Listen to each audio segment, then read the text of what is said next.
Good morning, everyone. Welcome to the Morning. Virtual Coaching Summit Part 2, brought to you by the Life Coach Philippines and the Tribe of Life Coaches certified by the Global Institute for Coaches and Entrepreneurs. Our institute is based in Dallas, Texas, USA, under the leadership of the founder and CEO, Master Coach Lakendra Smalley. We have a local coaching hub at DCAP Coffee Republic, operated by the global partner, Master Coach A. My name is Sean Lihoya. I am privileged to open this summit with my fellow coaches in the house. Yes, good morning. I am Master Coach Hasbin, and I am part of the first Global Virtual Coaching Summit held last November 30 and December 1, 2019. It was a very successful run, participated by 20 speakers from the Philippines and the US. And now, Global Virtual Coaching Summit Part 2 is 2 times as big as the first, for we are having 40 change agents coming out to share their message to the world. And we are also breaking through with the 40 hours non-stop streaming. Yes, so Coach Rizal here. I am the operations manager of DCAP Coffee Republic, your 24/7 coaching hub here in PC Center Compound, Capitolio, Pasig City. I'm also part of the first virtual coaching summit, and most of us were apprentices of Master Coach A. What is exciting with this summit is that we have new participating speakers. Out of the 40, only Master Coach Lakendra, Master Coach A, and Coach Keisha speaking for the second time. Therefore, we know that we are up for something historical for this run. Yes, thank you, Coach Sean and Master Coach Jasmine, and thank you for Coach Rizal. My name is Coach Pastor Alan. I'm a change agent and also an apprentice of Master Coach A. I am the lead pastor of Matthew 5:16 Ministries Church, and our home is also at D Cup Coffee Republic, where we hold our regular Sunday worship.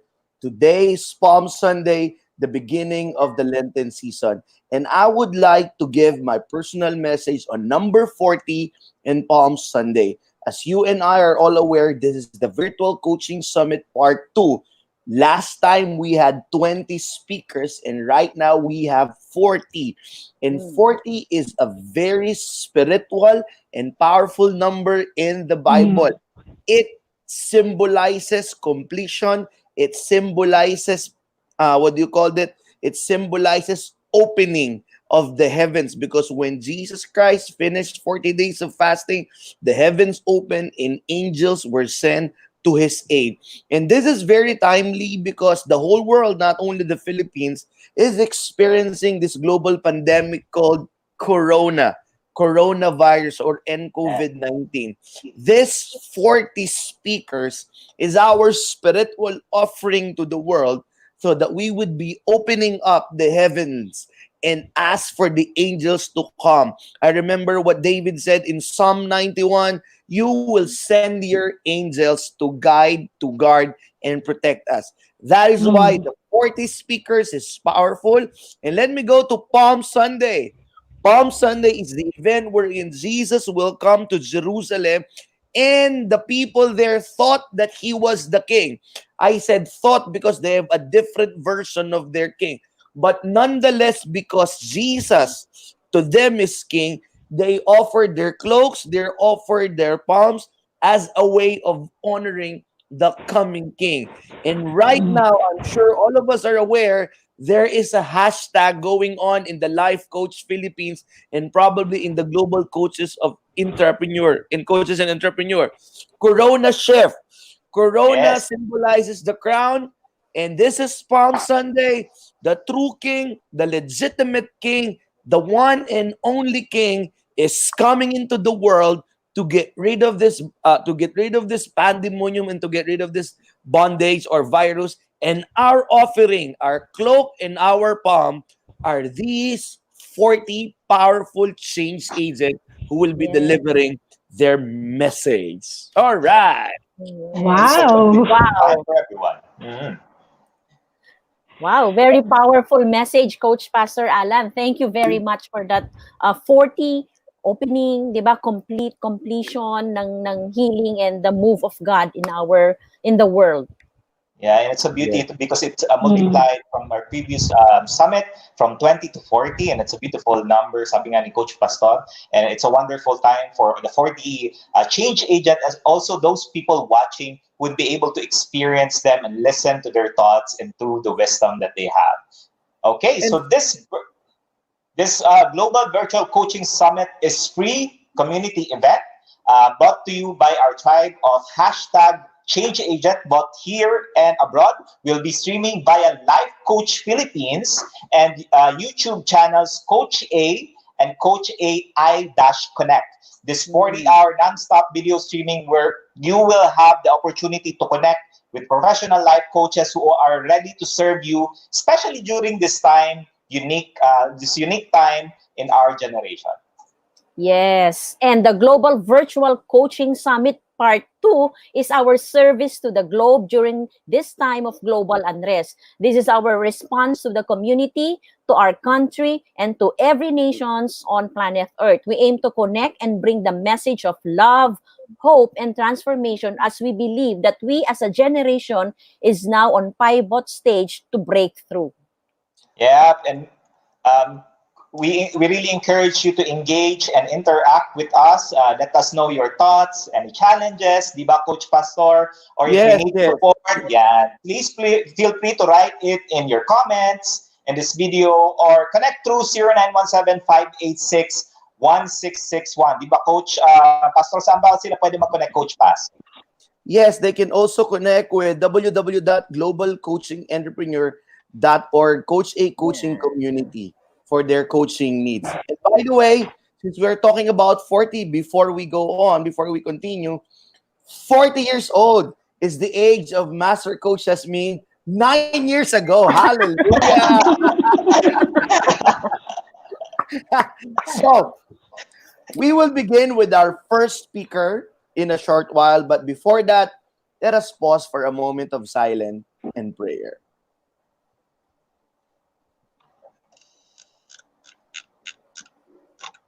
Sovereign God, you are the king of this world. You are the king of our nation. You are the one and only king.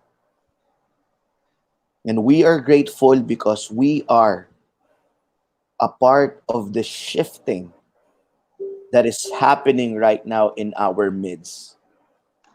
Yes, this is Palm Sunday, and allow us, we may not have our own palms, we may not have our own clothes to lie down in the floor so that you could walk upon it, but we offer this 40 powerful life-changing message, this 40 lives that has the power and ability to influence and inspire those people that we will listen.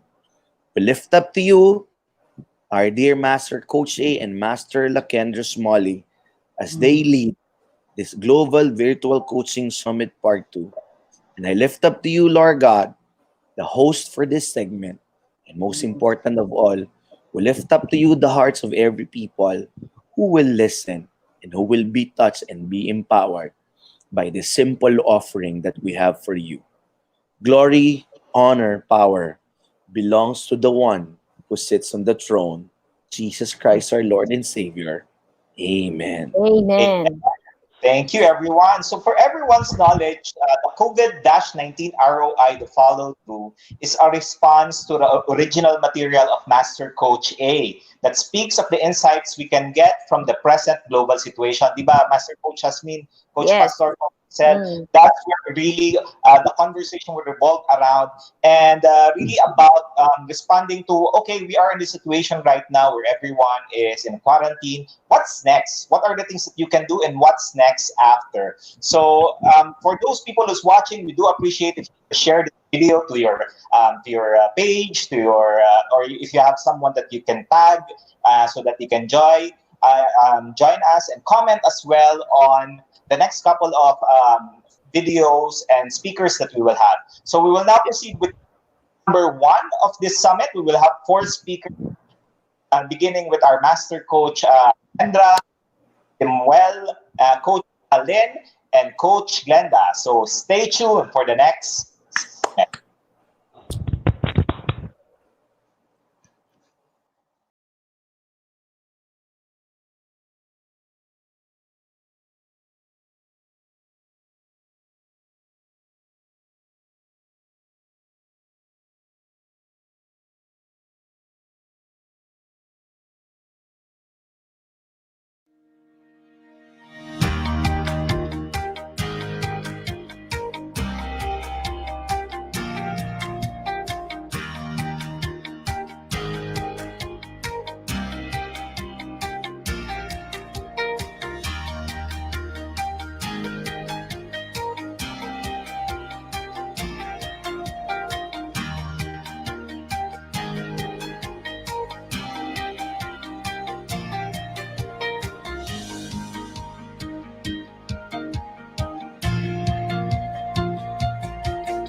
All right, welcome to segment number one. We're going to introduce you our first speaker, and welcome to the Global Virtual Coaching Summit Part 2, brought to you by the Life Coach Philippines and the Tribe of Life Coaches certified by the Global Institute for Coaches and Entrepreneurs.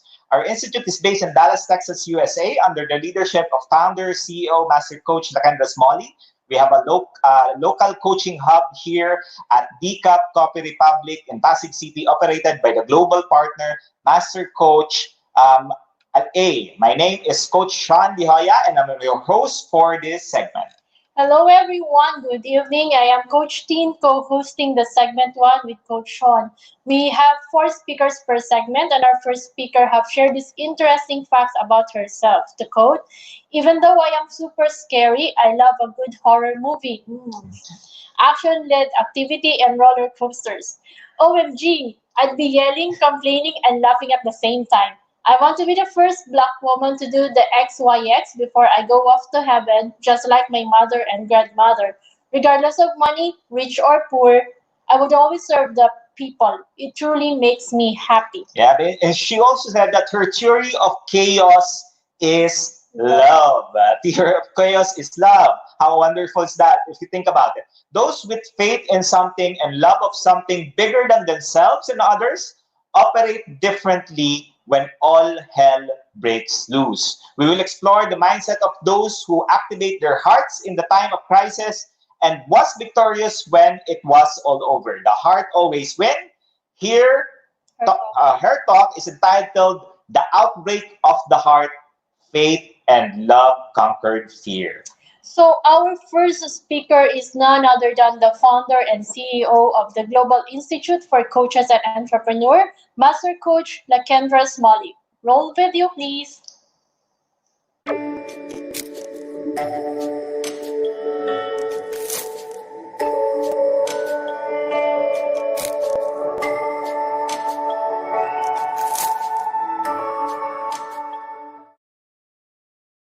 And I am here. Hello, hello, hello.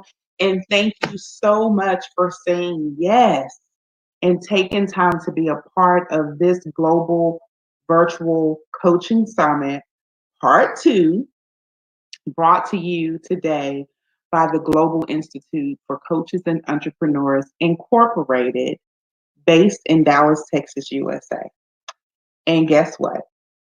I am based right now in Dallas, Texas, USA, and I am joining you from all around the world right here in this space right now. And it's such an amazing opportunity for all of us.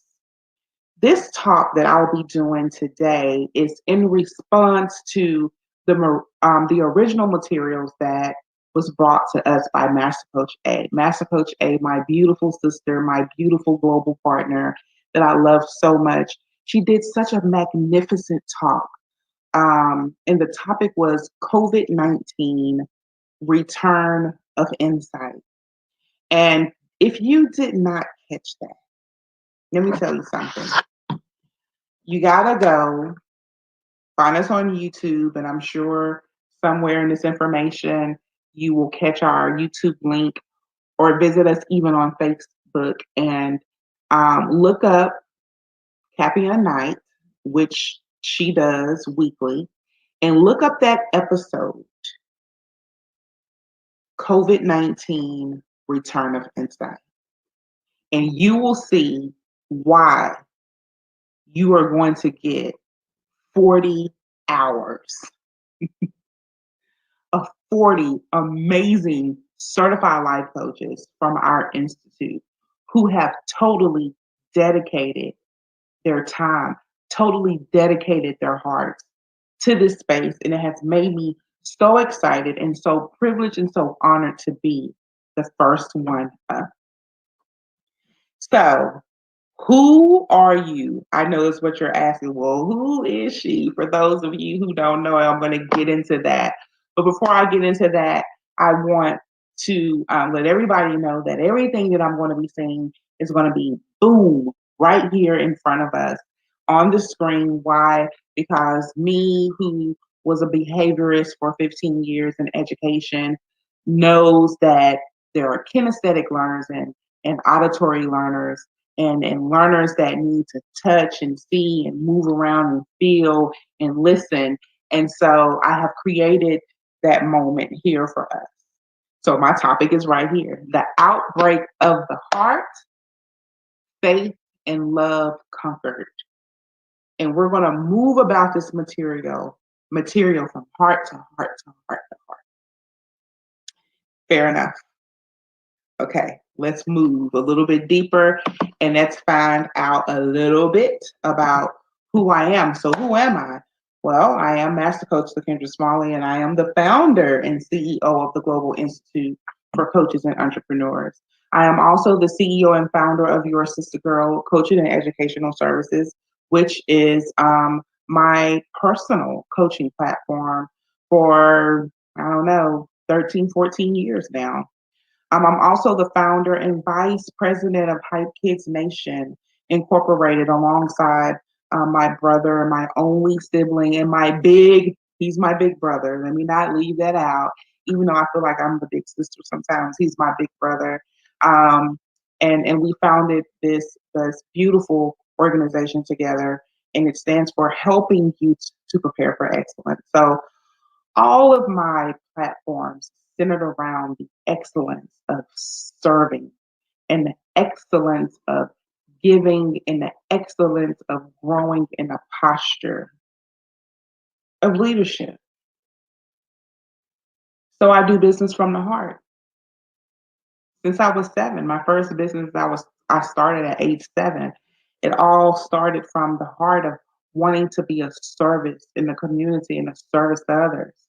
I believe that our biggest accomplishments and greatest discoveries happen when we simply just show up in our own lives. So a lot of people are waiting, but all you got to do is just open the door and show up, and the wait is over, and boom, things will start happening in your life. And that's what I will be talking about today when we're getting centered with faith and centered with the heart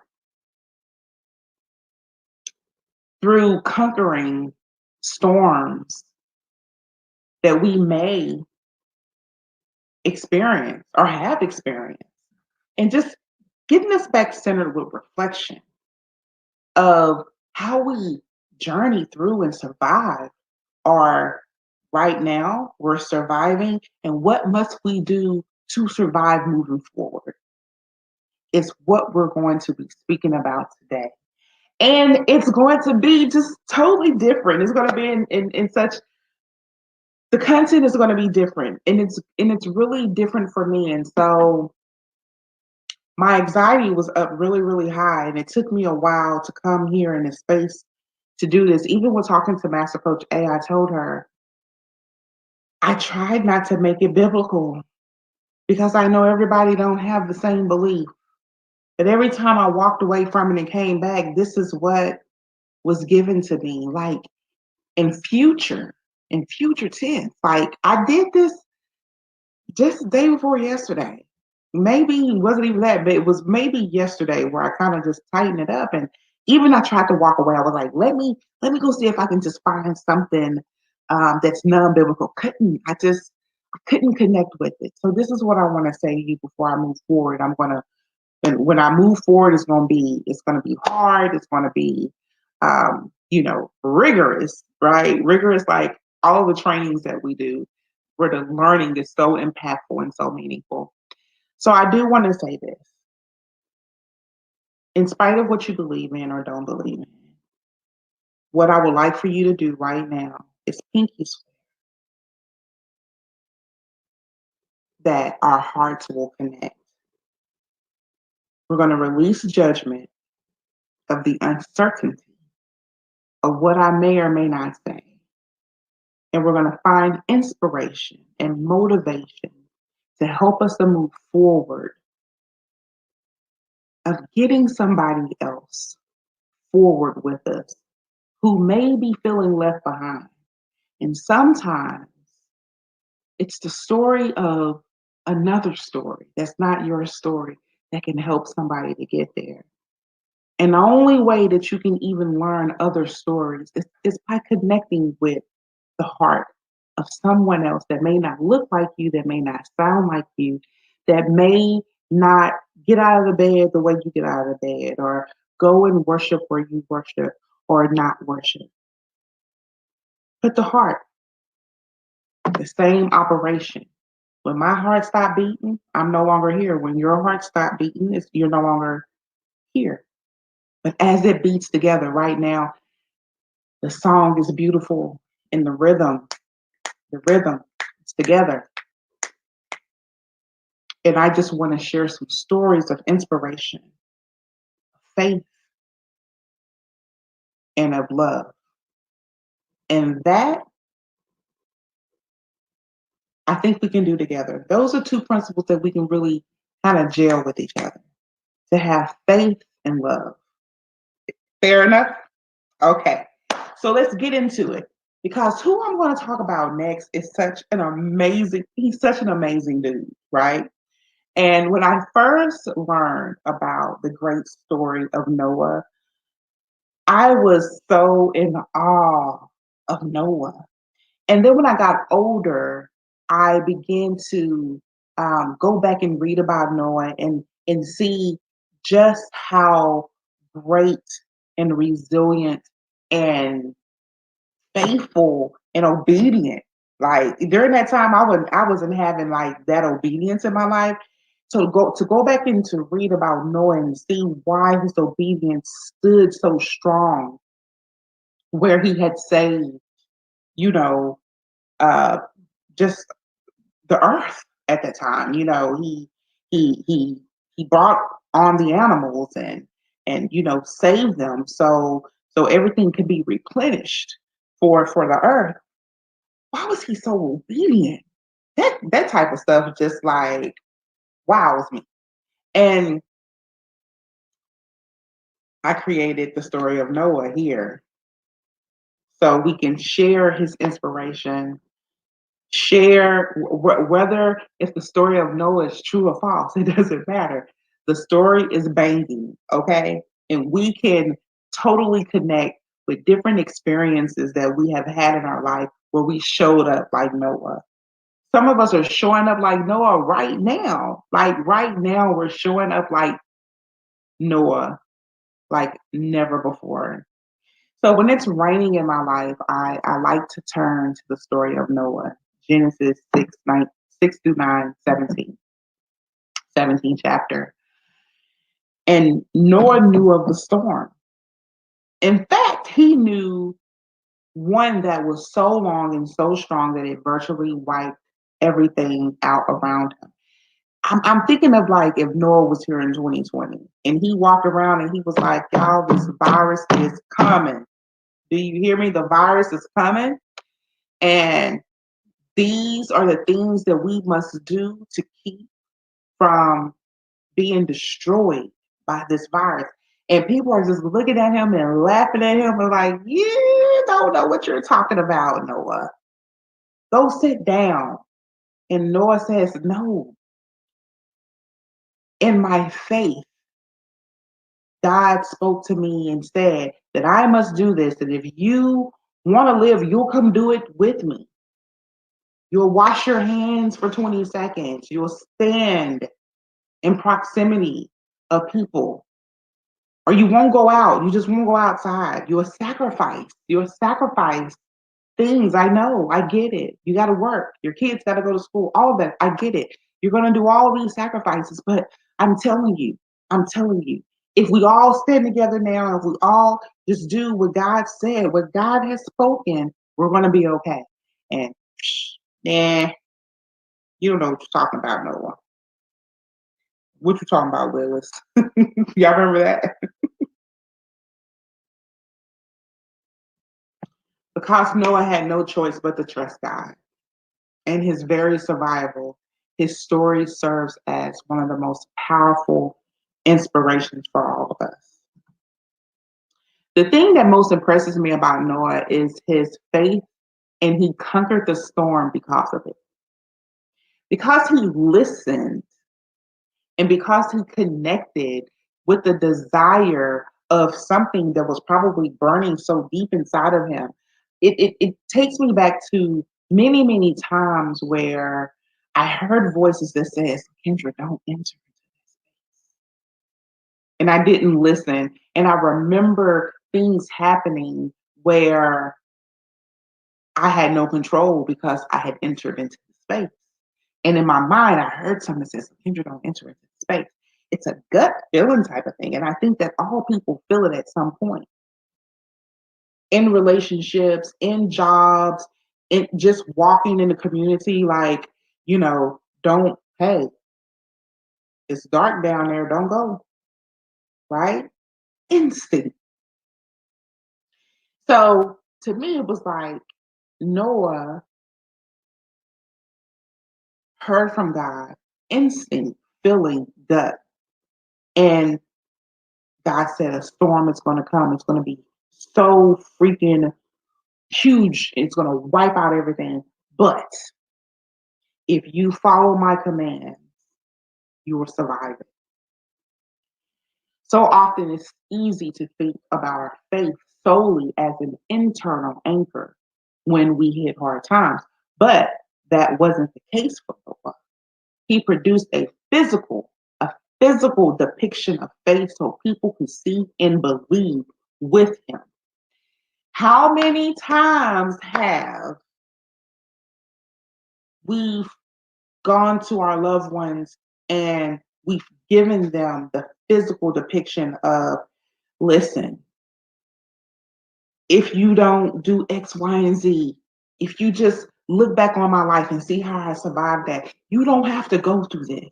With our children, we give them everything. We build everything for them. For everything that we did not have, we build them for our kids, right?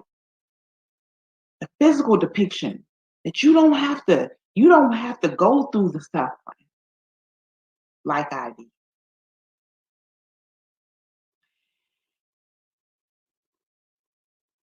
What he did with that arc was so freaking amazing. I just had a whole visual of it in my head. Him building that huge physical arc gave us the external illustration of what he internally felt in his core, in his heart, in his mind, in his soul, in his words, how he spoke. Most of us truly speak how we feel, the internal to the external. And we show up in our lives physically where people can see the walk, the talk, the example, the leadership, and how we truly believe. So I want to ask you a question. How are you translating the good inside of you so people can see your faith when you show up right now in this time of uncertainty? What good in the inside of you is being externalized where people see you and say, oh, my faith needs to match that faith. What are you doing? Think about it. How are you translating it? It's a very, very important question. So it was Noah's tribute of excellence to his faith, the very thing that saved him and conquered the storm. The very thing. Tribute of excellence. How are you showing up in excellence in a time of uncertainty? Are you having excellence in fear? Are you having excellence in doubt? Are you having excellence in disbelief? Those are not things that we need to carry the power of excellence. Our excellence needs to be in things that we have total control of. And the other things that we do not, we have to exercise our faith. and it simply wouldn't know it did. Amazing, right? Oh my gosh. I can just imagine like walking outside and seeing a big ASS. I'm gonna be good on here. Master Coach, I'm gonna be good on here. See a big old arc just sitting in our parking lot. I would definitely go and help. I'll be like, what are you over there building? Oh, a storm is coming and um I'm building an ark so all the animals and anybody who believe get on. I'll be like, hey, give me the tools. I'm down for it. Yes, that would be me. So there are going to be three assignments that we're going to be doing and working together. So go ahead and get you something to write with real quick. If you need to get you some tea, go ahead and get you some tea, and let's get to work. You would never do anything with Master Coach Lakendra without work. Okay, so just always know that. That's my disclaimer that I probably should have given you way at the beginning. So assignment number one, I wanted you to write down 5 spiritual tools and 5 physical tools you can access right now to build your ark in the storm.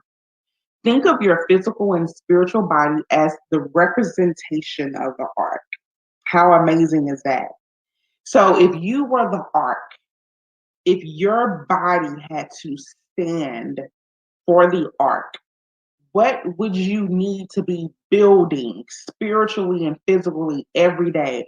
I forgot how many days it took him to build it. But how much building? What would you have to do every day to build yourself up so when the storm hit, spiritually and physically, you would be able to withstand it? So I gave you some examples because sometimes we need examples like, what is she talking about? Okay, no problem. Here are just 3 examples that I'm going to give you from my spiritual. I'm going to share 3 examples from my physical. So, example number 1, spiritual, daily prayer and meditation. I do that daily, finding scriptures to support my faith. Sometimes, when I am going through some things, I love just to go and find scriptures that kind of deals with what I'm going through, and I'd be like, wow, because it's just amazing how you can go back to something that was written way before freaking time and relate to it. That's that's why I truly, truly believe in my faith. Number 3, I will insert time for praise to show my gratitude, and this is something that a lot of us just kind of get away from, especially if you're kind of not church goers all the time, where you're in the house right every week. I'm not that person, so everywhere I go, I am creating my house. My house of worship, my house of praise, my house of fellowship, regardless if I'm there, right, or not there, I still got it. And my husband helps me with it all the time. When he turns on our gospel music, by the time, the first song is towards the end, we're in praise and worship. And it's such a beautiful experience and it lights up our home. And so those are my 3 ways. You go ahead and make sure you do 5. And that just kind of gave me an example. My physical, journal my thoughts for awareness of how I feel. Because sometimes, it's hard to articulate how we're feeling. So journaling is just my thing. Journaling is going to lead me to full awareness, where I will be like, oh, Lakendra, mm, mm, mm, mm, mm, mm. This is where you went wrong right here, girl. This is where the forgiveness needs to happen. This is the why. So journaling helps me create me a weekly action plan to stay purposeful, because I am notorious of doing nothing. I can literally just like do nothing for days because my brain goes 1,000 miles per hour, and so I can literally just lay in bed every day and just allow all of the thoughts and pictures and everything that goes on in my brain just to let it do its thing and just do nothing. So weekly action plans are vital for me. Every day, call and check on someone I love because I'm always busy. So reaching out to my brother, whether I'm like sending him like a really dumb because I'm guilty, and I only can really do it with my brother and my husband. We send like the dumbest videos to each other through social media because we get it and we crack up. And just to have that dialogue with him because we're trying to see who can send the dumbest video.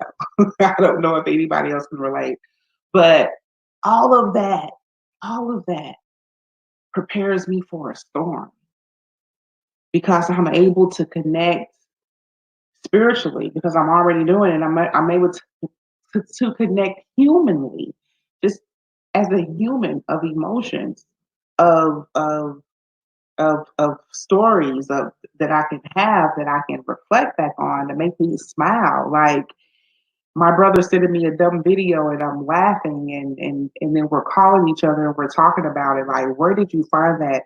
And just having all of that, the human and the spiritual part of my being prepares me for the storm. It's my part, your physical, your inner, your spirit, your inner. That's all of your art. Isn't that beautiful symbolism? And the Bible cold blooded. The stories of the Bible are cold blooded. Beautiful symbolism. So you got that? Look real quick, take you some notes. Let's move on. Let's get it. Okay. This one was very hard for me. So I hope that it won't be hard for me to talk through it. Okay. The father of the sick boy. I don't even know where it is to find. I don't know where to find it in the Bible, but you can find it. Just write it down in your notes. The father of the sick boy. This was my um, most favorite story because it connected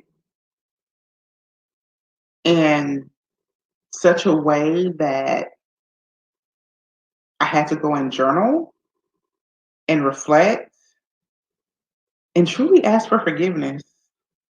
It was emotional. I cried. I came back to it. This is when I was trying to get away. I was like, you know what? This is some bull. I don't have time for this. Master Coach, I'm just to tell Master Coach A that I'm not doing this.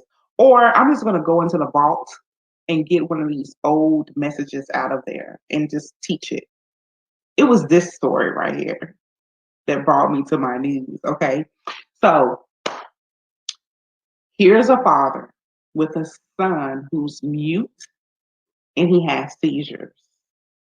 Can you imagine? Like I said, you don't have to believe in what I believe in, but can we connect with this with any parent that has a child that is sick and you don't know how to help your child,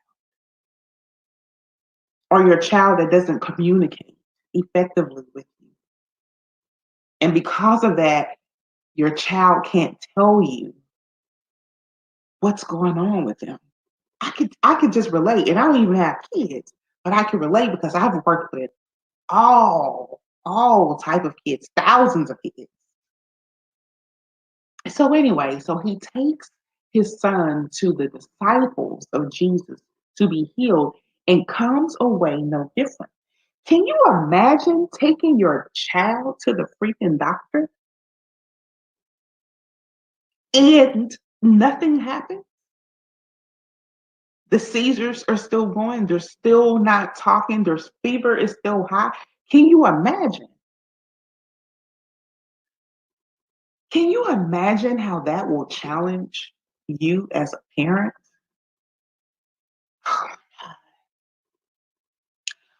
Oh, my heart was so into this story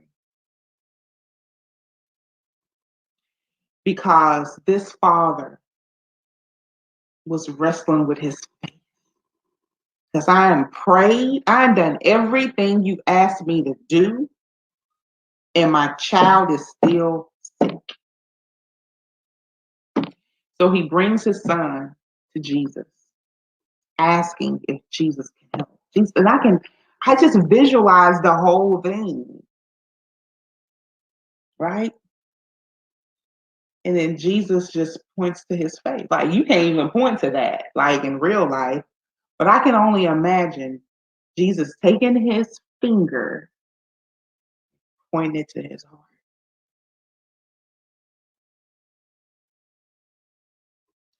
But knowing he's wrestling with his faith. Because what Jesus did was got him right, okay? Pointing to the heart. You come to me and to my disciples still in doubt of the healing of your child, still in fear, still in uncertainty. And yet you come to me and ask.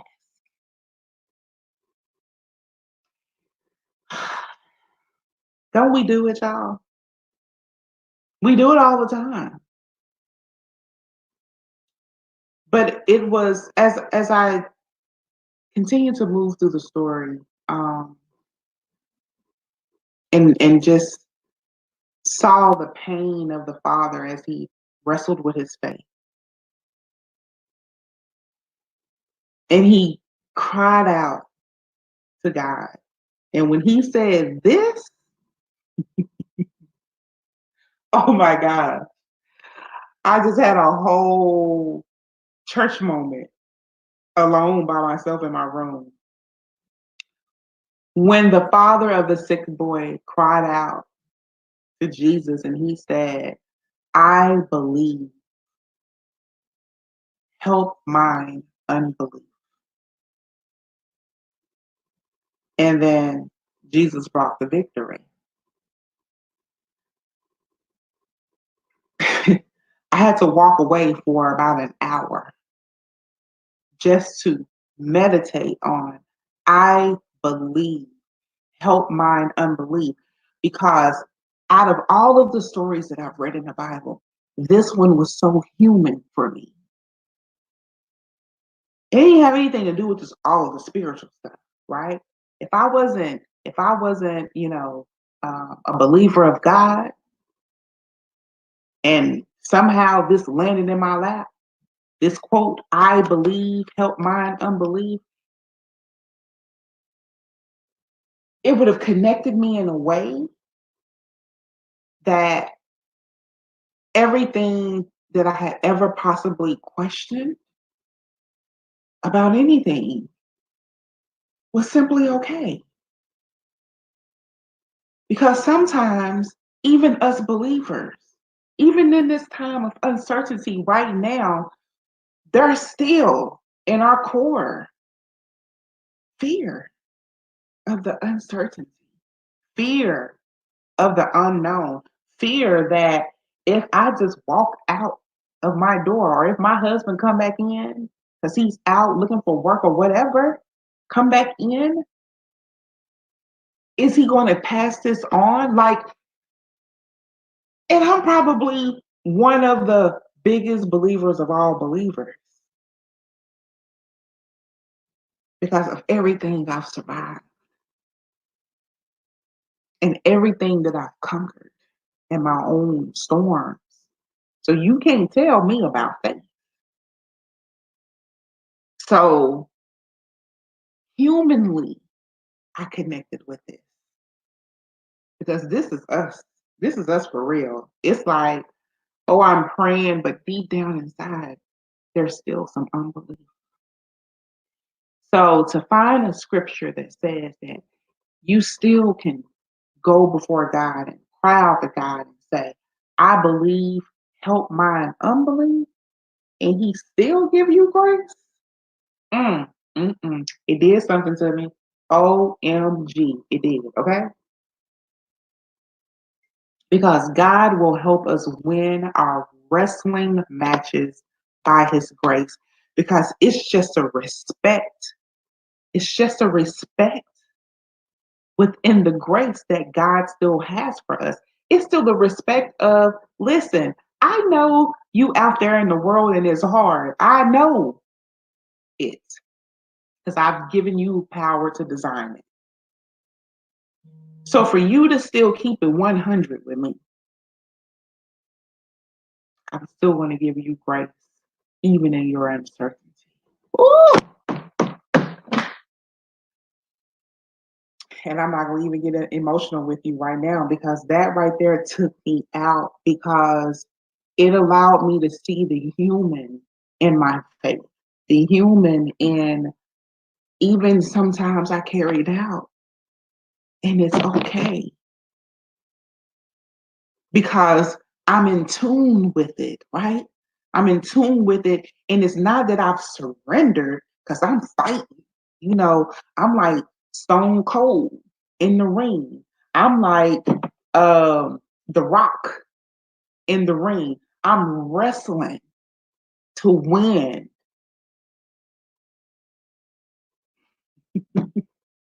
Somebody connected with me. Somebody connected with me. The beautiful story of the father of the sick boy. Activity number 2. I want you to write out the wrestling match or matches you are having in your head right now and exercise your faith. Even in your doubt, even in your fear, even in uncertainty, even in I don't care. Some of us just don't even care. Be 100 about how you feel it. Write it out. And here are my examples. I did well giving you examples.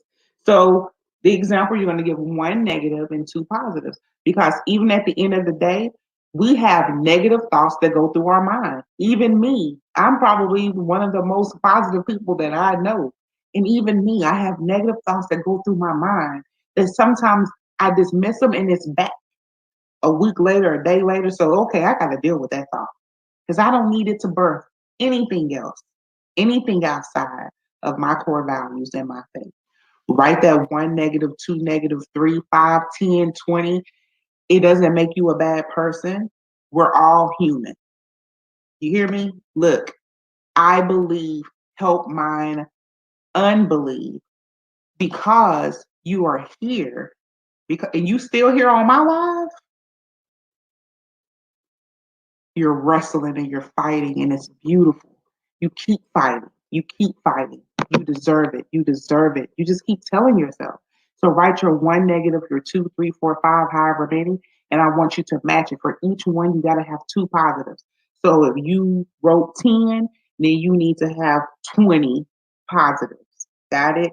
It's a little bit extra work, but it's going to help you exercise this, exercise this. It's going to help you. Trust me. I'm telling you.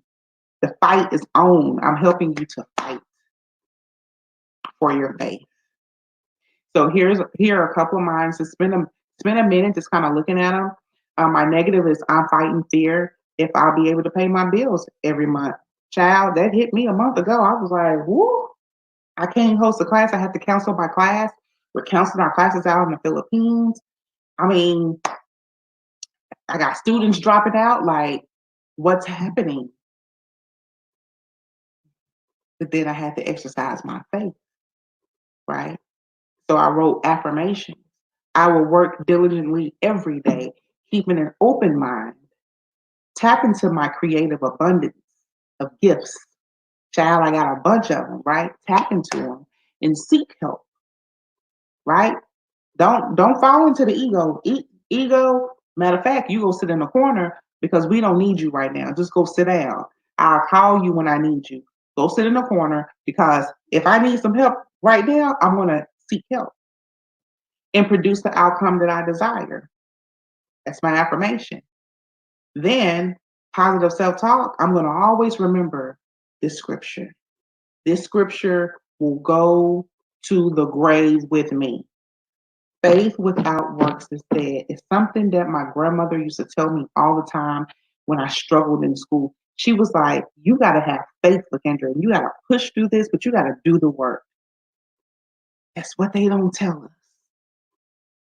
You can pray all you want to, but if you're not putting in the work, if you're not taking action, if you're not moving, moving like Noah did, move like the father of the sick son. You got to move in action. The fear of not being able to pay my bills is a fear only to those who will not do the work. So when I activated that, I'm like, okay. Lakendra, take a deep breath, exhale. Create your action plan. You work every day. Go to work. Go to work as if my bills are being paid. Do all that you can. If you have to ask for help, whatever it is that you need to do. I was producing action. I was producing works. I could pay all my bills this month. Thank you. Hallelujah. Thank you. Because faith without works is dead. And that Father, regardless, when he went to those disciples, he said, oh, okay, I thought y'all could do something, but I'm not going to lose hope. I'm going to go find Jesus. I'm going to the higher up. I'll never forget at work when I worked in education, and we had department heads, and I went to the department head because I was looking for a solution, and she didn't give me the solution that I wanted, and I went to the higher up. I went to the principal. I was good. I was good to do that. And in my mind, I was like, if the principal don't give me the outcome that I'm looking for, then I'm going to who is above the principal. Won't we do it when we have faith? Because somebody needs to give me an answer that's kind of like in alignment with how I feel that this answer should go. So he wasn't taking that from the disciples. You want to send my child home, y'all ain't done nothing. All because of him and how he truly was feeling until he confessed it in the surrender. I'm wrestling with it, but I'm not going to give up on what I believe in. Did we connect? Heart to heart, heart to heart. Okay, let's move on. The story of Deborah. Child, Deborah is me. Okay. It was Deborah's story from the Bible that got me told about all of the things I doubted myself of accomplishing. And when you say got me told, urban slang, it means that it's when a person tells you off for whatever reason, because either you were talking negatively about yourself or negatively to somebody else, and so they got you told. Okay, so my grandmother shared with me the story of Deborah, and I studied Deborah, and I was so grateful for her spirit, and she reminds me of myself, and I'm not saying it to brag or anything because I put the work in. So we can look at her as an example for how to handle the chaos in our daily lives. No one is exempt from chaos. I don't care how much money you got. I don't care how big and bad you are. I don't care how small you think you are and you hide from the world. Chaos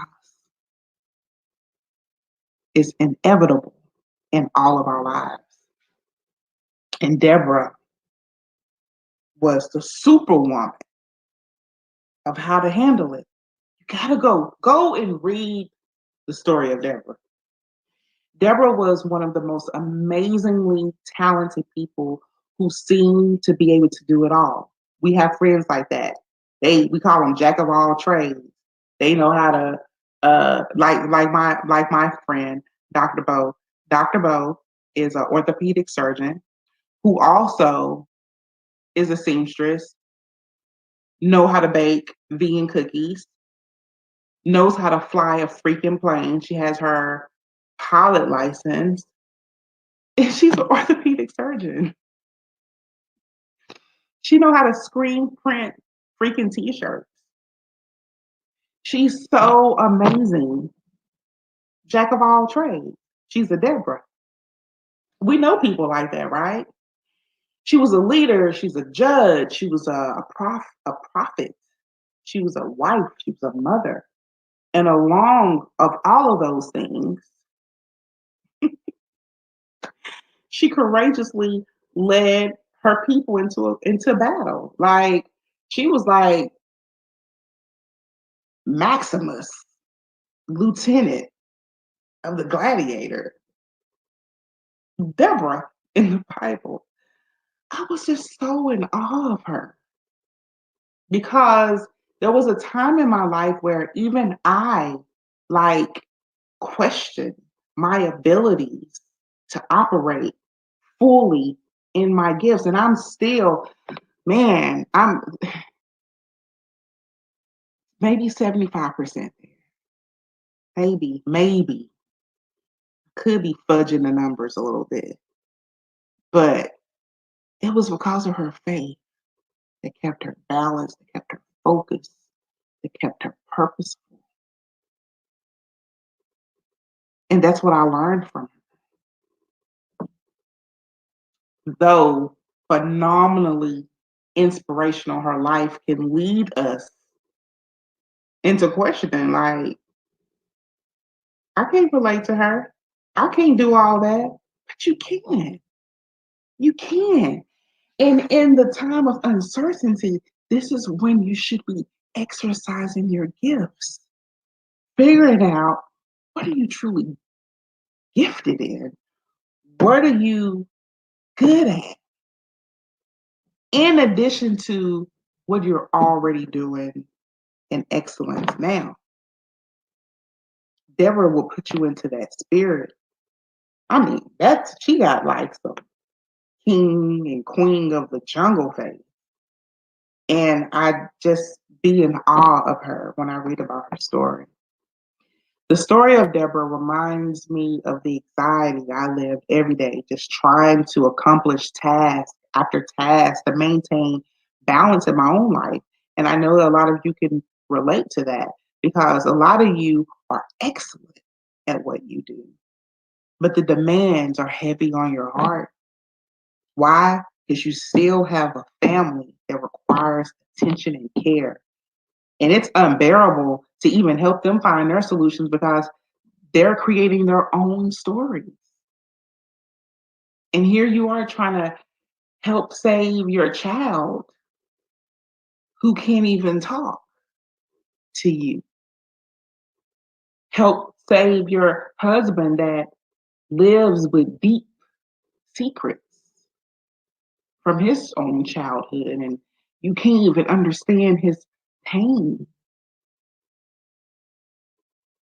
To help your wife who lives in a childhood of pain and secrets, but you're trying to understand so you can help her to feel purposeful and valuable and worthy,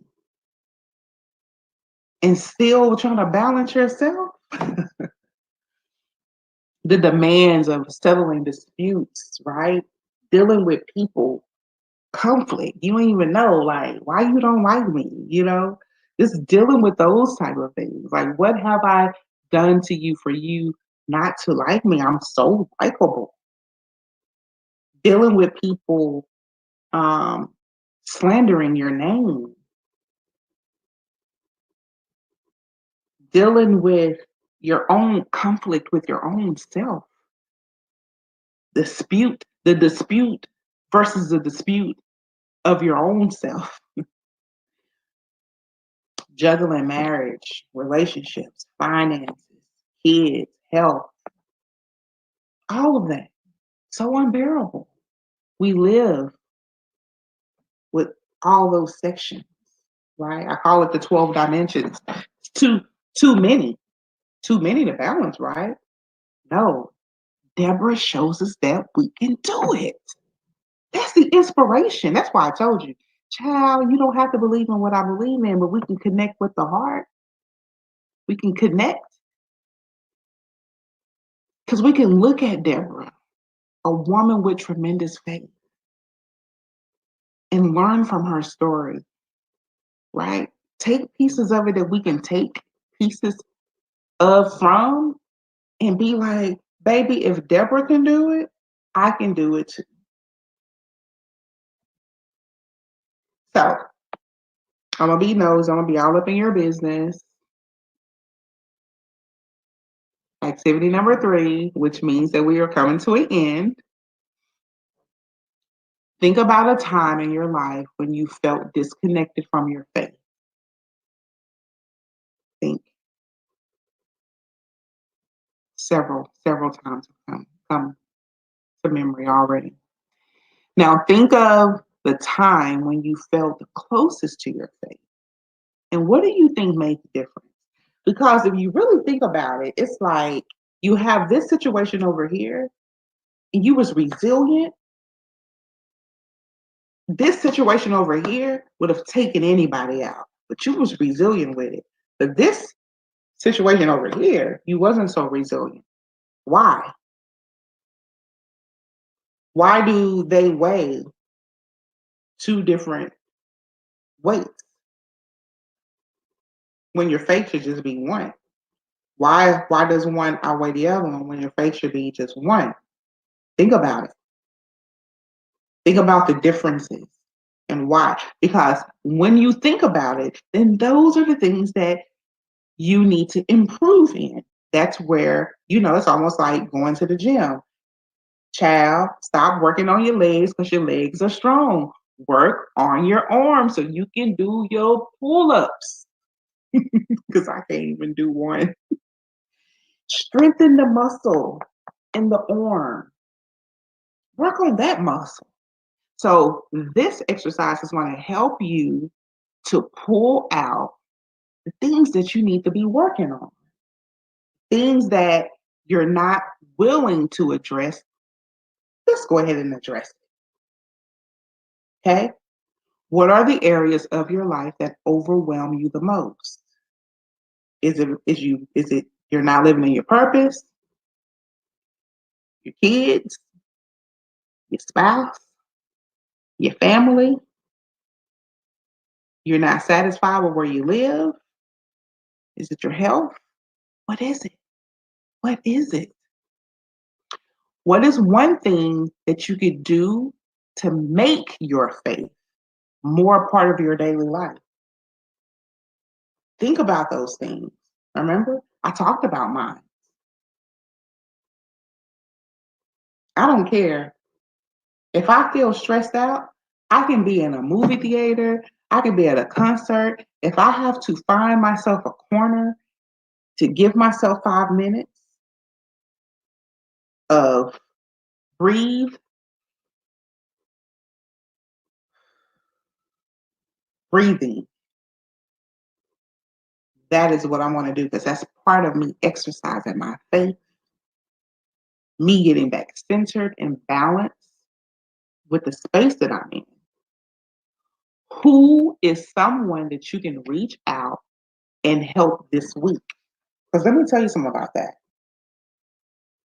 Because people always ask me, my clients, Master Coach, Did you not hear me just say that I'm almost homeless and I don't have a pot to pee pee in? And I said it nicely. And this is what I tell them. Yeah, I heard you say that.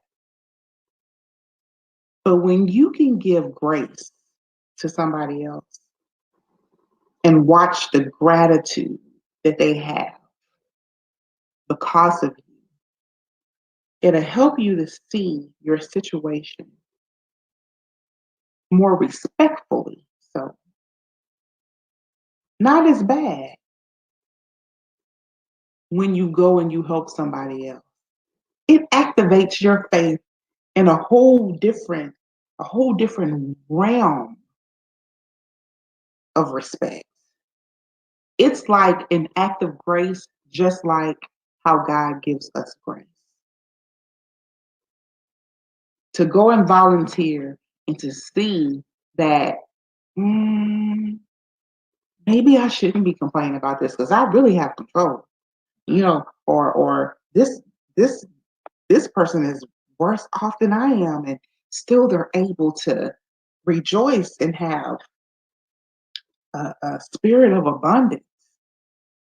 That's why you can't stay in your house when you're down. That's why you can't close your blinds and hide underneath your blanket for days and days and days when you're wrestling with your own disbelief and fear. Get out and connect with the heart like we're doing now. It's all in the connection and the vibration. We all can be faith driven, just like Deborah. And it won't be easy. I've been telling you that. I told you a couple of slides back when I said faith without works is dead. So I'm telling you, don't leave here. These questions are not even easy to answer. You got to be willing to work. I tell the story about an interview I had, and the interview asked me, what was the most challenging things that our coaches face? And I said, finishing,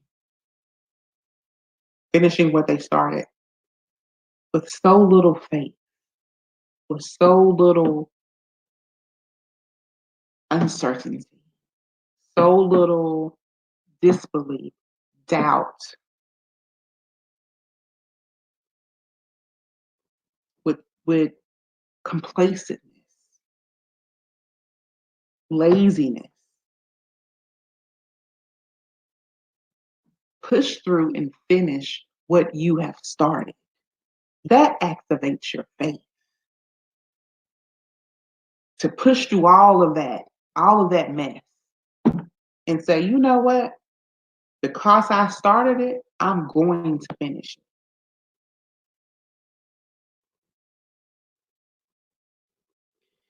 To grow a faith of Noah, father of the sick boy, and Deborah, you must posture up and get real about your life. It's time of uncertainty. It's time. Whew. We made it through the three stories. I have a little bit more to share with you, a little bit more. So faith is like a muscle. You can't see me flexing, but I'm flexing. If it's not used, it will weaken. Some of us spend time every day exercising muscles that don't need to be exercised anymore because you're complacent. There's no more straining, there's no more soreness. It's like, and you wake up and you feeling good. But when you go and you exercise a muscle you ain't worked, ooh, it's my legs hurt. Oh, and it's the torture and the pain. We all get it. We all know it. We've experienced it and we've ever worked out before. That's why I hate the gym. But the spiritual muscle is the same way. It requires exercise. And you will want to build up every spiritual muscle that you have in every area and give it that spiritual physique. Just like how we walk by, after we you know, got our beach body, summer bodies ready, and child, we can put on our bikini or walk around, with our little swim trunks without our shirt, because we looking good with our 6 pack, and child, we right, okay? The physique, because we have put in the work. Spiritual physique is the same way. When you walk by, another spiritual being will connect with you because they'll see your posture of your faith. They'll watch you walk in a room and they will wonder who you are because of that confidence that you exude. And it don't matter if I'm 6'3" today because I have on a 4-inch heel. And you may not think I'm beautiful, but I am. Because what you truly see is my internal belief of myself that has shined and overpowered my external. That's what people truly see. And I fight for it every single day. So you got to exercise your faith like it's a muscle. And I want to leave with an experiment. So I experimented with my faith. I'm a sociologist, so I'm always doing some type of experiment. This is how I prove my own theories, okay? So for 7 days, I had decided to do a fast, detox, and a cleanse all at the same time. 7 days. Oh my gosh, I'm still in it, right? We have 2 more days to go. 3 days without food, only the cleanse. When I tell you on the first day, I wanted to quit. I wanted to go make me some jasmine rice. I wanted to cut me up some zucchini and peppers and onions because I'm a vegetarian. I just wanted to eat. But I had to ask myself, Lakendra, why are we doing this? When you're exercising your faith, you have to get centered back with the why. Core values, the purpose, right? The purpose is always going to bring me back to my life, my heart. I want to live. I want to live so my story can continue on. My story is my legacy. I don't have any kids. So how I treat other people, how I serve other people, how I treat myself so I can be of service is why my faith is so strong. So I said to myself, Lakendra, there's a lot of different reasons why we're doing this. And we are going to push through. And we're going to activate our faith because these are the things that we already do. So I have to remind myself, right? And I had to get back in the flow of things that I already knew that I should be doing. So day 2, it was superfoods. Look up superfoods so you can see what they are. You have super fruits, you have super vegetables. Okay. So we did superfood smoothies, then 2 days of incorporating oats and nuts and fruits, whole fruits now we're able to eat. So right now we're eating oats, nuts, and superfruits. Plus we have our protein, our vegetable protein shake. So we have all of this going on, right? I'm so excited. I'm so excited to just be able to eat on Saturday. But also 30 minutes of prayer, 30 minutes of sitting in silence, 30 minutes of meditation on positive words and pictures in my mind, and 30 minutes of journaling. 7 days has transformed. We're not even done. In my life, I just feel so renewed in my spirit. Like I can finish out the year. I can finish out the year strong. This is what happens when you get intentional about your faith. So I charge you to test your faith in the next 30 days. Do it for 1 day. Be disciplined. 2 days, 3 days, 4 days, the whole 30 days, whatever. You do your own experiment of faith. Write it down, set it out. so you can have the focus and journey through it and watch how your faith will exponentially expand. Fair enough. Oh my gosh. So I've come to an end finally. Thank you so much for joining me on this journey through this process. You can follow me um, on YouTube. I'm going to give you a minute to kind of write it down there, and I'm going to close out here. So, we're running a lot of different series that are all free, and they're from all of our coaches from all around the world. So, check out our YouTube page, bit.ly, like bit.ly / we lead with love. Go ahead and subscribe to our YouTube channel. You can also follow us on Facebook and Instagram at Global Coach Entrepreneur. Make sure you spell entrepreneur the correct way, because you know why? Everybody who always say, I can't find you, I always say, how did you spell entrepreneur? And they put the U before the E and it never works out. It's the E before the U. Okay. And you can follow us there. And I just want you to take the time to exercise your faith. Truly be intentional about this. Okay. And I'm going to just leave you out saying that if you are in the mindset of uncertainty, you're worried, you're living in fear, you need someone to talk to.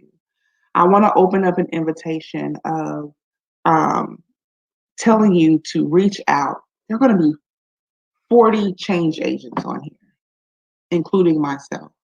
Reach out to whomever you connect with and seek help. It's okay. You can also visit us at our coaching hub in the Philippines if you're in the Philippines. You can visit D Cup Coffee Republic. It's located at the Capitolio. I slaughtered that. Look up D Cup Republic in Manila, okay? We offer 24/7 coaching services on demand. I can read the phone number though. The phone number is 0917-586-1661. And you can also visit the Life Coach Philippines on Facebook. Just look up Life Coach Philippines. It has a bright red circle there. Or you can check out our website, www.globalcoachentrepreneur.org, to know more about, our certification programs that we offer worldwide. And what else? I believe that's it. If you do go do an experiment, I would love for you to share it with me. So you can email me, or you can inbox me through Messenger on Facebook. Just go to our page. Make sure you like and follow our page at Global Coach Entrepreneur. Send me your testimony, or email me if you don't have a Facebook at info@globalcoachentrepreneur.org. Real easy, real simple. Simple, easy, breezy. So we just want to connect with you. We appreciate you for allowing us to connect with you. And thank you for keeping your pinky swear and connecting with my heart. Peace, love, and blessings. Until maybe Summit 3, who knows? I'll be back.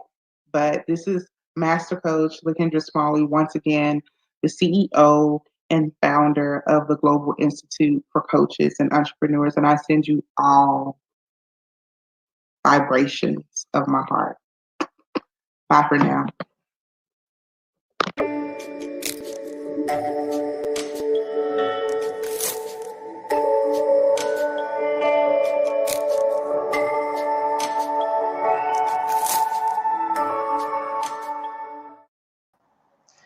All There right. you go. Pinky Pinky swear. swear. That was From our Master master Coach. coach, Lakendra Smalley, and her topic, the outbreak of the heart, faith and love conquered fear. It's really Ganda. more of having that faith. Mm, She shared three stories that depicts what faith is.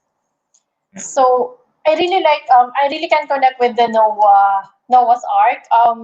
I love that story, eh. And it's like she said that whenever we respond to our faith, there should be a physical manifestation or an external depiction of that faith. Yes. So how do you show your faith in this time of pandemic? And she talks about the arc, your Mhm. arc, and talks about spiritual and physical Yep. in that essence. And I think she also shared a worksheet or an activity that you can do to strengthen that. And the beautiful thing about the father and the sick boy, the story about that, I think that's wonderful. That Yeah. resonates a lot with me. That at the end of the day, really, you really need to have that faith in him that everything will go well. I think the challenge there, um, for everyone who's having challenges right now with this amidst the COVID, Yeah. or having this fear and anxiety.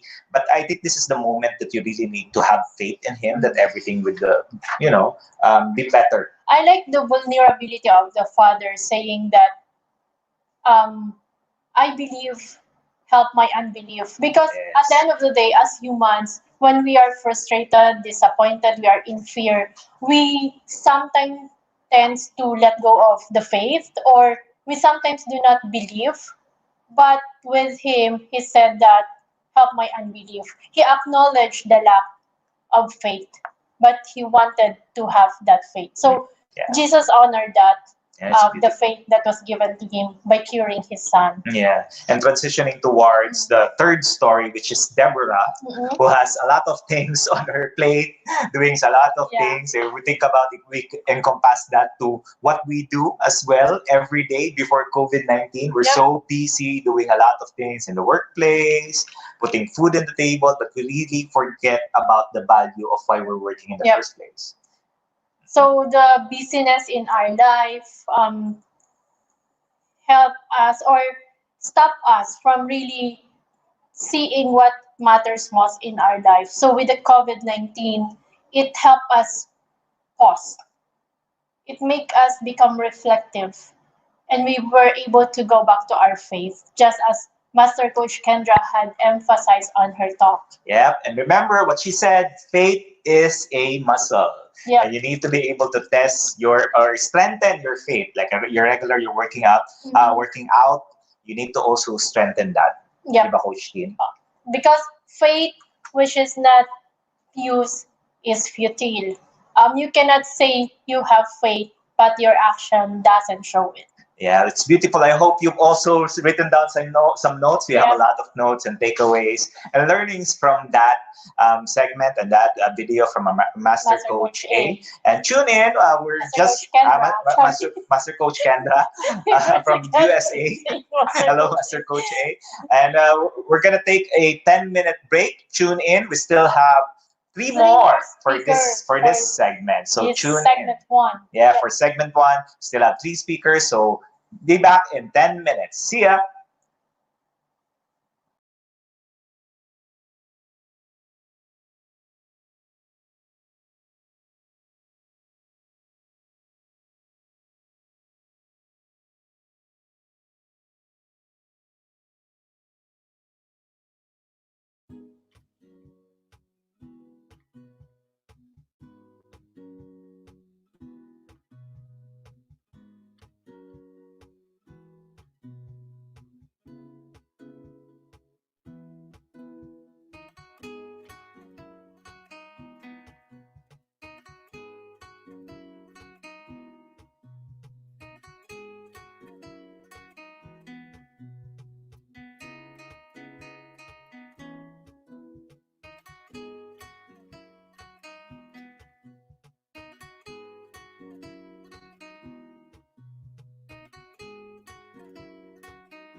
Welcome back. Welcome back to the Global Virtual Coaching Summit Part 2, brought to you by the Life Coach Philippines and the tribe of life coaches certified by the Global Institute for Coaches and Entrepreneurs. Our institute is based in Dallas, Texas, USA, under the leadership of our founder and CEO, Master Coach Lakendra Smalley. And we have a local coaching hub here at DCAP Coffee Republic, located at Pasig City, operated by the global partner Master Coach A. My name is Coach Sean De Hoya, and I'm your host for segment number 1. Welcome back, everyone. I am Coach Tin De Hoya, co-hosting the segment 1 with Coach Sean. We have 4 speakers per segment, and our second speaker is a registered social worker and have been into child and youth development sector for more than 15 years. Wow, Haba maganda, na. haba na. He's part of an international team who works to vulnerable population in the world. And also, as a certified life coach, he helps people through the process of growth and empowerment by giving you a space to understand yourself and improve your focus in life. He hails from our kababayan, Bicol region, married and have 2 kids. Our second speaker is Coach Limuel Bonete, and his talk is entitled Three Cues of Quarantine. The talk is about self-reflection, growth, and focus. The three cues are questions, quick-witted.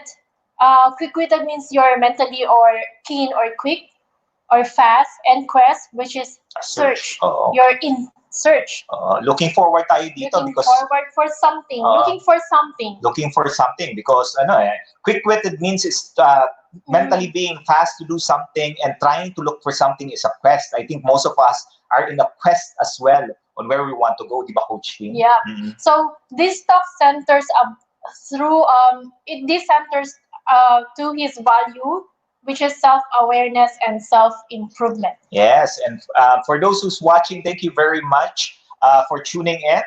Do share this video so other people can be blessed and learn from the speakers for the next couple of hours as we share to you the insights and the stories of our certified life coaches. So please welcome Coach Limuel Bonete. Let's roll the video.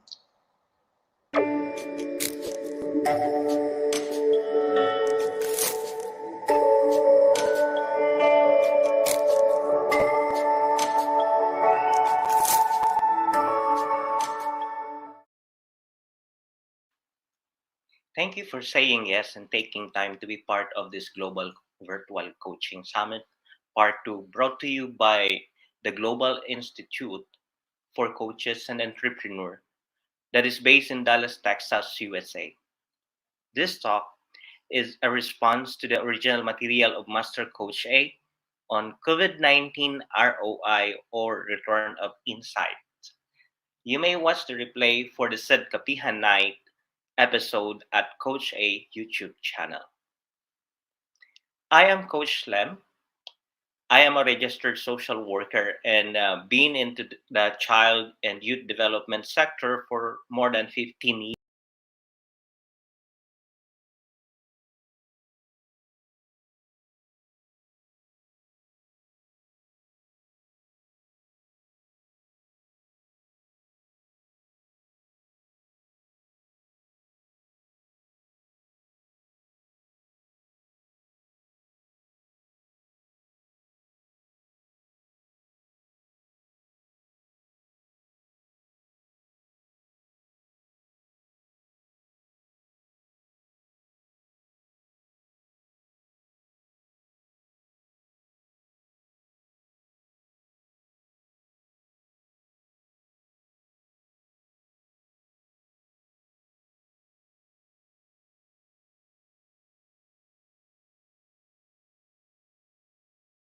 Thank you for saying yes and taking time to be part of this global virtual coaching summit, part 2, brought to you by the Global Institute for Coaches and Entrepreneurs that is based in Dallas, Texas, USA.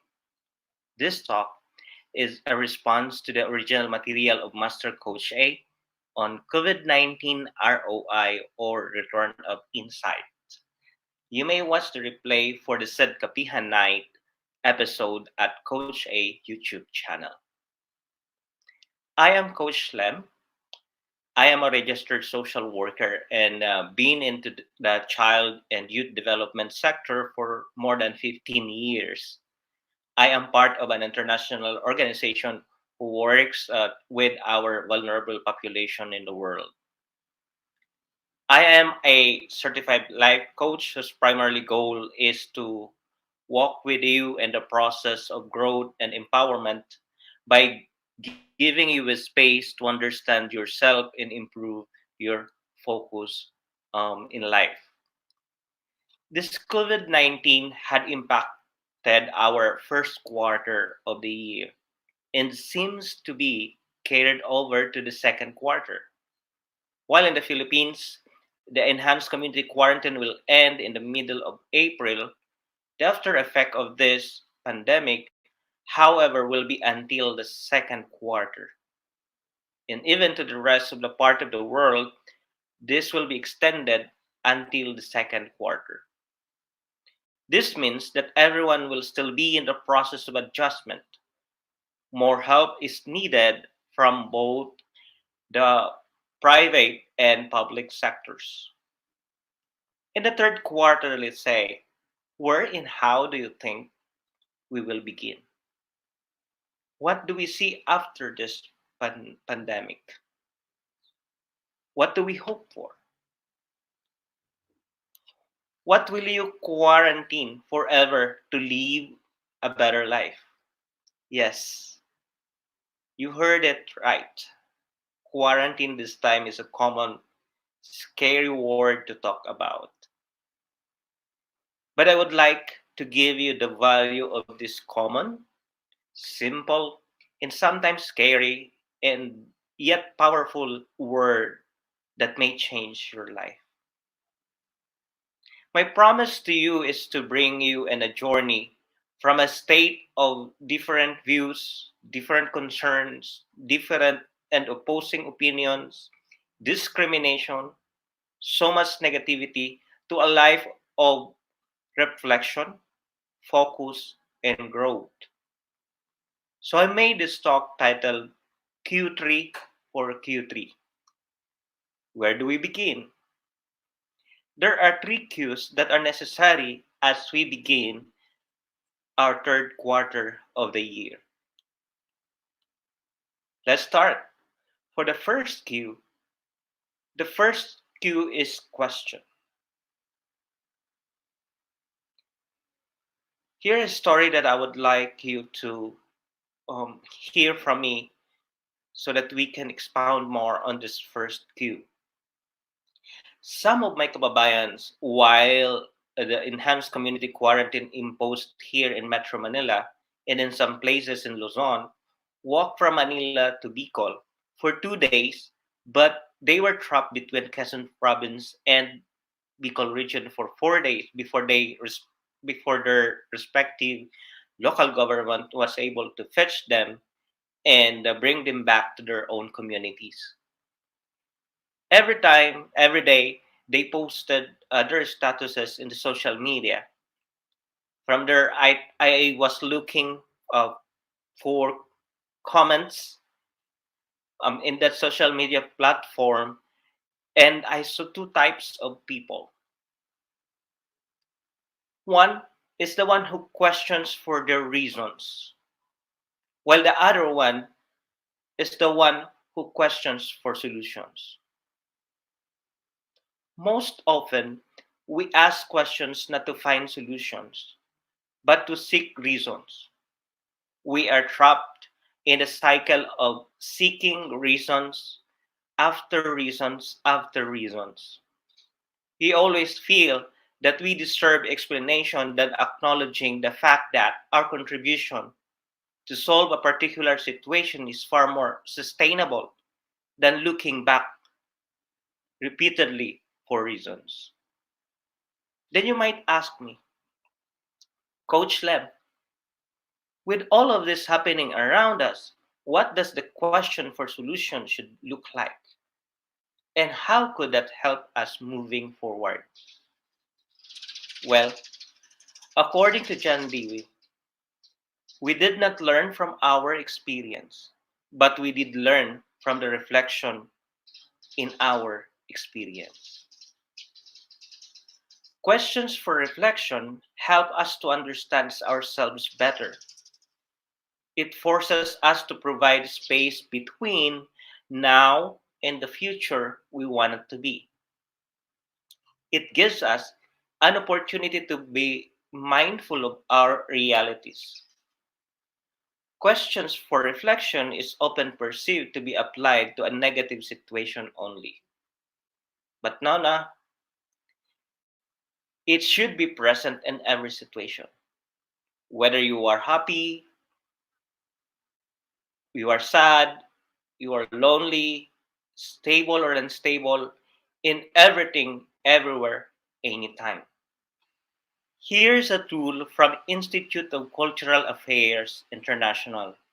When we are trying to do a reflection, especially during this COVID-19 pandemic, and I would like to invite you to let's take a look on the called OREAD framework of questions. O stands for objective questions, R stands for reflective questions, I stands for interpretative questions, and D is for decisive questions. So let's go one by one. With the letter O or objective questions, it talks about facts, data, or around senses. Examples of these questions could be: what facts do you know from this situation? Or what behaviors do you observe? Or what makes sense for you in this situation? Are or the reflective questions are more about reactions. It's about your emotions and feelings. Examples of these questions are: where are you really clear? What are your confusion? Or how did you react with the enhanced community quarantine? Or what makes you excited about after this enhanced community quarantine? The next is I or interpretative questions, which is actually about the value, the meaning, or the significance, let's say, of this COVID 19 or the enhanced community quarantine experience. Example of the questions might be: what difference will it make? Or what insights are beginning to emerge? Or what are the values you are holding here right now? And the decisive questions are always related to future resolutions and or actions. Examples of these questions are: what would it take to help you apply what you learned from this experience? What applications or actions or ideas has this situation triggered you? Or what are you really committed to? What would be your first step? This process will help us have detailed reflection and learning, which eventually lead us to effective decision making process. When we bring the process of reflection, asking ourselves with these different type of questions, we begin to appreciate each and every situation. We will find ourselves responding and not reacting. Have you ever thought about why there is a disaster response and there is no disaster reaction? Because disaster response means it underwent a process of reflection, and decisions are made out of the learning from the reflection. a challenge to us. How would we implement asking ourselves, make a decision, and then respond in every situation that we experience proactively? What we have just talked about is the first cue. It is about question to reflect. The next cue is about quest. According to dictionary, quest is a long or arduous search for something. A couple of days before the community quarantine, people came rushing in the supermarket to buy and stock or pile up grocery supplies. Of course, this is very unusual because people are in reactive mode. When a city or municipality announced a lockdown, the same thing happened. What is common aside from the panic buying is the empty shelves of alcohol and hand sanitizer in the supermarket. Everyone is in quest for an alcohol and hand sanitizer. Everyone is in quest for this. This seems not so important thing before the COVID-19 pandemic. Meaning, before this lockdown, before this community quarantine, alcohol and hand sanitizer are just ordinary thing in the supermarket. Our focus is not towards the alcohol and hand sanitizer. Hand washing as well, where seems to be a new habit. Sanitizing doorknobs, home cooked foods had been part of everyone's lives. Here is another thing. When you watch or scroll your social media news feed, where is your focus?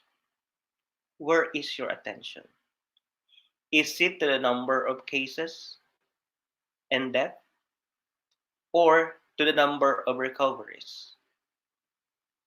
Is it to the action taken by your leaders or to the gaps of the action taken by your leaders? These are just to name a few. But really is, what are we looking for? What is our quest every day? What is this reactive people's action telling us to carry forward in our life? What is our focus? Did we learn something to focus on from this pandemic? Or what shift are we making after this? You know, because when we shift our focus, we also shift our quest. Let us examine some of the stories I have. Amidst this enhanced community quarantine, I feel overwhelmed with all of the things going on the social media and even in the mainstream media. I receive forwarded messages. Some are true, while mostly are fake news. While I understand how to determine which is true and where to find a most reliable and verified source of information, I still became anxious because I was fed up with everything else. Truth to be told, I, ex- I experienced several episodes of increased speed in my heartbeat and breathing and found myself thinking and worrying too much. On my own, I tried breathing and meditation, music, and connecting with people until I realized I have something to do as a life coach to give free coaching to my colleagues in order to help them as well cope up with the situation and, of course, to help myself as well. But what is really helpful is I took the certification for facilitator of 7 habits of highly effective people, where I learned that what you see, your perspective, what you do, your action, is what you get, is the is the results. This helps me to change my focus. I focus on the positive sides of the coins, which eventually to doing things that are helpful for my growth while in the enhanced community quarantine. As a result, I got to know myself better to help others to also become the best version of themselves. What about you? What change in perspective does this pandemic is telling you? And what actions are you taking moving forward to achieve your desired results?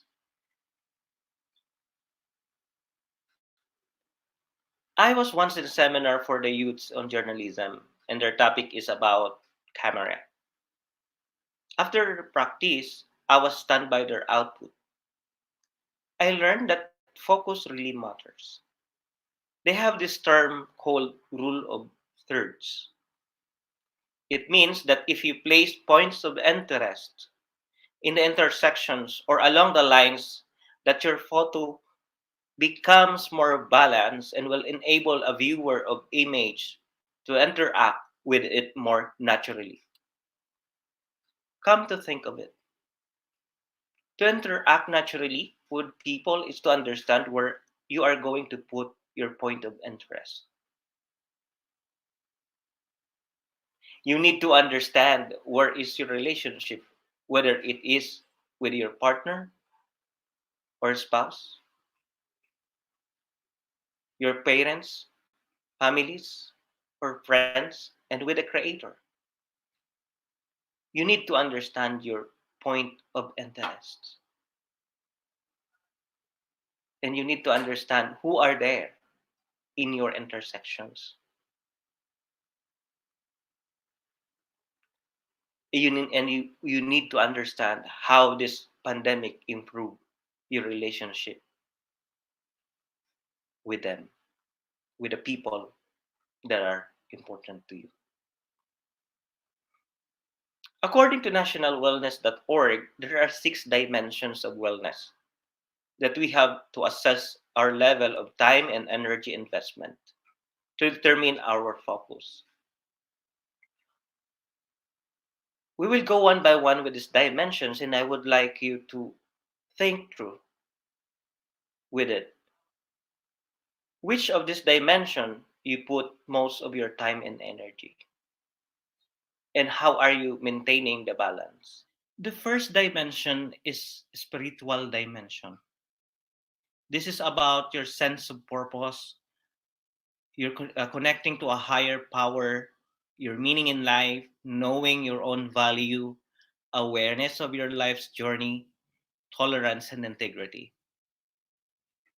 The second dimension is the emotional dimension. This is about acceptance of feelings, managing your emotions and coping with your stress, about your resilience, and how you attune to others' emotion. It's more of empathy. The next dimension is occupational dimension. This talks about your financial health, ability to share gifts, talents, and skills through your work, about your satisfying career or sense of achievement. The next or the third dimension is about the physical dimension.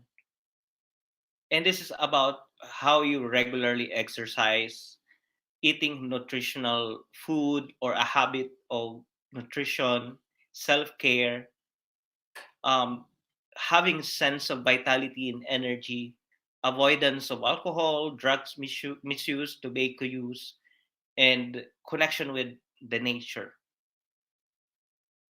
The fifth dimension is about your social dimension. This is about your positive connection with others, how you how you live in your community. This is about giving and receiving social support. This is about intimacy, compassion, and love. And the last dimension is the intellectual dimension. this intellectual dimension. This talks about the creativity, stimulating mental activities about your learning, your reading, problem solving, staying in the staying current with events you actually enjoy.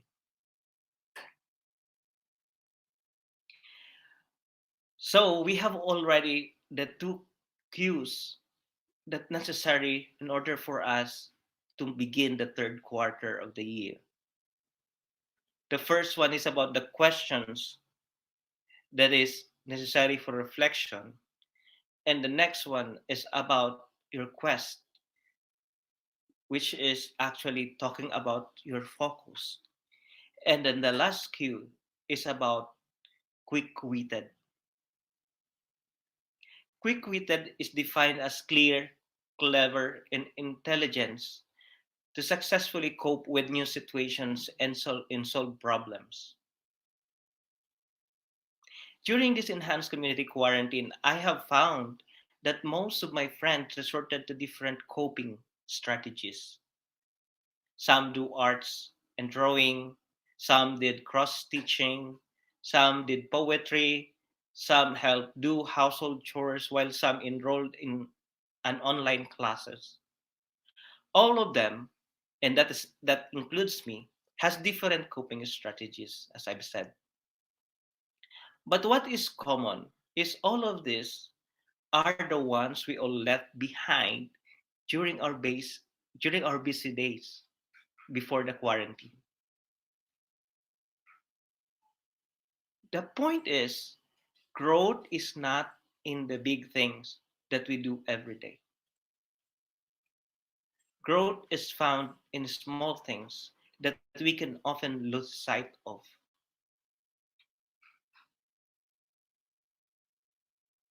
Years ago, my 6-year old daughter often had tantrums when prepping for her preschool. My wife and I just considered it as part of her growing up. Tantrums are part of children's, especially when it comes to going to school. However, many days have passed. Similar patterns is happening until we asked, "What seems to be the problem, my daughter?" To our surprise, she responded, "It is because of the socks. She doesn't like the sock." We were surprised because she's the one who chose that socks from the department store. And during that time, she liked it very much. Then one day, she asked me, "Daddy, did my shoes getting smaller?" With my aha moment, I realized that it is not about the socks. It's not about the tantrums of children that seems to be a normal thing. It's not about the shoes either. It is about growth. My child is growing. Hence, she experienced pain. Well, literally, in her feet, because her feet could hardly fit to her shoes anymore. My child feels pain. And to my second point is that growth is always accompanied with pain because it is a process. Growth is a process. So what does this pandemic is telling us? This is telling us to change and leave our comfort zone. And to my third point about growth, growth is always about change. Some did the work from home setup and found way to effectively do work from the usual office. While funny, but TikTok is it creates your acting, dancing, and dubbing juices. And some started to contact long lost friends and relatives online. These are the changes. Now, we have already the three cues that is required for us to move forward with the third quarter of The the three Q's are your questions. How do you question yourself? The next is your quest. What is your quest? And what is your focus? And the last part is quick wittedness. How do you see growth from this experience? Now, list down your top three things that you would like to focus on after this pandemic in order for you to grow as a person. Make sure that these three things are results of your experience from this community quarantine. You may look at the six dimension of wellness in life, be it around your physical, social, emotional, mental, or intellectual, spiritual, and occupational dimensions. Sooner or later, this pandemic will inform how we will do work, will, will inform our relationship, our priorities, and the entire human being. I feel that we will not lose of our journey when we always ask ourselves to reflect, maintain our focus, and see the opportunity for growth anytime, anywhere, in any situation of life we may be. That is all about your questions, your quest, your quick-wittedness in life that will determine how will your life be about after this pandemic. If you need coaching service, you may reach me through my FB page Life 2.0 with Coach Lem or to my social media accounts Facebook, Instagram, and Twitter at Life Coach Lem, or you may visit our coaching hub at Decaf Coffee Republic located at Pioneer Center Compound, Capitolio, Pasig City, where we offer 24/7 coaching service on demand. Or you may contact this number 0917-586-1661. Also, please don't forget to visit Life Coach Philippines or www.globalcoachentrepreneur.org to know more about life coaching and life coach certification program. Thank you.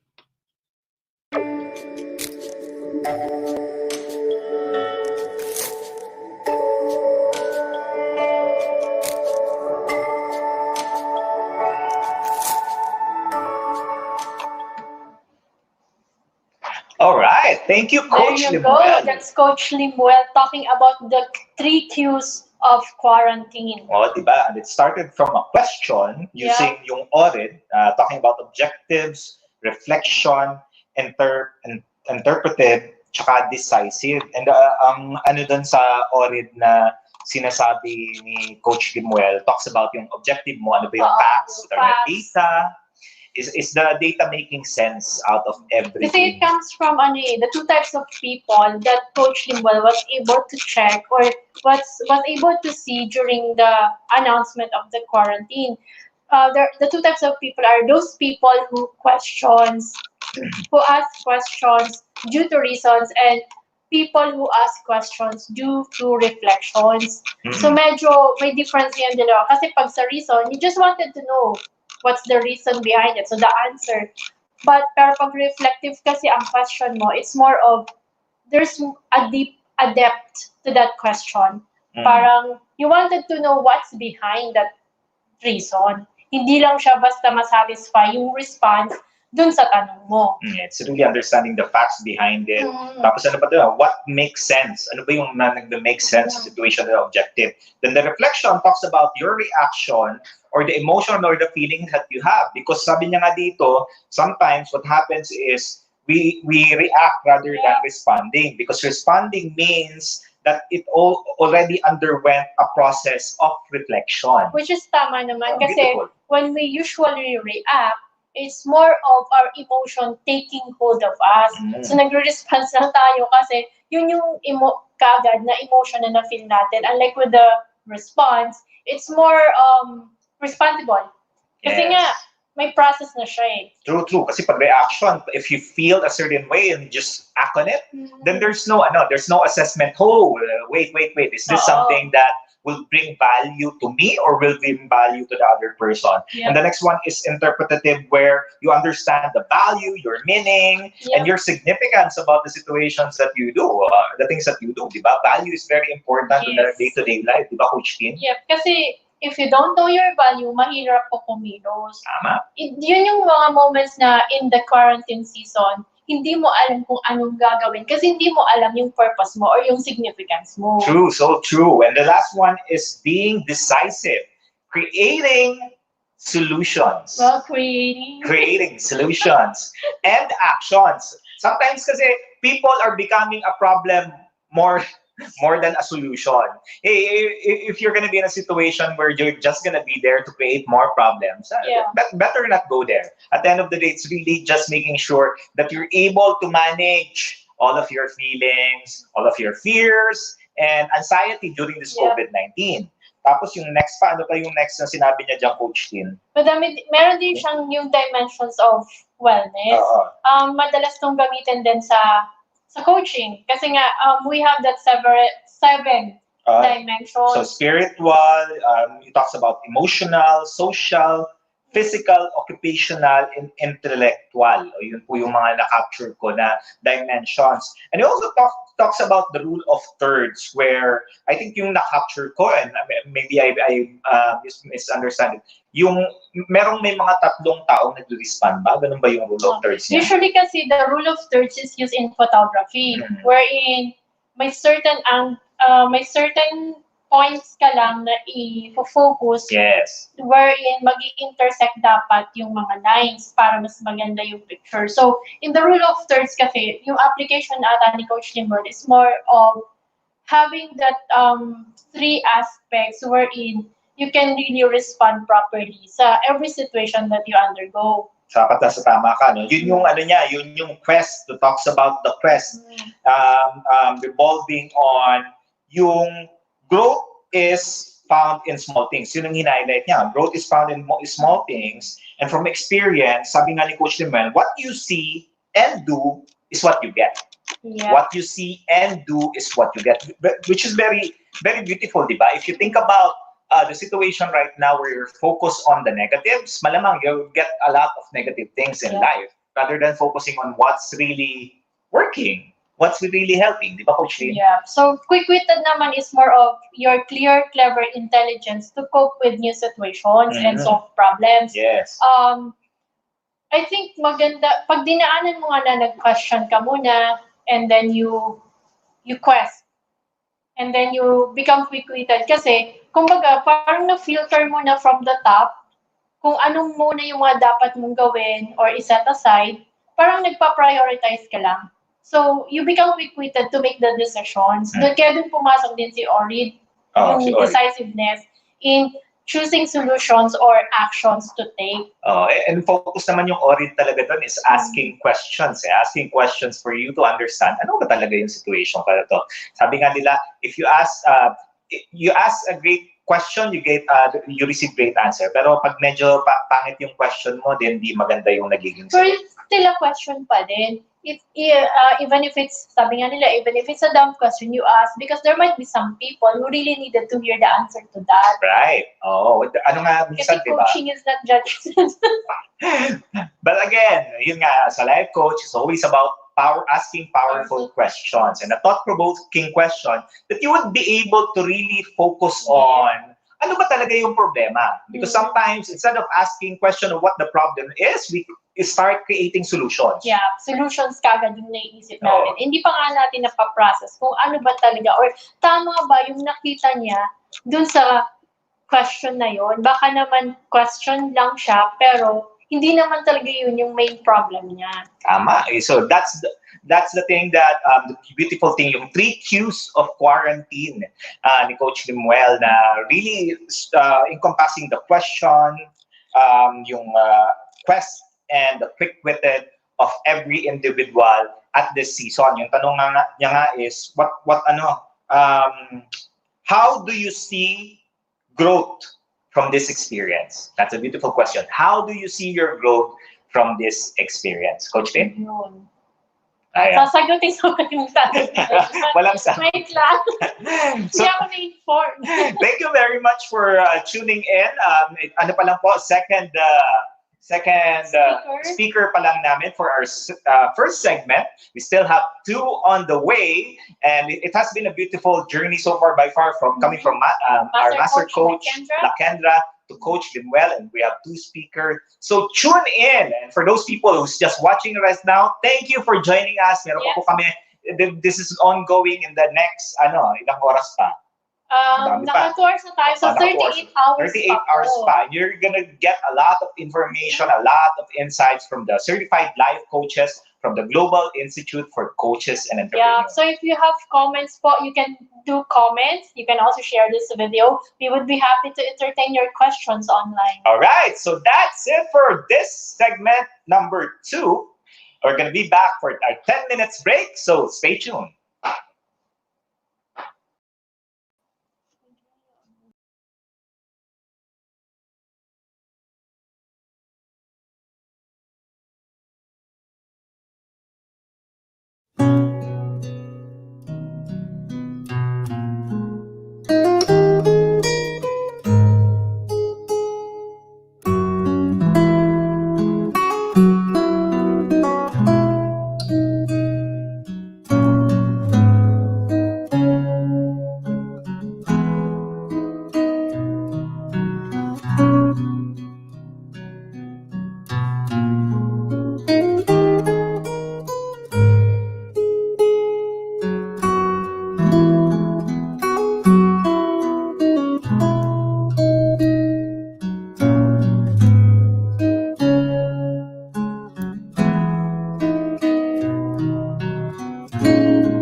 Hello, welcome back to the Global Virtual Coaching Summit Part 2, brought to you by the Life Coach Philippines and the Tribe of Anong Life part 2? Coaches. Segment 1 Seg- pa din po, but speaker 3.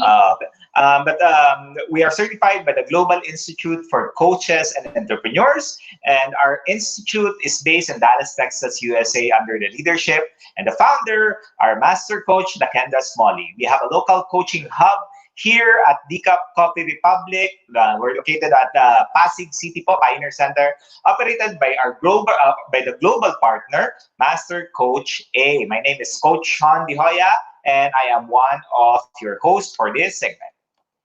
Hello, welcome back. I am Coach Tin De Hoya, co-hosting the segment 1 with Coach Sean. We have 4 speakers per segment, and our third speaker is an registered electrical engineer.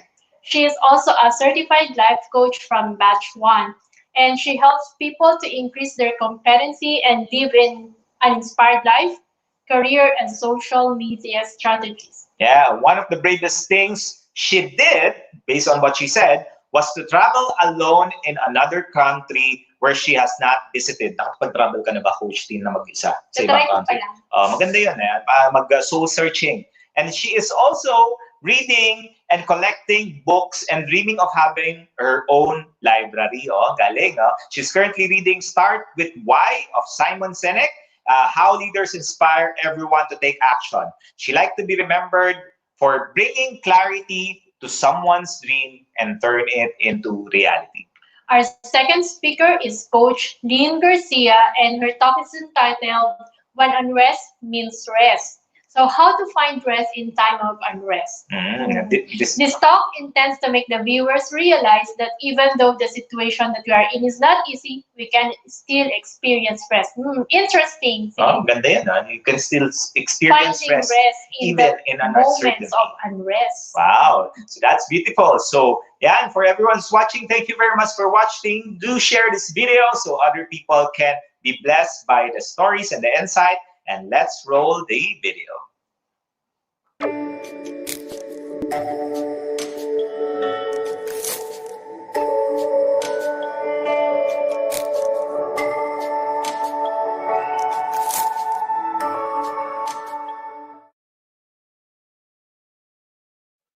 And we are live.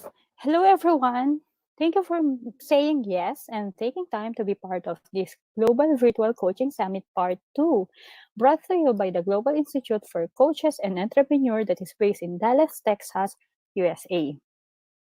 This talk is a response to the original material of Master Coach A on COVID-19 ROI or Return of Insights. You may watch the replay of the Zedkapi Night episode at Coach A YouTube channel. I am change agent Lynn Garcia. I am a registered electrical engineer, an occupational safety and health practitioner, and a certified life coach. As a coach, I help young professionals to increase their career competency and improve their focus in achieving their goals. I also believe that time was created for the purpose to be fulfilled. That's why kapag may mga encounter ako or working with clients, I I always emphasize yung value of what you are doing right now. Kasi 'di ba sa kabisihan ng buhay natin, sometimes we are losing yung steps or yung mga direction natin or yung focus natin in achieving the goal or in achieving yung bagay na gusto nating maging tayo. So whatever you're doing right now, what is important is connected siya to whom you really want to be in the future. Okay? Para hindi sayang yung oras natin. And dapat nagko-complement yung mga ginagawa natin ngayon sa gusto nating maging sa future natin. So here's a very common question, but really hard to answer. How are you today? I hope that whatever situation you are in right now, I hope that after watching this video, you will feel great and empowered. Sana po makatulong po sa inyo yung presentation natin today. And as mentioned earlier, this video is a response to Master Coach A's COVID-19 ROI. But to set the expectation, we are not going to talk about the virus. What is important now is for us to learn or understand how are we going to react, and how can we protect our mental health and inner peace sa ganitong situation. So, few days ago, I posted this sa Facebook page ko. So, that's my Facebook page, Coach Lynn Garcia. And may two questions ako for my friends and dun sa followers sa page. First is, what is your current situation and how this situation changed you and your life? Kasi we need to understand ano ba talaga yung nangyayari sa buhay natin.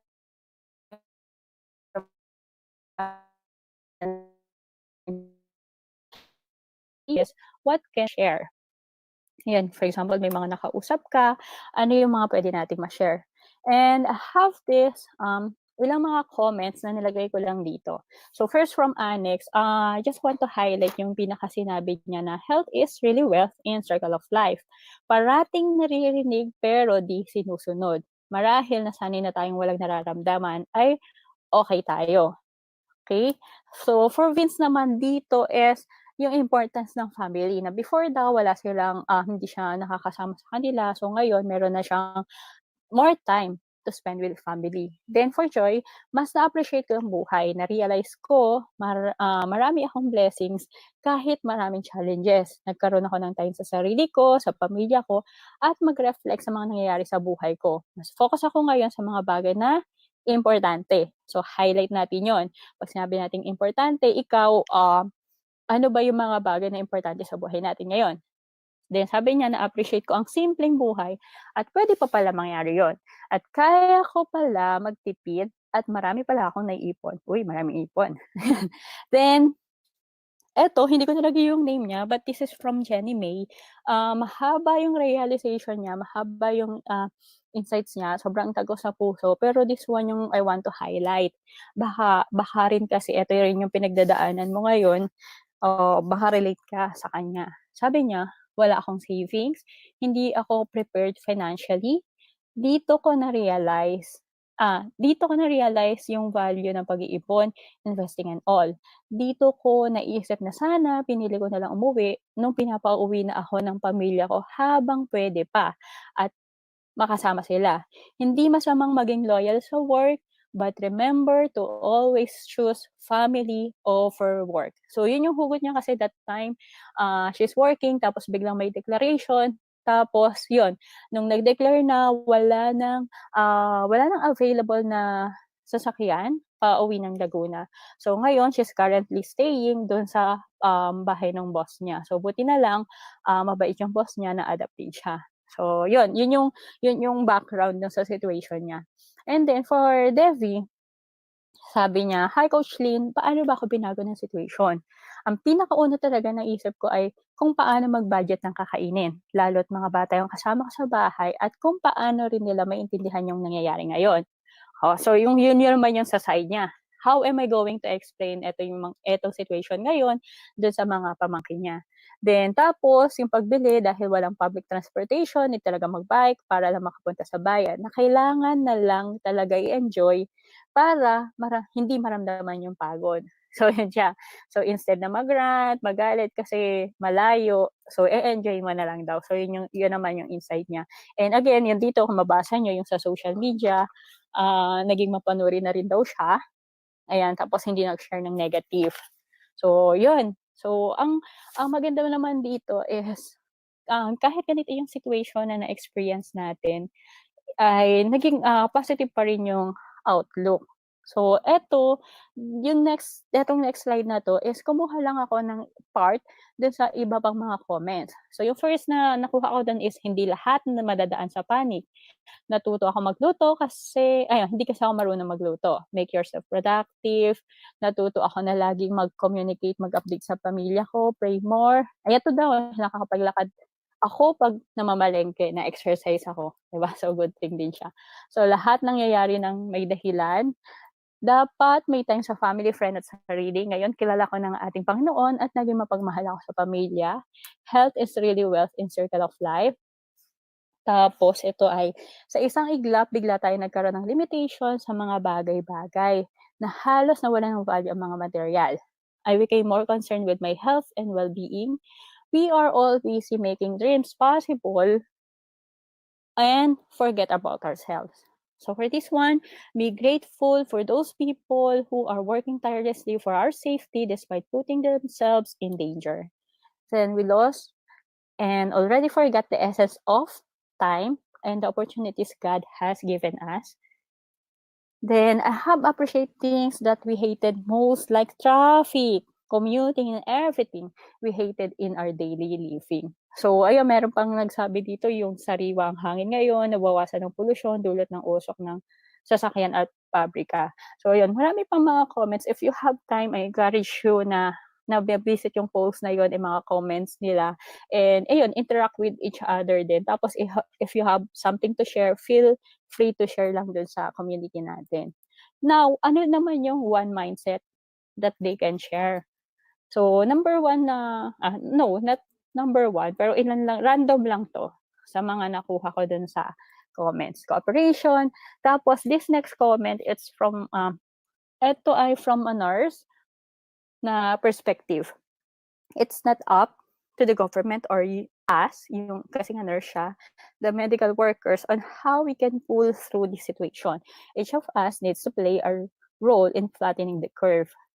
In order to serve others, value yourself first, set aside our differences, trust and obey the authorities as they were placed by God, appreciate life, keep the faith, appreciation of work and company, value the life that you have, be thankful in everything that we have, salute sa tiwala sa government, frontliners, and doctors, keep going, appreciate and enjoy the little things tulad na lang ng pagdidilig ng halaman, ito, yung iba nga doon nakapag-garden na, caring for our aging parents, playing with pets, etc. Next is stay calm. Pag kalmado ka, makakapag-isip ka ng tama. And then, next is push button of a new life. So, yun, ang dami nila mga comments, ang dami mga insights, mga realizations, and yun nga. Ang maganda kasi positive yung outlook, ito yung situation, pero yung response natin is still, we are protecting pa rin yung kamusta yung magiging reaction natin, paano natin siya titignan. Okay? So, yung next is, what am I going to share to you today is finding rest in time of unrest. Yung pinaka-point is, ayan, yung video intends to make you or us realize that even though the situation right now or the situation that we are in is not easy, but we can still experience rest. Yes, it's still possible. So, hindi porke nandito tayo sa unrest, ito yung situation natin, wala na, lahat tayo down na. So, it's still possible to find rest. Pero, how? Yun yung question natin. How? So, how to find rest in time of unrest? So, my only answer for this is trust the process. Why? Kasi wala tayong control in everything na. So, all we need to do is to trust the process. Pero yung nilagay ko kasi dito is not yung pinaka-trust the process lang. I have action items on how can we cope or how can we find rest in time of unrest. So, ito yon. So, we have 5. TRUST. So, for T, we have dito yung take care of yourself. Then R, remember to focus on the positive. You understand the point of view of other people. And then S, seek long-term peace. And then yung T, or the last one, the last letter, take responsibility. So, for each letter nito, I have prepared na mga simple activities na pwede nating ma-practice para ito yung maging guide natin and to ensure na mayroon pa rin tayong rest sa ganitong situation. So yung first is take care of yourself. Sabi natin, self-care is self-love. And again, ito pa ulit-ulit natin sasabihin, it's okay not to be okay. So your relationship with yourself sets the tone for every other relationship you have. If you are really dedicated to your job, so for example, you're working, before kasi 'di ba kung working ka tapos ikaw yung pinaka-busy tao na hindi ka na maabala, ang daming commitments, ang daming schedule, yung planner, punong-puno. So, dun ka na naka-focus. Tapos biglang ngayon, nawala siya. So, sabihin natin naka-work from home ka, pero 'di ba, ang laki nung naging difference na. So mararamdaman mo talaga yung difference and, um, yung ibang mga nakausap ko may mga realization sila na they feel na yung job nila yun daw yung mga yun na yung naging buhay nila. Pero yun nga, kaya ko din binasa and kaya ko shinare yung mga comments kanina na posted on Facebook is for us to see na, okay, so ito pala yung iba-ibang perspective din. So ganito din yung nangyayari dun sa ibang tao. Yung sabi nga nung isa kanina na, yes, okay daw na, prioritize yung work, pero syempre yung family mas ano din natin, mas important din siya. Pero eto, in taking care of yourself, whatever commitment you have, dapat hindi natin kakalimutan na unang alagaan is yung sarili natin. Kasi 'di ba sinasabi natin, you cannot give it what you do not have. Now, ang pinag-uusapan natin ngayon ay health. So what if focus ka sa work or focus ka sa kung saan man 'yan, bigla kang magkasakit or hindi ka na naging productive, sino magte-take care sa'yo? Paano ka pa makakapag-serve sa iba kung ikaw mismo may sakit na or dahil kasi napabayaan mo yung sarili mo, 'di ba? So, yung dito naman sa statement na it's okay not to be okay, yes, kasi we are all human, may mga emotions tayo, may mga pinagdadaanan tayo, pagka pumasok yung hormones, ibang usapan pa rin siya. So, acknowledge lang natin and etong isa dito na nilagay. Alright, so we're back, guys. I'm sorry, nagka-problema ako sa connection kanina. So, let's proceed dun sa discussion. Balikan ko lang ulit how to find rest in time of unrest. We have yung trust. I'm currently explaining yung take care of yourself nung naputol tayo kanina. So, yung activity, yung suggested activity, imagine seeing yourself through the eyes of someone who truly loves and respects you. So, what new things do you see? So, yan, make a list. And it's important that you have pen and paper. Highly recommended ko siya. Kasi kung sa mind mo lang siya, pwedeng makalimutan mo or sumakit lang ang ulo mo kakaisip tapos eventually you'll forget about it. But if you have pen and paper, pag sinulat mo siya right after that, there's a feeling na, alam mo yun, pag binabasa mo siya, hawak mo siya, okay, so eto pala ako. Okay? So, yan. And then, ayun lang. Kung nagbibigay tayo ng oras sa ibang bagay, sa ibang tao, sana wag nating pagdamutan ng oras yung sarili natin. Okay? So next, let's proceed with this one. Remember to focus on the positive. So this worksheet, I learned this also from our master coach, Coach A. Sabi kasi, based on research, research now shows that acknowledging and expressing gratitude daw can alleviate anxiety and depression. So, kung may mga iba kang emotions, feeling down ka, we suggest na gawin natin to. Lalo na ngayon, kung di ba habang naka-quarantine pa tayo, di ba sinasabi ng iba, nakaka-experience na silang boredom, wala nang magawa. So, why not try this? Lalo na ito, ang kailangan mo lang ay 3 things. So, ano yung mga 3 things na yun? Kung may more than 3 things ka, it's good. Pero dito, para wala masyadong pressure, 3 lang. So, yung first, name 3 good things that happened today. Hindi yesterday, hindi bukas, but today. So, para hindi sumakit yung ulo mo, today lang yung pag-uusapan natin. So, again, dapat meron kang pen and paper. So, list down yung 3 things na yon. What are the 3 good things that happened today? So, 1, 2, 3. Next, name 3 good things about your life. Ano kaya yon? So, 3 lang din. And then, name 3 good things about your home. Ito, yung di ba, nag-trending nga siya nung first week pa nung enhanced community quarantine na iba-ibang places sa bahay nagkaroon na ng mga pangalan. Meron mga banyo city, yung mga ganun. Okay, yung kwarto prinsesa. So, ayun, siguro may mga good things na tayo na masasabi about your home. And then, name 3 good things about your family. Ayan, especially dun sa mga nakasama nila ng matagal na ngayon yung family nila. Okay? Then, 3 good things about kung currently working ka, ano yung 3 good things na yon about sa work mo. Kung student ka, 3 things about your school. If you're a business, kung may business ka, ano yung 3 good things about your business. So, yan. Sulat lang din po natin siya. Okay, so let's focus on the positive. Ano yung mga good things na yon. And let's always, ang maganda dito, practice din natin siya everyday. So, yan, list down din natin yung mga good things. And pwede rin may mga iba-ibang categories. It depends sa'yo kung ano yung mga gusto mong ilagay. So, for example, yung home, i-change mo siya ng iba naman. Or yung family, kung specific siya, kung each family member, ano yung good things about your mom, your dad, siblings. So, yan. Next, you understand the point of view of other people. So for when you know where someone is coming from, you'll be better able to understand the situation without all the stress.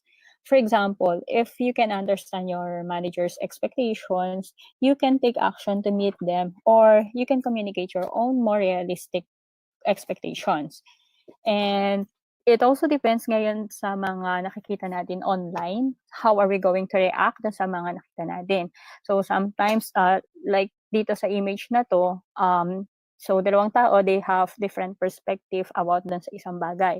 So yung isa, sabi nila 4, yung isa naman sabi niya 3. Pero ano ba talaga yung tama? Kung may ikaw yung nakakakita sa kanilang dalawa, so ibig sabihin parang ikaw yung third person, you'll see na wala namang tama sa kanila or walang mali. So, ganun din yung how are we going to see the world, or how are we going to have that perspective na ikaw kasi pagka if you're going to talk about or think about yourself, you will always think that you're always right. Pero sa kabila, siya din, ganun din yung isipin niya. Ang alam niya, siya din yung tama. Pero pag tinignan mo siya dun sa outside na view, yung ikaw nga, yung third person na dito sa image na yan, you're going to realize na wala namang mali, wala namang tama sa kanila. Yung isa, 4, iba kasi yung tinitignan niya. Yung 3, iba din naman yung tinitignan niya. So, 'di ba? So, yun yung point dito is kung meron tayong uncertainties, kung meron tayong situation, paano ba tayo nagre-react? Nagagalit ba agad tayo dahil sa we need to stick dun sa emotion natin or dun sa understanding or perspective natin? Or nagbibigay tayo ng time to understand other people? Alam yung hugot? Ano ba yung hugot niya? Bakit ganun siya react? Kasi 'di ba sometimes kaya ka ganitong mag-react kasi nung bata ka ganito pala yung nangyari sa'yo. Or kaya ka ganito mag-decide ngayon. For example, yung example natin kanina about your manager's expectations or yung boss mo. Kaya pala ganito mag-expect yung boss mo kasi eto din yung pinagdadaanan niya or eto yung hugot niya or eto yung perspective niya. So in that way, ayan, understanding the point of view of other people, hindi ka na-stress. And at the same time, ang kailangan nating ma-invest lang dito is yung good communication. Na before judging other people, nag-reach out ka ba sa kanya? Or ikaw ba ay nag-try na maintindihan siya? So, yun. Yun lang yung gusto nating i-point out dito. And then, next is seek long-term peace. Ito medyo challenging siya kasi we're talking about, ayan, yung peace na mahabang, hindi ito yung sinasabi natin na pagka beauty pageant, world peace, gano'n. Ito kasi is yung inner peace mo. You do not, and you do not, you need to have the desire that you really want a long-term peace. Decide how you want to achieve it. So, yun yung first question natin. Gusto mo ba na may long-term peace ka? Or ano ba yung inner peace na pinag-uusapan natin? Ito yung peace na whatever situation you are in right now, nakakatulog ka pa ng maayos, nakakakain ka, ayun, yung may joy pa rin sa'yo. Okay? And yung pinaka-word natin dito is decide how you want to achieve it. Nung first, I think that was first week ng Enhanced Community Quarantine, meron ako na-post dun sa YouTube channel ko. Ayan. If you're on YouTube, please, subscribe. Promote ko na rin ngayon. Coach Lynn Garcia yung name. Please search na lang. Tapos you can watch yung mga videos na na-share ko doon. Okay, so doon na-share ko kasi the noise versus the virus. So, pipiliin mo ba na maging affected ng noise sa surroundings natin? Or or mag-focus tayo dun sa mga facts talaga. So, dun kasi if you want to be distracted ng noise, malaki yung effect niya sa inner peace mo. And kapag nawala na sa'yo yung inner peace na yun, dun na natin ma-experience yung mga iba't ibang emotions natin. And baka dumating sa time na hindi na natin ma-manage yung stress. Okay? So, ngayon, decide ano ba yung long-term peace na gusto natin. Paano natin siya ma-achieve? And pinaka-important question on this is, who do you allow to speak to your life? Dun ka ba sa mga nababasa mo na news? Yun ba yung magdidikta sa'yo? Next question is, who holds the remote control of your life, in your life or of your life? Sino yon? Sino nagpapatakbo ng buhay mo? Are you allowing other people to define your own values? O ikaw ba hinahayaan mo silang mag-decide on your behalf? So, yun. Ako yung lagi ko lang sinasabi is, do not let other people or circumstances steal your joy or steal your peace. Okay, so yun yung importante na sa atin. Okay, so that's for S. Next is take responsibility. The actions you take are taken by you. So, etong responsibility na sinasabi natin dito is to take responsibility for your life is to take responsibility for your powers of thinking, feeling, speaking, and acting. Because yun naman talaga yung buhay natin eh.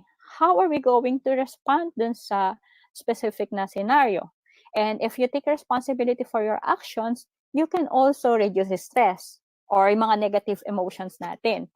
Then, when you keep yourself accountable, you'll be focused on constant self-improvement without the lies, blame, or cover-ups. Hindi yung pag may ginawa ka, tapos, let's say, hindi siya naging successful or hindi naging maganda yung output, lagi nating sinasabi, kasi, tapos lagi tayo nagtuturo, lagi tayong nagbe-blame ng ibang tao. So, siguro ngayon, while we are on quarantine, tapos may time tayo to reflect on these things, ito na iisipin natin. Okay? Sabi dito, taking responsibility puts you at choice and that allows you to choose how to respond to life's challenges. And your greatest ability is responsibility. Ayun, sana siguro, ayun, no, kung lahat tayo, nagte-take ng responsibility, nag-acknowledge tayo, accountable tayo sa every action natin, siguro magiging maayos yung situation natin. Okay? And that's it. So, how to find rest? Ang question natin kanina, is it possible? And yes, we're saying na yes, it's still possible to find rest in time of unrest. And dito, hindi natin pinag-usapan yung ibang bagay, hindi natin pinag-usapan yung ibang tao. What we are talking right now is about ourselves. Kasi eto, kahit natutunan mo siya or kahit alam din siya ng ibang tao, we cannot control other people's reaction na kahit eto na-share natin siya, nabigay natin 'to sa kanila, iba-iba pa rin tayo ng pagtanggap dito and depende rin kung i-a-apply natin siya or hindi.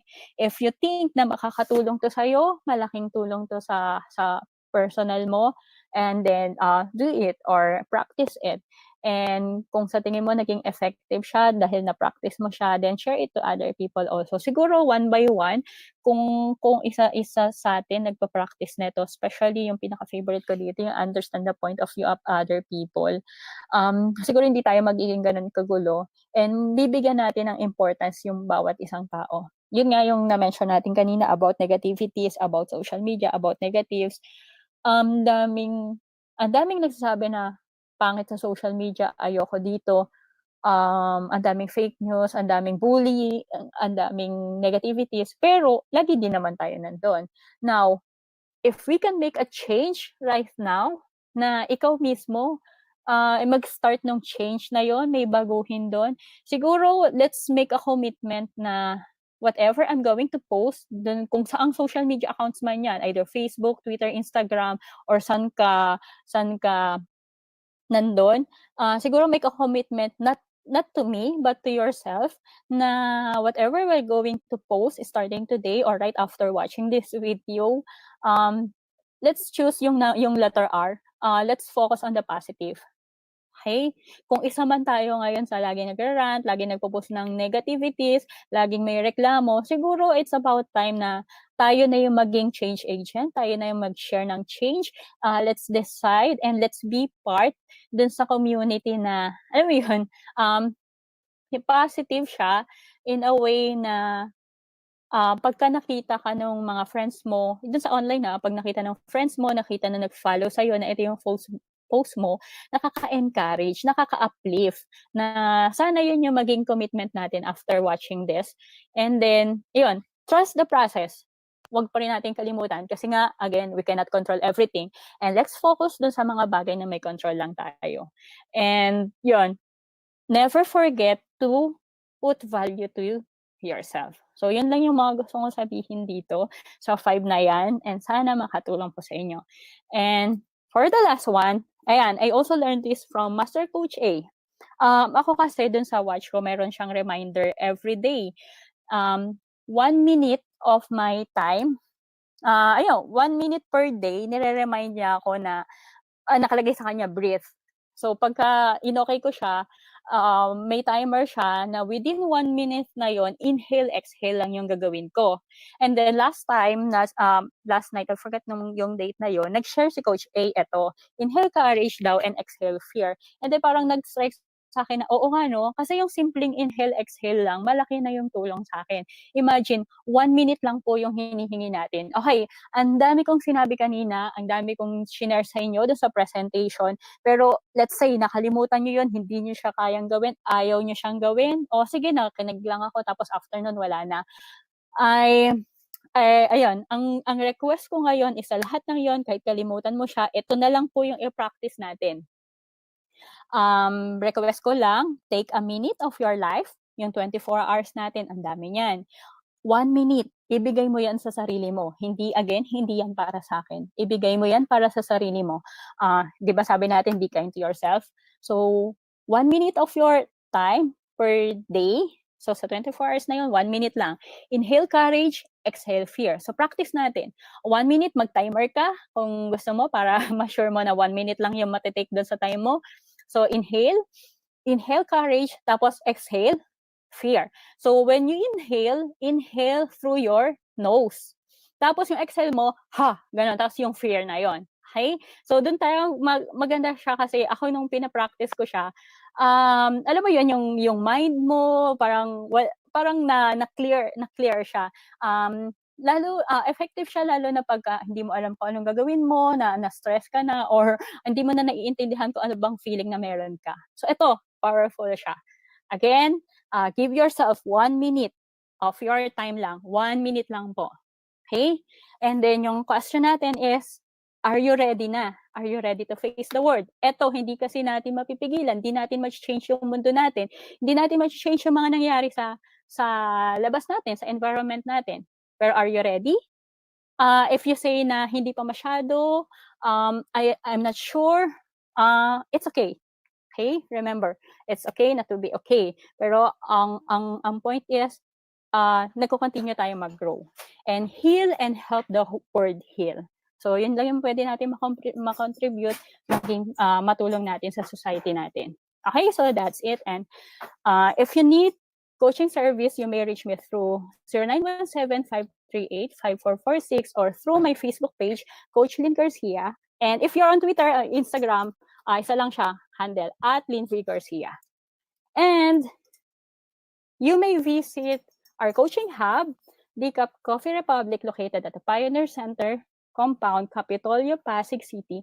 We offer 24/7 coaching service on demand. 0917-586-1661 is the number to call.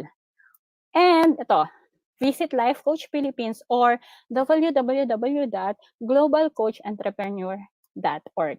So that's it. Thank you for listening. Let's continue to spread love and kindness. Love, bam, boom. Bye.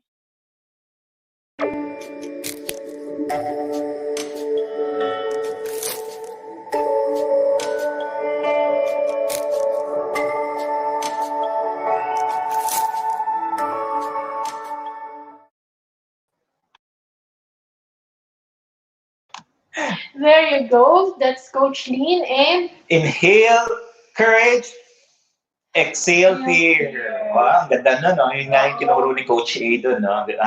Kailangan mo, pero hanapin mo dapat kung ano yung courage. A courage to Yeah. do what? And what kind of fear do you want to Do you exhale? want to exhale? It's a beautiful, sharing ni Coach, no? Coach Len, talking about trust. Ano nga ba yung ibig She sabihin ng trust? focuses on trust. Trusting the process in this time of unrest. Yung ano nga nun, take care of yourself, the T. Always make sure that you take care of Yeah. yourself. Focus on pansarili. Kasi minsan nakakalimutan. Ikaw muna. Kasi you cannot give what you do not have. Yes, and we need to continuously make sure that we take care of ourselves. Kasi nga, paano mo alagaan ng ibang tao kung hindi mo naalagaan ang sarili mo? And yung R is, remember to focus on the positive. Ayan, it's very important that you focus on that one. Kasi sometimes we always focus too much on the negativity of life, no? And I like what she did na she gave a positive worksheet. So you can Ayan. also message Coach Lynn if you want a copy of that. Or you can do a replay. Kopyahin nyo na lang po. It's very helpful because the positive worksheet allows you to look for the positive things in your life, in your home, in your family, in terms of your now, your work or business or your school if you're a student. Yes. The next one is understand the point of view of others. So maganda to, it's called perspective. Sometimes people have different perspective. Tapos minsan, hindi nila ako naiintindihan. Totoo naman talaga. Hindi ka naman talaga naiintindihan. Because of the they have different. their own. Iba-iba kasi yung perspective. And the beautiful thing about it is that dapat sabihin mo, i-share mo. And next is seek long-term peace. Ito yung medyo challenging, sabi ni Coach Lynn, because anong peace ba yung gusto mo? Do you just want to have peace or inner peace in the long run? Medyo mahirap siya. Pero, it's doable naman. It all depends on you. Sabi niya nga, because it is connected to yung take responsibility. Sabi niya kasi doon una, relax. Make time to relax. So take responsibility for you to chill naman. To find that relaxation moment. Ang ganda nga yun, di ba? Sabi niya nga, who do you allow to speak into your life? O diba? Who do you allow to speak into your life? That's a great influence. And who defines you? Ito binago ko ng konti. Who defines you? Is it you that defines you or someone else? Yeah. Diba? That's the beauty of it. And we're forever thankful for Coach Lynn for sharing that insight. And thank you for everyone who's been watching us for the last 4 hours, 3 hours so far, by far. Thank you for sharing this video, sharing your comments. Thank you very much. Meron pa po kaming isa speaker for this segment. And we'll be back in 5 minutes. See ya!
All right, welcome back to Global Virtual Coaching Summit Part 2, brought to you by the Life Coach Philippines and the Tribe of Life Coaches certified by the Global Institute for Coaches and Entrepreneurs. Our institute is based in Dallas, Texas, USA, under the leadership and of the founder and CEO, Master Coach Lakendra Smalley. We have a local coaching hub here at DCAP Coffee Republic. We're located at Pioneer Center, Pasig City, operated by the global partner Master Coach A. My name is Coach Sean, and I am your host for this segment.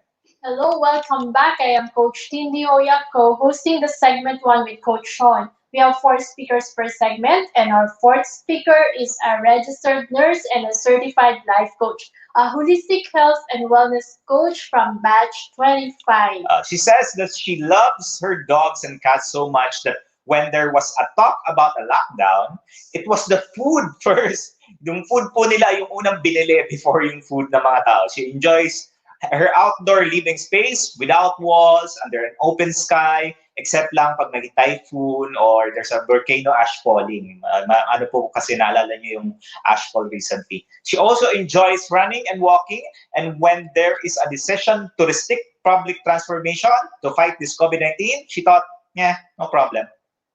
Our second speaker is Coach Glenda de la Cruz, and her talk is entitled Staying Well COVID-19, the Unseen Opportunity. She proposes COVID-19 as an unseen opportunity, or looking at it at a different perspective on how we look at each one of us, how we have been living our lives, how we are truly doing, and how it is going to give us a chance to improve in so many ways. Exciting. So, yep, let's roll the video.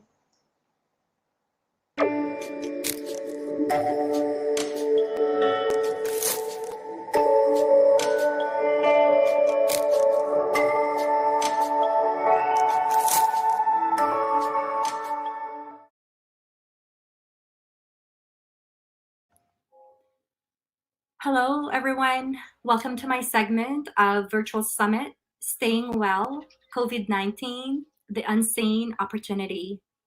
I am Coach Glenda. I am a change agent supporting individuals who seek higher level of wellness. I am a non-practicing registered nurse from Canada. In my previous practice as a nurse, I focused on health and wellness promotion and disease prevention, more specifically diabetes, lifestyle, and mental health management. I am also a certified life coach. And so what I do now is the marriage of these two professions. I am a holistic health and wellness coach, facilitating change in people's well-being and giving guidance in their wellness journey. What this means exactly is that I encourage people to redefine their wellness and asking three critical questions. What does it mean for you to be well? How much do you value your wellness? And how committed are you to achieving your higher level of wellness? So, my talk is about what we are all currently facing, the fight to contain this virus, challenging every aspect of our existence globally. I'll first briefly talk about the challenge in containing this COVID-19 pandemic. Then I'll share a personal story with some similarity in nature of what this pandemic is doing. And I will propose to look at COVID-19 in a different lens. And what I mean by a different lens is to look at any life challenges, in this case, the challenge COVID-19 pandemic brings, and to view it as an unseen opportunity to gain insights and lessons, perhaps even as a catalyst for you to change what needs changing, to realign what needs to be aligned, and to learn from the experience to realize what matters in our hearts in this lifetime. So, just last month, our world was just as how we've always known it, right? The usual stuff happening. We were doing things and going places, working and living day to day. Many of us had places to go, knew exactly what we were going to do for the day with some predictability. And we were just being okay with our status quo, even if there were some problems and or issues. Now, unless you've been hiding and living under a rock for the past few weeks, wouldn't you agree that our world has been turned upside down by this virus, acting like our invisible enemy? How are you in the midst of this fight to contain the virus? We are restricted with our movement. There are unimaginable losses, insurmountable amount of uncertainties, feelings of fear for some, anxiety, paranoia, grief, amidst fighting this virus that we cannot see. Do take notice of what's on the other side of the spectrum. Are there lessons you are learning? Insights you are gaining? Perhaps a spark or an energy from within that is awakening? What possibilities do you notice? Some people I have spoken with and in articles that I have read describe our current situation like our world has been turned upside down, literally.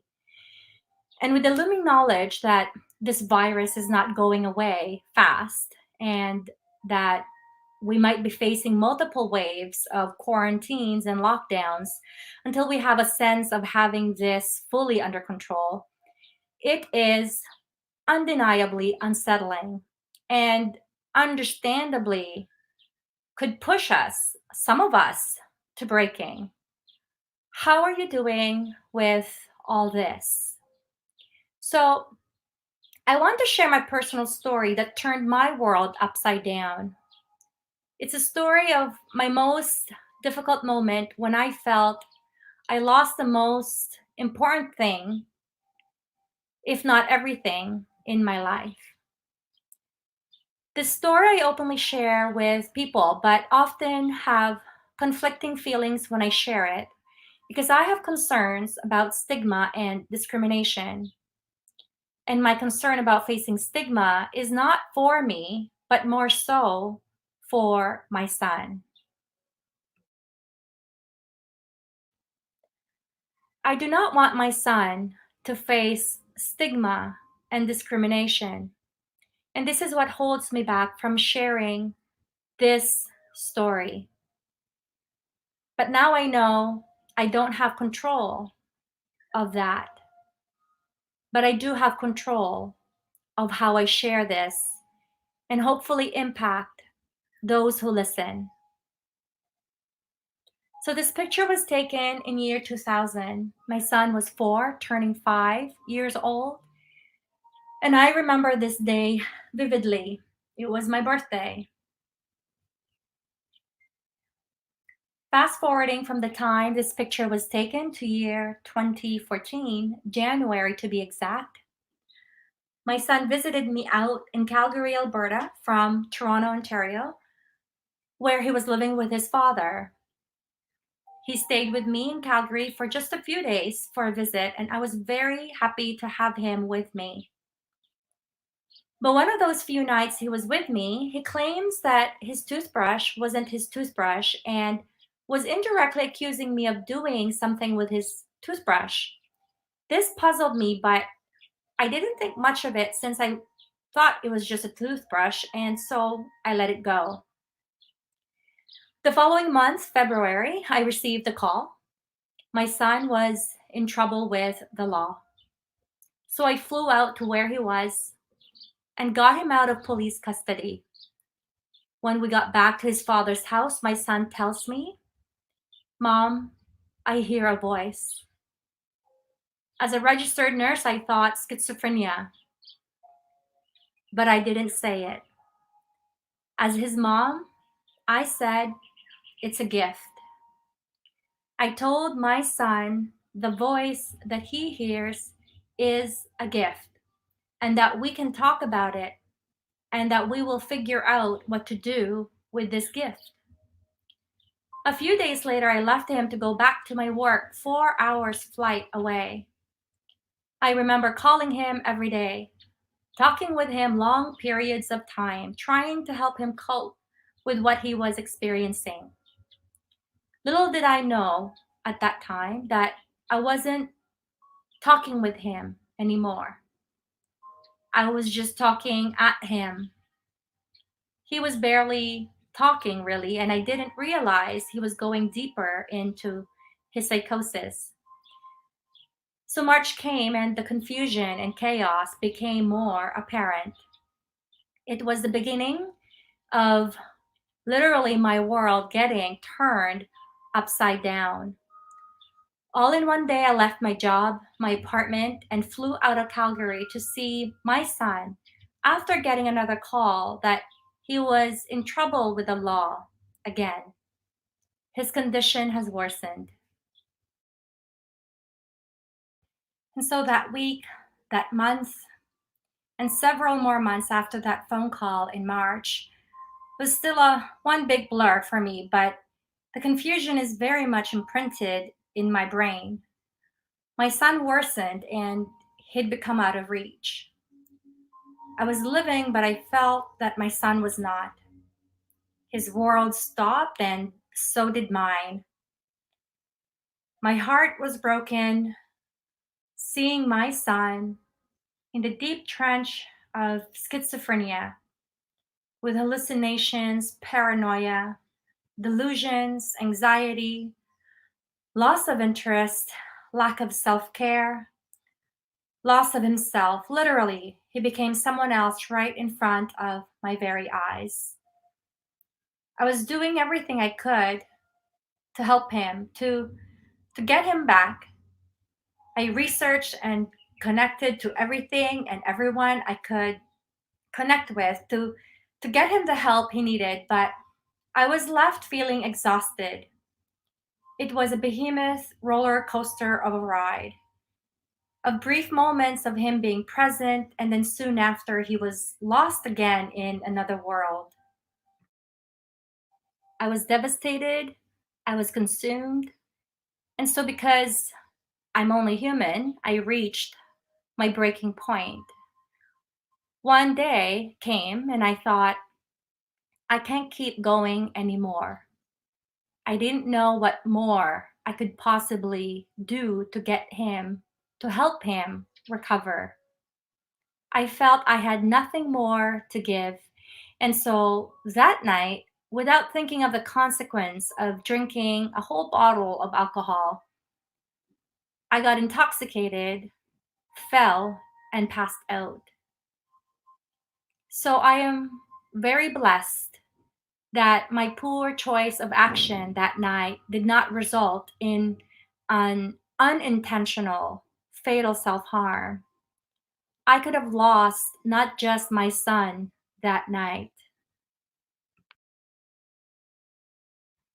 So that was that moment that I believe I passed my breaking point. But instead of breaking thoroughly and losing everything, I believe I was awakened to the realization that in this journey, in that journey that I was on with my son and that I am on with my son, I matter.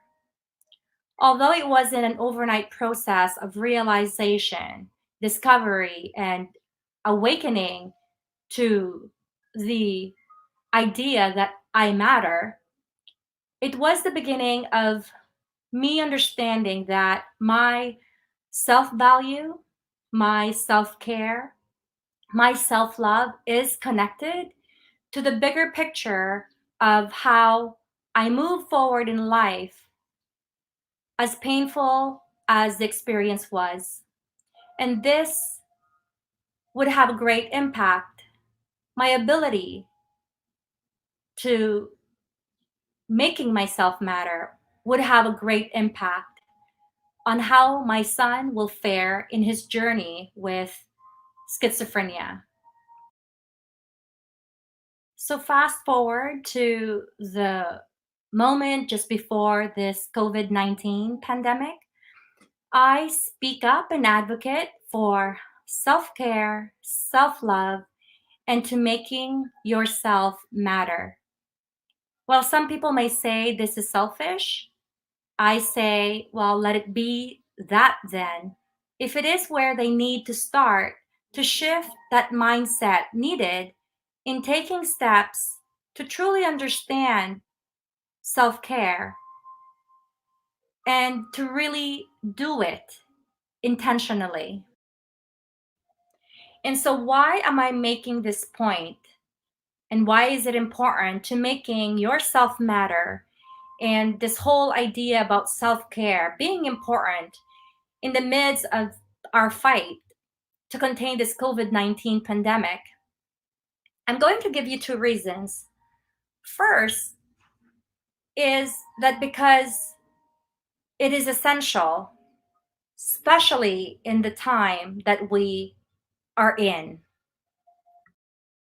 Second reason why I believe self care is important is because if you are not caring for yourself, how would you be able to help those who matter to you? Now, if I didn't come to the realization after I drank myself to oblivion that I matter and that I need to take better care of myself, how would my son, who suffers from a debilitating mental illness, cope in a world who is filled with people who, to this day, misunderstand the condition and regard it as a weakness or a bad upbringing or a bad personality or just being a bad person? How would my son be without someone who advocates for him to ensure his safety from his own mind and to help him find that peace of mind that his heart desires? Now, before I explain what that first reason is why I believe self care is important, let's first define self care. So, I'm going to ask for you to close your eyes for a quick minute. And please, as you're listening, please do close your eyes just for this 1 minute to truly get the experience of what I am referring to as self care. I will tell you when to open your eyes again. So, with your eyes closed, simply start to notice your breathing. And just taking notice of how you are breathing in and out, feeling the air move into your nose, allowing the air to fully fill your lungs with your chest expanding. And then letting that air out as naturally as it wants to flow out of your lungs. And then taking another breath in, feeling the air one more time, expanding your chest, and perhaps holding that breath in for a count of 3, 2, 1, then releasing it again as naturally as your body allows it to flow out.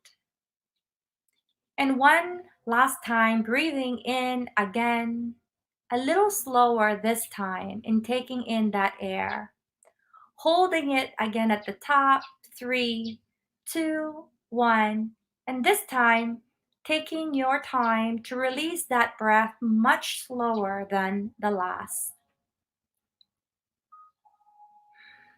And now open your eyes.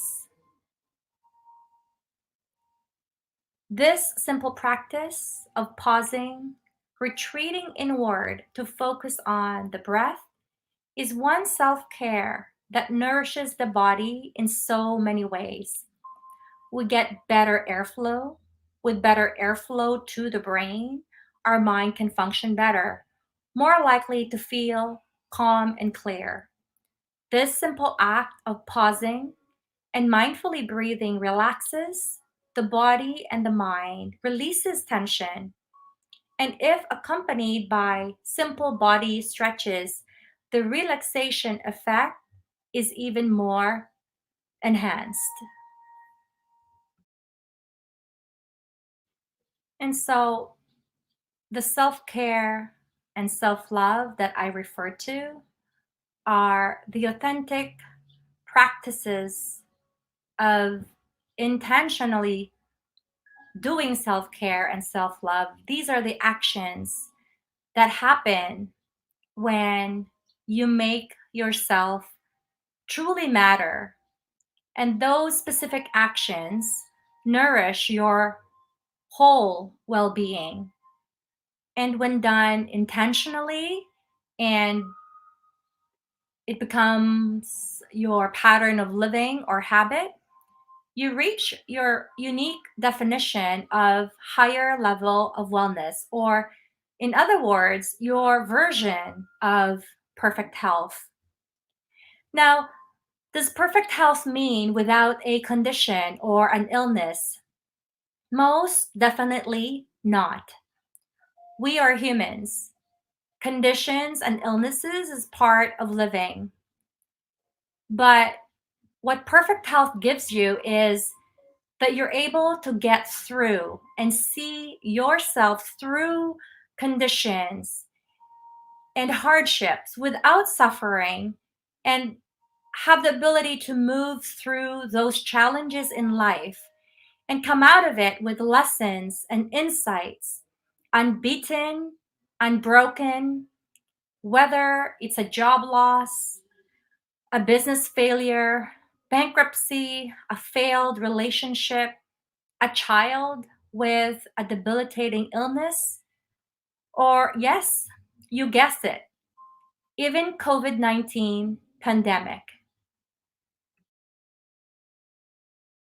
So the most important lesson I learned from witnessing my son experience schizophrenia, which turned my world upside down, was my self-value. It was that painful experience that I changed how I was treating myself. It was the time in my life that I started to choose to be better, to do better, and to feel better in order for me to keep going and to continue supporting my son. So, technically, the experience of supporting someone with schizophrenia, the way I've supported my son, helped me discover my value. In this universe where we are all connected, each one of us matter. I matter. And making yourself matter and valuing yourself means authentically loving and caring for you, to nourish you, to keep going amidst whatever challenge life throws at you. So, in this great challenge we face, what are you learning? What insights are you gaining? How are you valuing yourself in the midst of this experience? How are you taking care of you right now? So, I want to share my son's writing. He wrote this when he was in grade 4. He writes, don't take life's hardships as problems, but to instead rather take them as life's lessons. This is what he believed the world should live by, or to at least take into consideration. I challenge you to look at this COVID-19 as the unseen opportunity to make you truly matter. Imagine your level of wellness you would and could have when you make yourself matter. What difference would that shift in your thinking make to the choices you make in how you take care of yourself? Redefine your wellness. Choose your higher level of wellness. It truly does matter. I want to highlight the importance of valuing yourself now, not later or after the pandemic. Begin your journey now to your higher level of wellness. So, I suggest this acronym: I am, to guide you in the process of making yourself matter, of taking better care of you. So use this acronym to guide you in your work. I is for intention. A stands for awareness and acknowledge. M stands for making things happen. So I stands for intention. Set your intention or intentions on a daily basis. Let it be your commitment to yourself. And set your intentions as early in the day as possible and keep it simple. Make it your statement. That way, if and when you notice you are drifting away from your intention or commitment to self, you can deliberately bring yourself back to those statements. Some guiding questions to help you set intentions. Ask yourself, how do you want to feel? And how do you want to be? A stands for awareness and acknowledge. Awareness is simply looking within and reflecting on where you currently are with things, with your self care and your wellness. How are you truthfully taking care of you? Awareness is also asking yourself, what lessons and insights are you gaining from your challenging experience? Acknowledging is simply noticing what is within. Whatever it is that you become aware of without judging it or dismissing it, simply noticing it and acknowledge what is there. Let this be your starting point in your journey to your higher level of wellness. This is the source of mastering self control.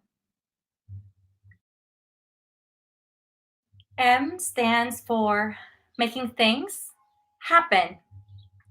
Now, this will be filled with your action steps to move towards your intentions. What do you need to do or stop doing? What do you need to change or perhaps modify? Making things happen mean using strategies, tools, resources, and having appropriate support. What tools do you have that will help get you to what you want to be or feel like? What strategies are you using that are working? And do you need support?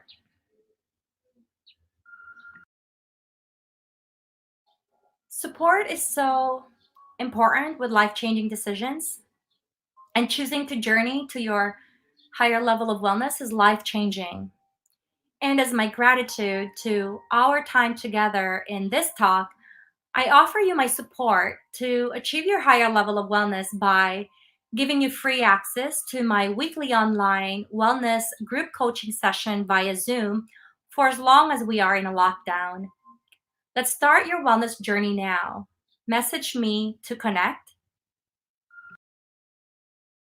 You may message me through my Facebook Wellness Essentials Facebook page, or if you need coaching service, you may reach me through Messenger via that same Facebook page, Wellness Essentials, or you may visit our coaching hub, Decaf Coffee Republic, located at Pioneer Center Compound, Capitolio, Pasig City. And we offer 24/7 coaching service on demand. 0917-586-1661 is the number to call. Visit Life Coach Philippines or www.globalcoachentrepreneur.org to also know more about life coaching and life coach certification program. And so I will leave you with this message. And to sum up my talk, in the midst of our most challenging times, and even in our darkest times, there are lessons and insights to gain. Those moments are the rare opportunity to find that braveness and wisdom that is within, so that we can recover from it and make the needed change or changes towards realizing what matters in our journey. Take away the money, the power, and sometimes we lose our loved ones in the depth of an illness. But when we value ourselves, we authentically love and care for ourselves. We continue to nourish ourselves to create that pattern needed so that we can realize our higher level of wellness that will fuel our journey in this life to face whatever it is that may come our way. As painful as they may be, we can keep going. That is the essence of true wellness. Be well, everyone. Take care. Take better care of you, and be as well as you are intended to be.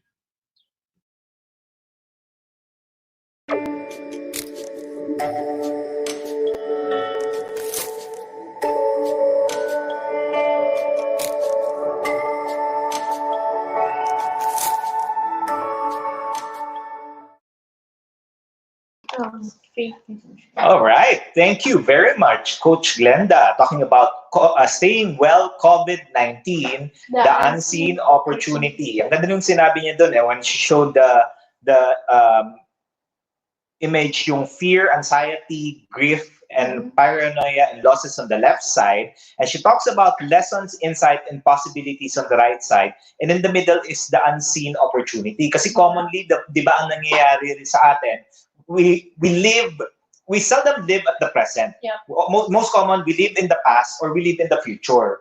So it causes anxiety in the future. Yung past mo, yung mga doubts, guilt or doubts. Yeah. And that's something that, di ba, I think a lot of people are really missing out on what's happening right now. So tingin mo, Coach Lee.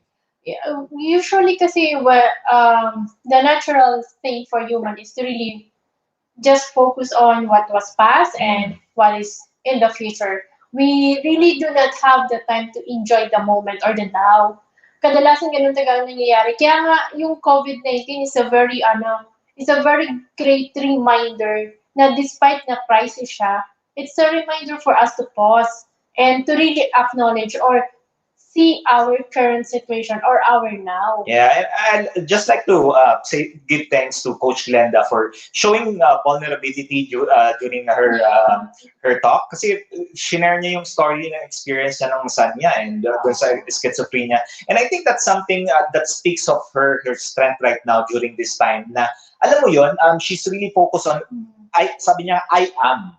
Yeah. Diba, I am talks about the intention, the awareness, and making things happen. Yes, kasi nga, you really have to understand that we might have different situations. Like in our case today, we have COVID and we have different situations. But we really have to focus on the I am, the intention, the awareness, and making things happen. Because at the end of the day, we really cannot control it. And what do we have to do? Do we really have to stay like this, or we can move forward and do something about it to rise up above it? Yeah, especially for parents out there, dapat tayo as parents, we need to be in the now. We need to be at the present. Hindi yung napapabayaan na natin yung sarili nila. Just think about, yung grocery ba? Yung mga bills? Next month, ganito, ganito. And really just having an opportunity to be still. Yun nga, what is your intention? Ano yung intention mo during this season? We still have a few more days, right? Before the Pero end we of never quarantine. know kung ipoprolong or i-extend si quarantine. Kasi Yes. at the end of the day, it's still a question mark kung wala na ba si COVID pag na-lift na yung quarantine. So we really have to be prepared. But in spite of that, we as parents or as individuals, we really have to prepare ourselves. And on how do we want to see ourselves after it? Kasi at the end of the day, matatapos at matatapos din po siya. Yeah, and the beautiful thing about life naman is when you continuously live in the present, you'll enjoy it. I mean, the best thing about life is really enjoying just the now, right? Na hindi mo na iniisip yung past and future. So, hopefully you're able to get some beautiful insights to what Coach Glenda shared. And meron po kami, we're just gonna take a 5 minutes break, and we're gonna have the panel, panel discussion. For the first four talks. Yeah, so may mga questions po kayo, please feel free to send the questions so that the panel can share their insights and answer it. So we'll see you in 5 minutes. Bye-bye.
All right. Good morning. Good Good morning, morning, everyone. everyone. Well, Welcome back. welcome Good back to. morning. Hello, coaches. To all those watching, welcome back. Thank you for staying with us. And we have with us are the certified life coaches that may have done their talk for the first segment. Coach Manuel, Coach Lynn, Coach Glenda. Say hello, coaches, to the people watching. Hi, hello, good morning to Hi. Good everyone. morning, everyone. Hello. Okay, how's everyone feeling? Feeling great. It's 4 o'clock. I'm up. I'm awake. Yeah. Mukhang wala pang tulog si Coach Tin eh. So, Okay. Coach, how does it feel? How was the feeling when you were doing the talks? Who wants to start? Ako na lang, coach. Sige, I'll start. Yung during the recording, coach, for me, siguro I'll start dun sa, thinking of the topic. Ikaw yung nag-invite sa akin that time, coach. And Yes. then, that time, I felt so excited na, wow, parang, di ba, after months na rin, no, na hindi na rin nakakapag-share, nakakapag-talk talaga. This time kasi nung na-receive ko yung invitation, I was so excited na wow, parang this is the time to share. Parang ganon. Kasi nung first week nung quarantine, nag-shoot ako ng vlog noon about the COVID, about the virus and the noise. Yun na yung I shared. Tapos parang after noon, so paano na ako makapag-share? Paano na Facebook na lang ba? So parang ang hirap na. And then nag-message ka, sakto rin. And kaya lang, after sending the message, parang nung nabasa ko siya, di ba? Parang, teka lang, bakit today na pala yung, today na pala yung deadline? Sabi ko, teka lang. So parang na-pressure ako nun kasi naka-work from home ako eh. Tapos alam mo yun yung ang daming distraction na ano ba, tutuloy ko pa to, mag-yes pa rin ba ako kasi ang daming gagawin, parang ganon. Pero nag-decide ako na, no, binigyan ka ng opportunity to share. Tapos parang compared to sa mga responsibilities, di ba?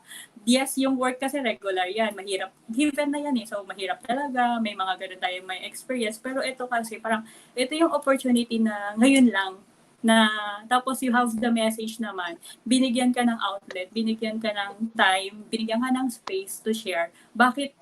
Bakit iniisip mo yung mga distraction ngayon or yung hirap ngayon? Parang yun yung naisip ko nun. Kaya ayun, tapos nung nag-iisip na ako ng topic, teka lang, ano ba yung topic yung gagawin ko? So personal pa rin siya based dun sa mga na-experience ko, tapos yung reading din, tapos based dun sa nakikita ko on social media. Kaya I posted din, di ba, yung hindi ako makasend agad sa yung topic nun. Kasi I want to know ano ba yung nangyari outside, ano ba yung nangyari sa social media din, sa personal experiences ng mga tao. Kasi ayoko siyang makita ng ako lang. So parang ganon. So ganon yung naging view ko. Hanggang sa, sige, na-connect ko na siya. Tapos when I said the topic, parang nag-send si Coach A ng, wow, okay, mas napaganda pa yung title. So yun, na-excite ako lalo. Yun, tapos nung recording na, din yung medyo challenging talaga kasi yun yung may mga cases na rin kasi. Yeah. Na, alam mo yun, so yun, medyo, teka, eto na naman, paano ba to? So, nag-struggle na naman ako na, parang, doon ko na-enhance yung topic dun sa talk ko. Kasi nga parang may personal experience, tapos teka lang, yun nga eh, parang possible yung rest, possible pa rin na magawa mo siya.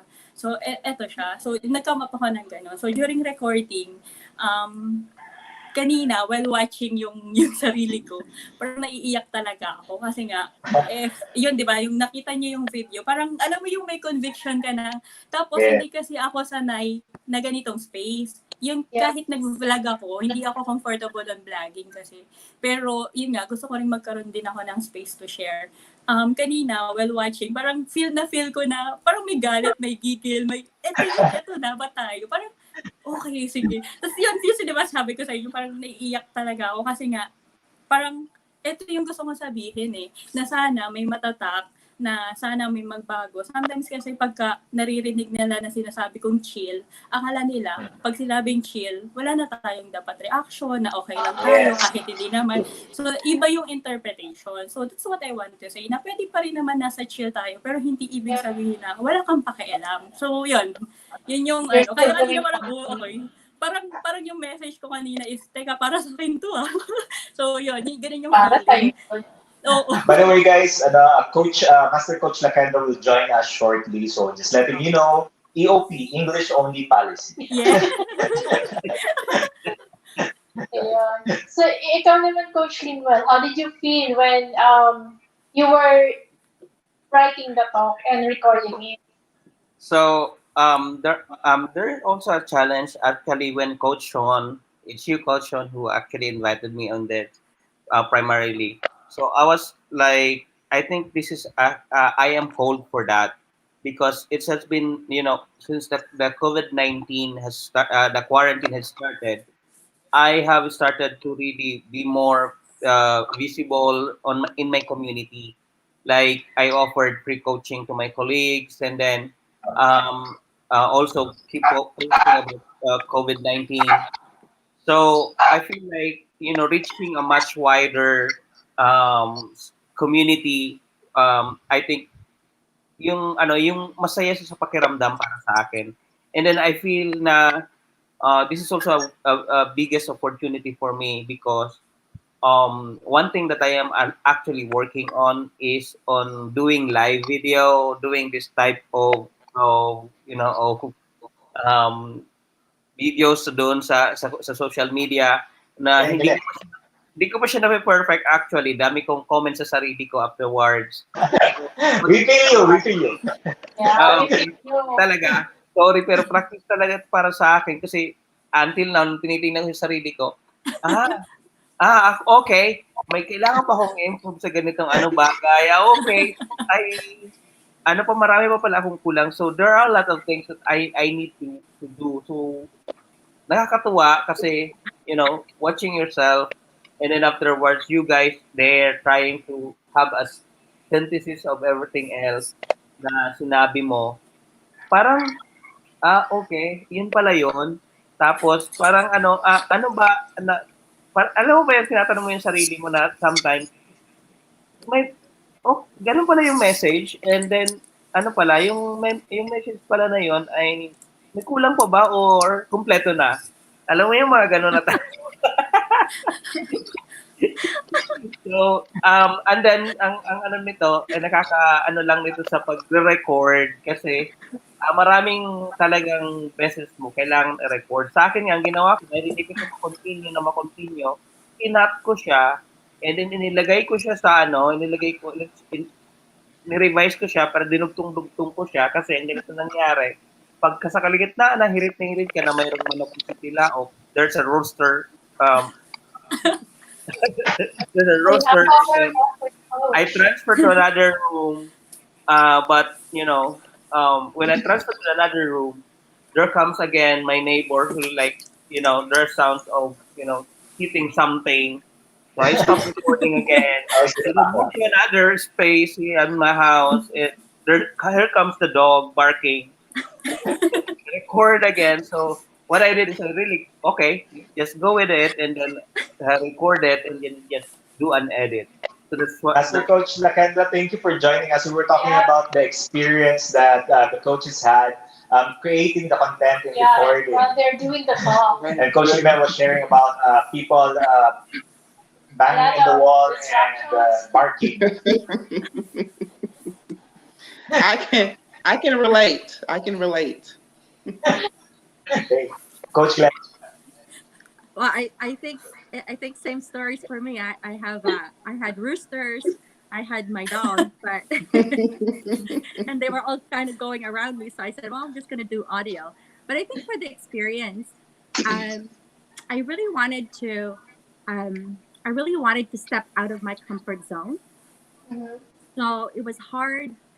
It was challenging for me to do that because I wanted to make it personal as well, kind of related to my to like that experience that I had with my son, and really make it personal and actually send a message out that difficulties, challenges in life, they come, but they also go. Yeah.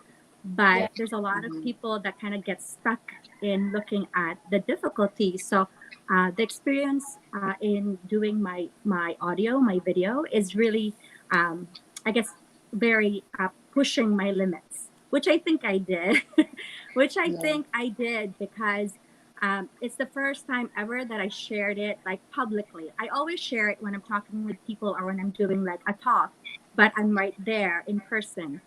So for me to share that video and have that story out there in a public for public viewing, um, that's stepping out of my I guess comfort level, which I'm totally okay with now, and I'm ready to face whatever comes because I think it's time.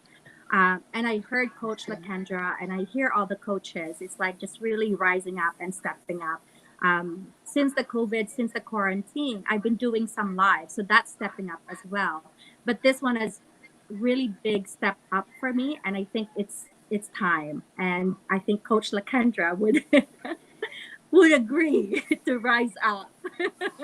Right. So that's Yes. my experience. It was beautiful. It was humbling. It was challenging. It was anxiety provoking, and it was funny at the same time doing all the all the management of all the different noises. So it was a good experience overall. So thank Yeah. you. It was truly wonderful for everyone. I mean, we watched all Yeah. of it, and we got a handful of things that a lot of the audiences, I think, would be able to benefit on and really connect with you, and especially the stories that you share. And then that really shows the vulnerability of everyone. And thank you. I mean, uh, it's just a Yeah. beautiful story. We thank you for saying yes. I know it was done in a short time. It was a struggle for us as well on the back end. But making this happen is really something. If you are able to gather 40 change agents and then do this summit, this virtual coaching summit, of course, with our master coach like Kendra. So, Master Coach, Hi. we love your talk earlier. It was revolving around faith. I like the thought that your faith should show a physical distinction, or you should be able to express it physically. Absolutely. And first, I just want to thank you three who are on here with me. Your talks were wonderful as well. I listened to all three of you. And here's the thing for me.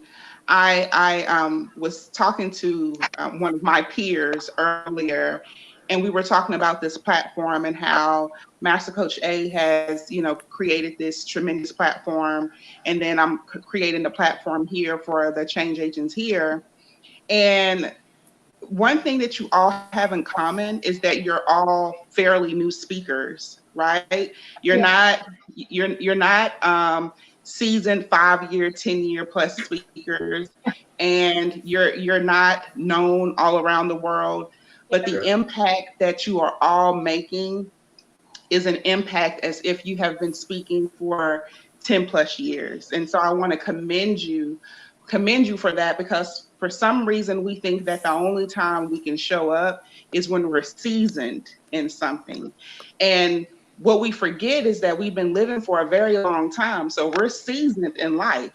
And that's enough experience within itself to be able to inspire anybody. So I commend us all. And when I was doing my talk, it was a very different type of talk. I normally don't talk biblical that way, Yes. Yes. so I struggled. I struggled with it. It was like, I'm not doing it. I was just gonna tell Master Coach A, hey, find somebody else. I'm not gonna do it. And in that moment, I had to grow up. Even you're talking to a seasoned business woman who had to grow up in her own selfishness and insecurity for what I was experiencing. And so even I'm just so proud of myself. I know that you're proud of yourself because I'm proud of myself. And I just can't wait to see the rest of the village, share their stories. Yeah. If I, can I say something? I just Yeah. wanted to Right. comment, Coach Lakendra. I really appreciate when you opened up our talk, your talk, when you opened it up, saying really to open up and connect and listen without letting go of the judgment. And you weren't, you're saying you're gonna go biblical, and but you also said that respecting that we're all from different walks of life and different religion and practices. So I really appreciated that. But the biblical stories that you shared, even I connected. I know the stories. I know about Noah's Ark. but I don't practice that religion. I'm just all over the place sort of thing. But I really appreciated that. And I connected with the story. And so I thank you for opening it up that way and to reminding us, the listeners, to let go of the judgment and just really connect with the story. So I thank you for that. Absolutely. Thank you. It's such a wonderful sharing from Master Coach Lakanda, sharing that about the faith and love and really stretching it. As Master Coach Lakanda said, you need to be able to stretch it. You need to be able to use that faith of yours. Like during this season, right, of COVID-19, I think there's a lot of uncertainties. There's a lot Yeah. of fear. There's a lot of anxiety that we need to at the end of the day, there are some things we are in control, some things we don't have control over. And I think for most, those things we can't control, we just need to Mm. put that in faith. And faith. Yeah.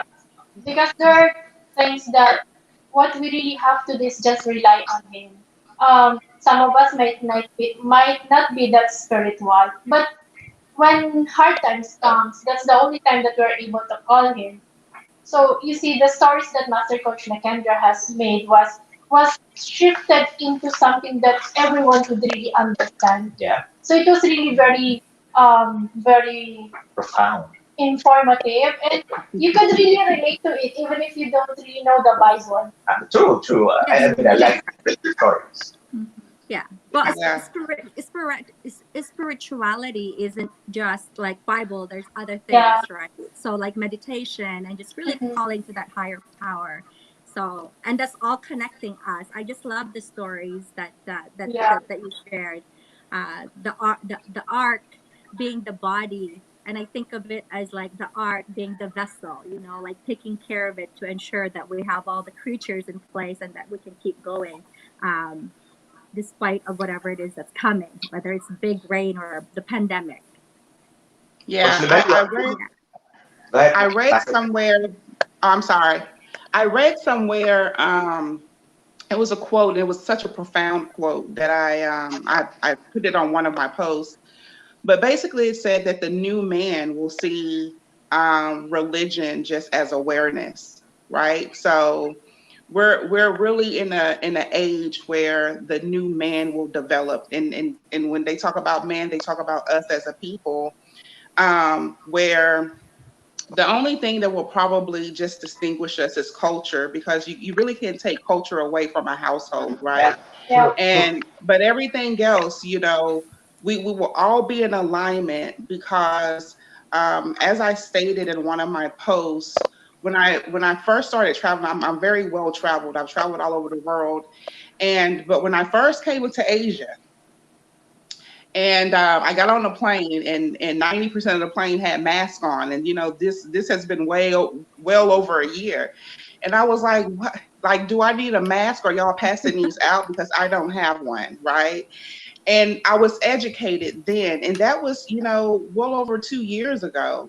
So now to be able to walk outside of my house, go to a grocery store and see people with masks on, just translates and transcends everything that I questioned within myself when I went to Asia for the first time, and had like an ignorance, like, why are y'all walking around like this? Because it was an awareness that that part of the nation understood. So now we understand, and every country understands this same language.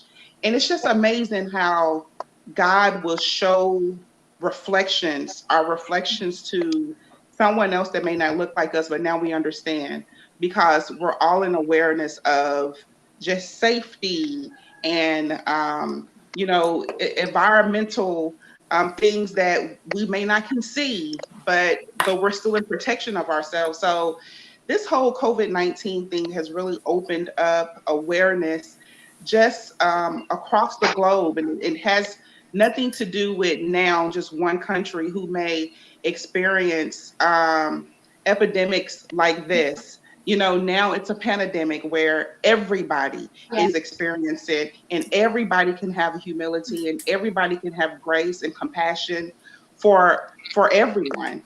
And I just think that that's what we're doing here in the virtual summit. We're coming together as one man, just spreading the awareness because we now can all relate to each other. Yeah. And it's also beautiful connecting that, Master Coach Kendra, to what Coach Gimel has said about being in a quest, the 3Q.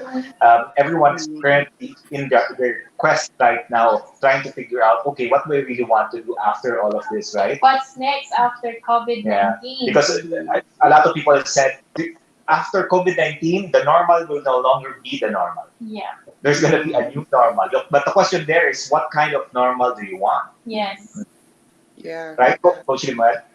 Yeah, so I think this after this COVID-19, this experience will really inform our relationship, the way we work. A typical example about this is in my organization right now, we were able to craft a policy about working from away from the office, like working from home. So this is Yeah. something that I feel like this could be a stepping stone to a new type of working environment. Yeah. In the same way that there are a lot of things that each and every one of us have realized about relationships, even the smallest thing, in the at home, right now was Mhm. able to be very significant to us. As I've said in my talk about Quest, is that we are today we focus on more on hand washing as if before it's not a necessity, and now we True. feel like it's already a necessity. But Yeah. actually, before the pandemic, it's already a necessity that we have to regularly wash our hands. At the same thing, when you walk through the grocery store, alcohol and hand sanitizer was not, you cannot find anymore it there. Where in fact before it's just like a normal thing. It's just like looking at really what is our focus. So Yeah. after this, I think that would inform ourselves, and I encourage everyone who is um, watching right now or in a replay to really look into what would be my focus after this, based on my experience Mhm. right now. Yeah. And If I could, that, if I could just add something to that, I go don't ahead. think we have.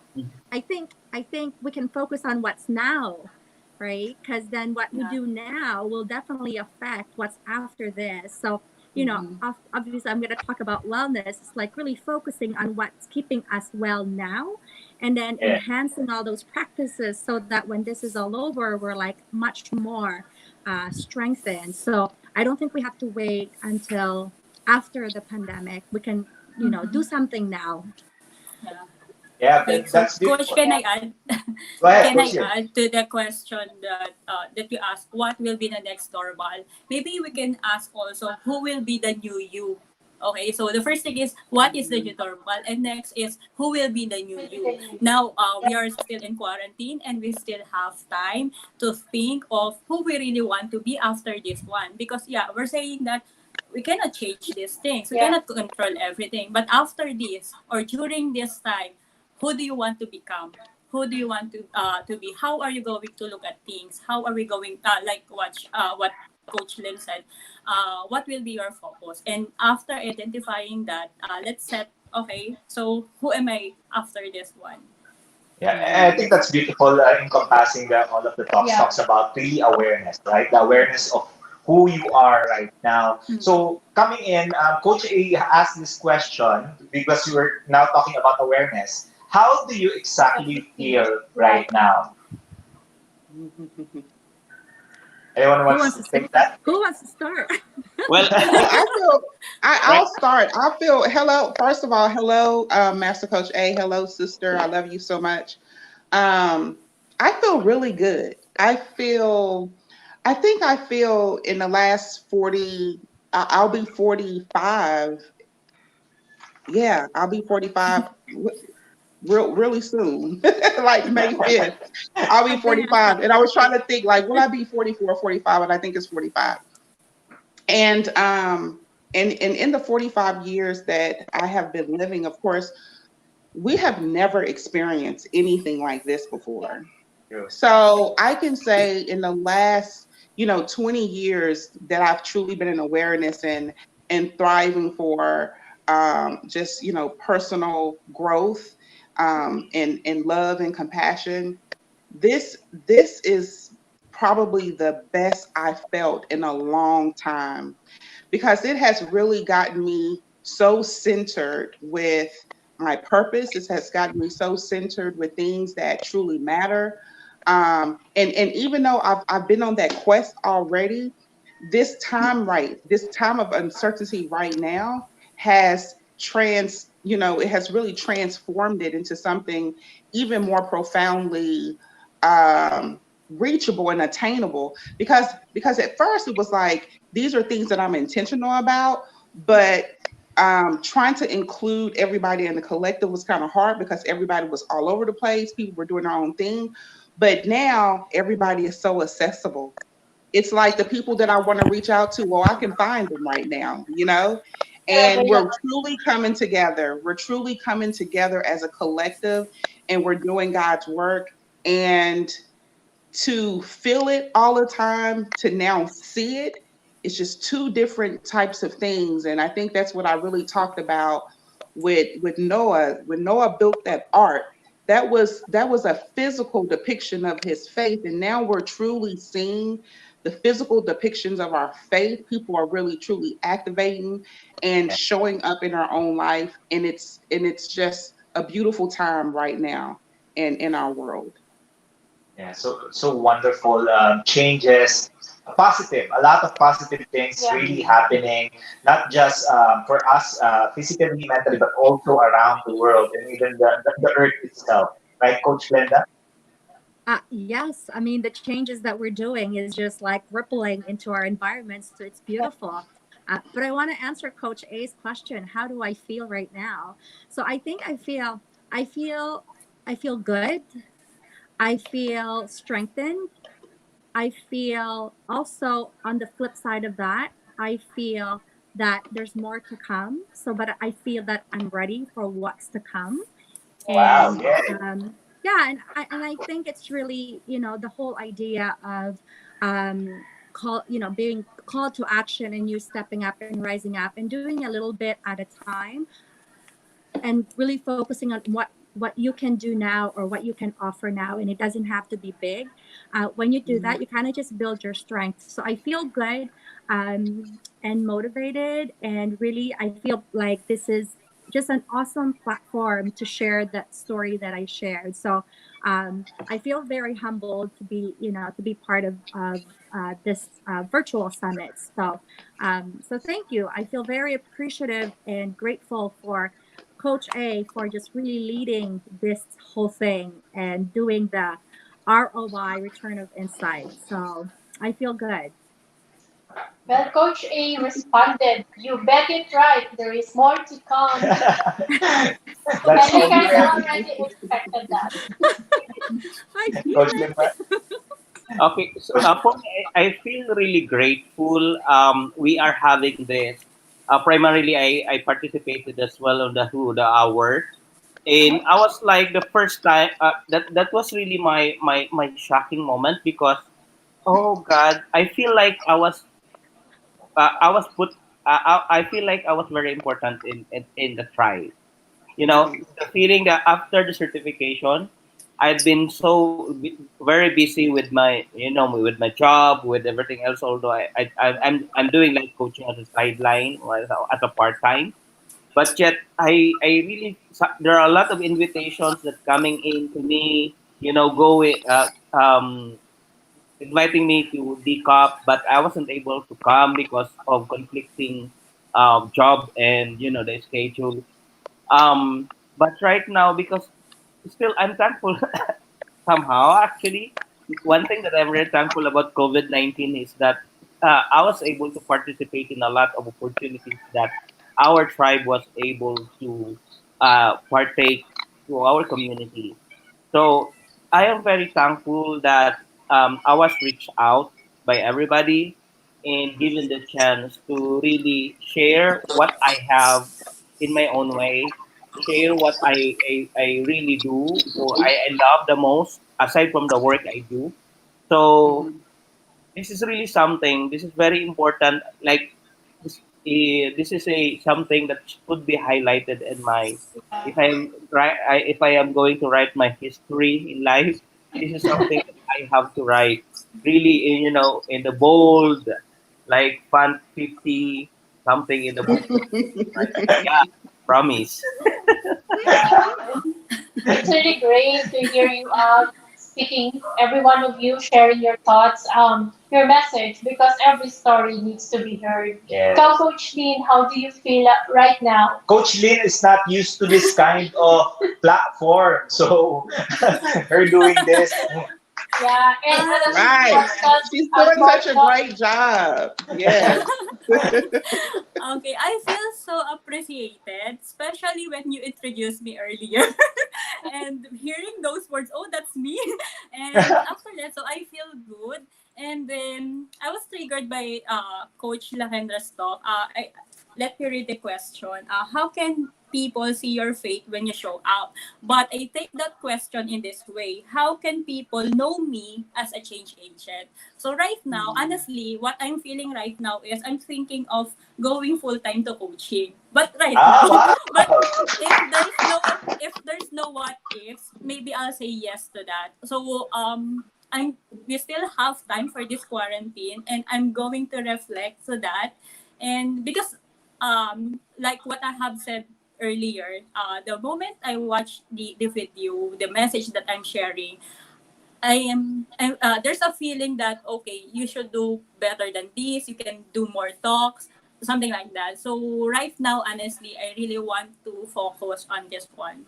So, but I don't know. Let me reflect on that. But that's my feeling at this moment. Yes. Well, Coach, I said I am looking forward to that book up. Book up next. Yeah. Yeah. Yes. So to Book the up three next. we have on that we have now, you have a lot of realizations and a lot of awareness of what you can do while you were doing the talk. So what's next for you now?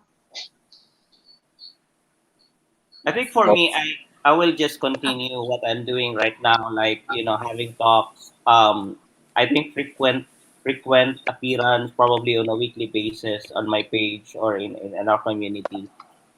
Because really the one thing that has been hindering me is always I have this problem sometimes on my self esteem that I really not that confident of facing the camera and then talking not after talking to virtually to somebody virtually. I'm used to talking with face to face but not in the camera, and it's a different thing. Before, I think that talking in a camera is just an easy thing to do, just like doing a training or a workshop or Yeah. face to face. But it has really a different sense. So probably more practice and practice. I think that's one thing that I am going to do more. Looking for that, Coach Lemuel. And if you need help, we're here to Yeah, support you. we're here to help. Coach G, Oh, sorry. I'll go. Coach Okay. G, what's So, next for you? Coach, sorry, me or Go, Me. Coach G, Glenda. Glenda. oh, sorry. What's next for me? I think just really continue, like kind of the same thing as Coach Lemmy.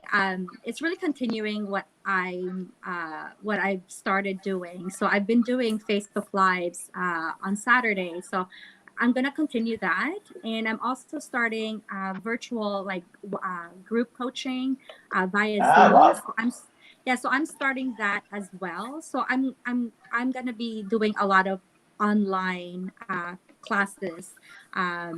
So that's kind of like what's next for me. So really just scheduling those things because my schedule is just really open right now. So yeah, so just really keep on Yeah. going with what I've started. And Coach Oh, thank Lee? you. Okay, so for me, yes, continue doing this. And for my YouTube channel, I want to make a commitment that every Wednesday I'm gonna post a new video, and that's the yes, that's what I'm currently doing. But maybe after this talk, not only Wednesday, I'll try to do it maybe twice a week. And one exciting thing that I want to share also is I enrolled in the 90-day challenge, 90-day book writing challenge by Shana Sino. So I took the first step, and then because as what I have shared, first I want to have my own library, and next is I want to be an author also. So aside from sharing stories and messages through this video, Facebook Live, or vlogging, I want to, I don't know, I want to write a book also. And I hope I pass that 90 days challenge. So maybe you can help me with that for your Yes, we tips can. and Yes, yes we can and help you. stories. From can support you. Yeah. Thanks. And of course, for Master Coach Kendra, final words for our summit today and for our speakers. Yes. First of all, Maximus wants to say hello to everybody. Hello, everyone. Hello, cutie. He's a lot of my reason why I have to start a video over because he was in the way. But I want to answer Master Coach A's question as well because I've really been in a reflection and what's next even for myself. And we have a campaign that we want to reach 1 million life coaches. So this is like the perfect time to really forward that campaign and forward our endeavors of being in 195 countries. So that's what's next for me, just continuing to strengthen our tribe so you can have these discoveries like I'm hearing now, seeing life coaching truly as a platform of your personal growth and your professional growth. And I think when you take that plunge, when you say yes to yourself and you get to feel what that feels like, you get this as an outcome where if you were timid or if you didn't feel like you were good enough, now you see just how good enough you are. And it's just really truly making that commitment to yourself and just believing in yourself, because if you don't commit to yourself or believe in yourself, nobody else will. So my inspiration for the next coaches who are coming up, because you're going to have this platform as well, is it's okay for you to sit with a straight posture. You don't have to sit slumped over anymore. Like, you Yeah. are all beautiful, purposeful leaders, and that's the reason why you are here.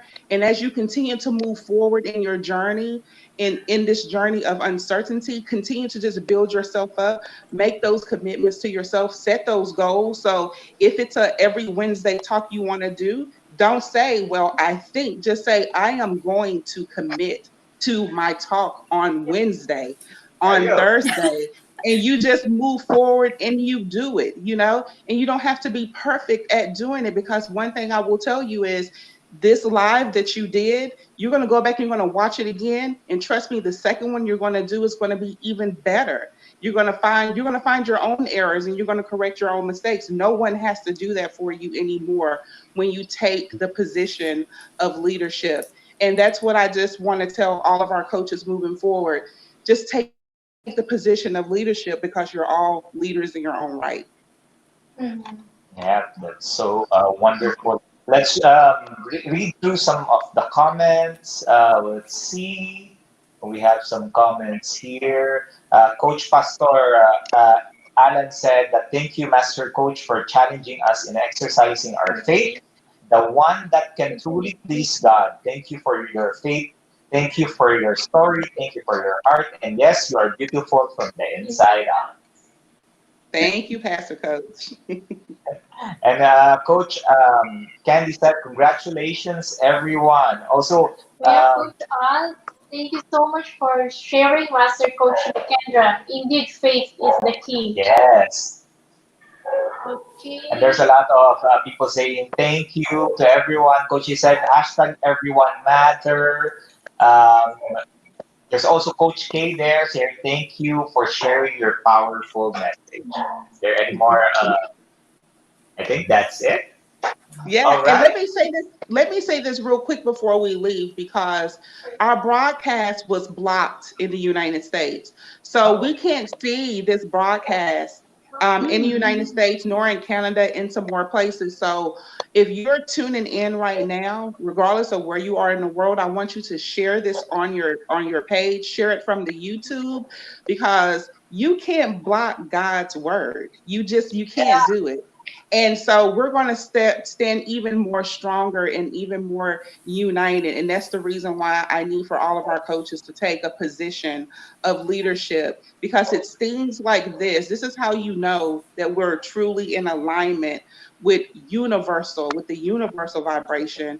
Because when you have distractions, because this was a distraction, because here I was, inboxing Master Coach A, like, hey, what happened to my watch party? I got my wine and all that stuff. Where my watch party at? And they blocked it. They blocked it on Facebook.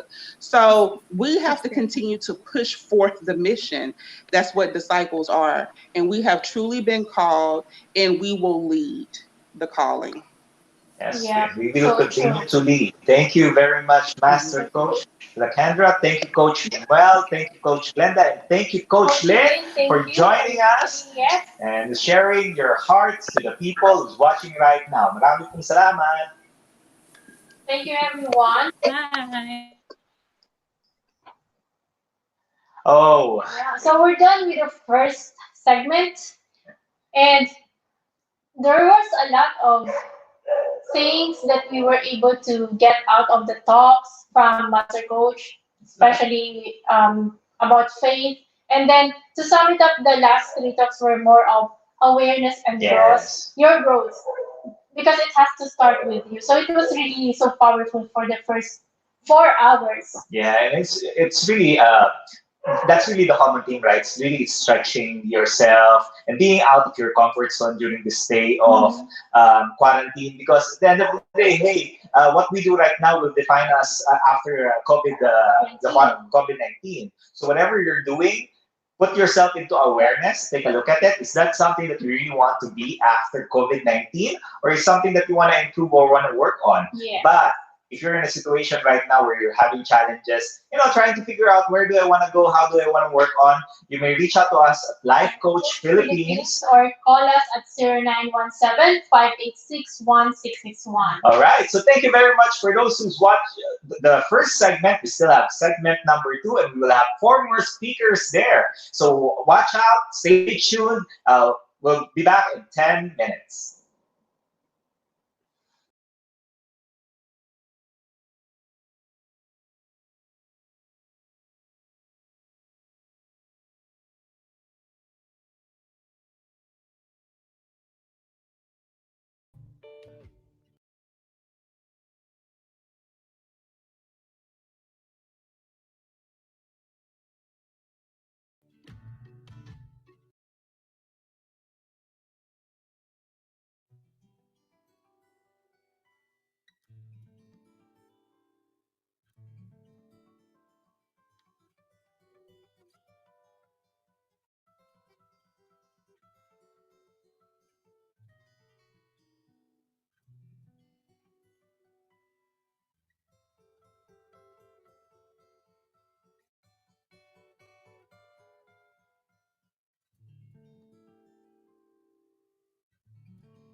Good morning, everyone. Welcome back to our Global Virtual Coaching Summit Part 2, brought to you by the Life Coach Philippines and the Tribe of Life Coaches, certified by the Global Institute for Coaches and Entrepreneurs. Our institute is based in Dallas, Texas, USA, under the leadership of the founder and CEO, Master Coach Kendra Smalley. We have a local coaching hub here at the Cup Coffee Republic. It's located at Pioneer Street, Capitolia, Pasig City, operated by the global partner Master Coach A. My name is Coach Teen, and I am your host for this segment too.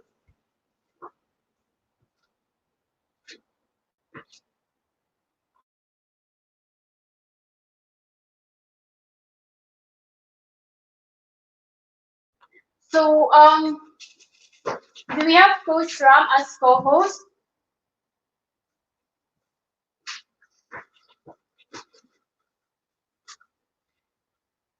So I have here muna Coach Sean with me. All right. So, Sorry, technical. for now, I'm Coach Sean, supporting Coach Tin for segment number two. And for segment number two, similar as what we have in segment number one, we have four speakers who will share their stories. So the first speaker, we this is an interesting fact for him. He loves traveling the mountains, climbing, and is a marine engineer by profession. Wow, galing nito, ah. He is from batch 36 of certified life coaches. And sabi niya, my first winning song was Habang May Buhay during the Boy Scout District. So, this coach never had a nauseating experience in my seafaring life until one day a fellow coach seafarer invited him for a ride in Enchanted Kingdom. So after experiencing all the rides and stops, he became nauseous. So imagine that he has no sickness, but when he was riding all the rides in Enchanted Kingdom, he got nauseous. So you know, nahilo, nagsuka. So he was also once in a rush to attend a TEDx talk, and he ended up using a female cubicle. Yan kasi coaching. Namali.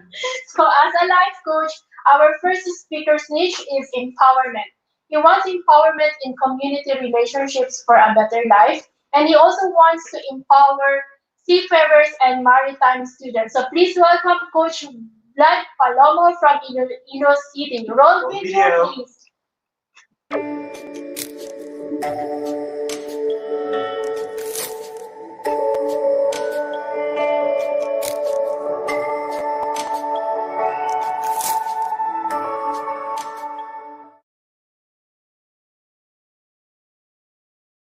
Hello, everyone.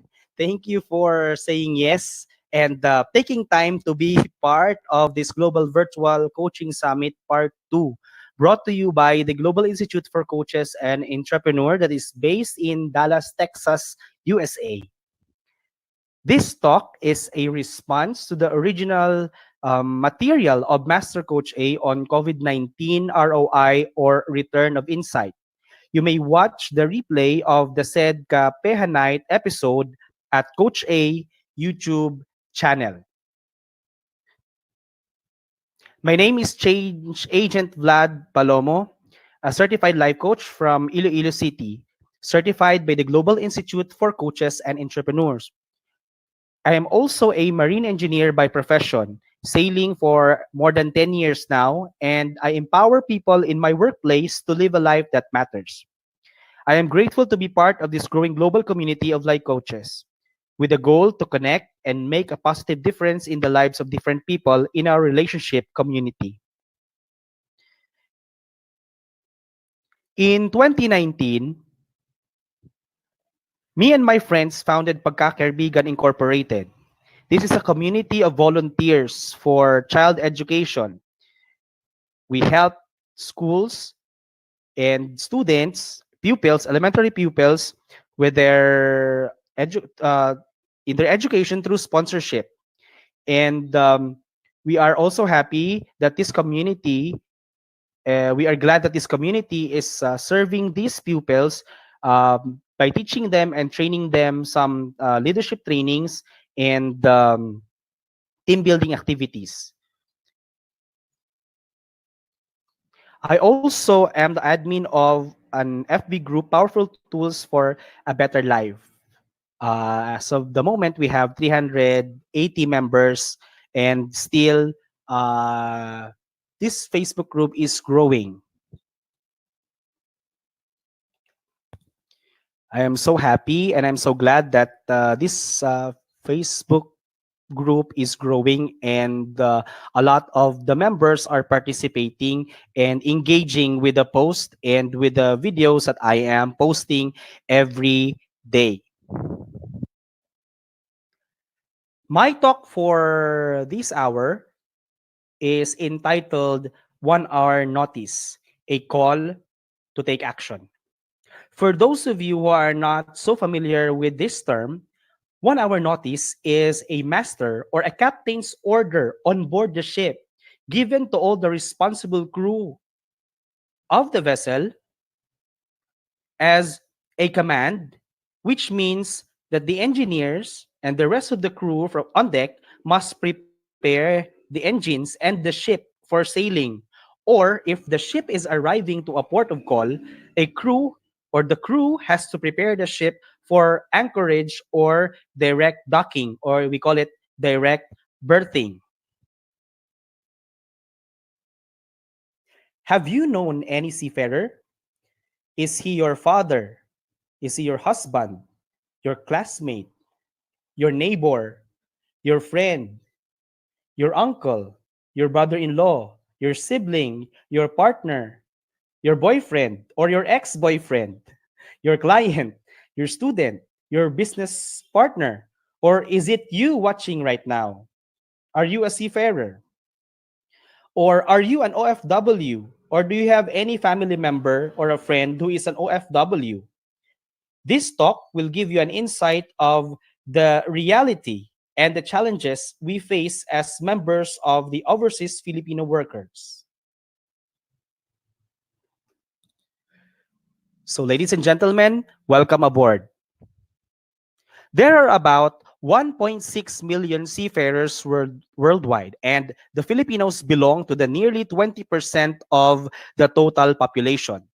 This includes those who work in merchant vessels, delivering different types of goods offshore, the men and women in the cruise lines and cargo vessels, and they also belong to the maritime industry. And speaking of the maritime industry, with the current global pandemic, the maritime industry serves as the frontliner in delivering the goods in most parts of the world.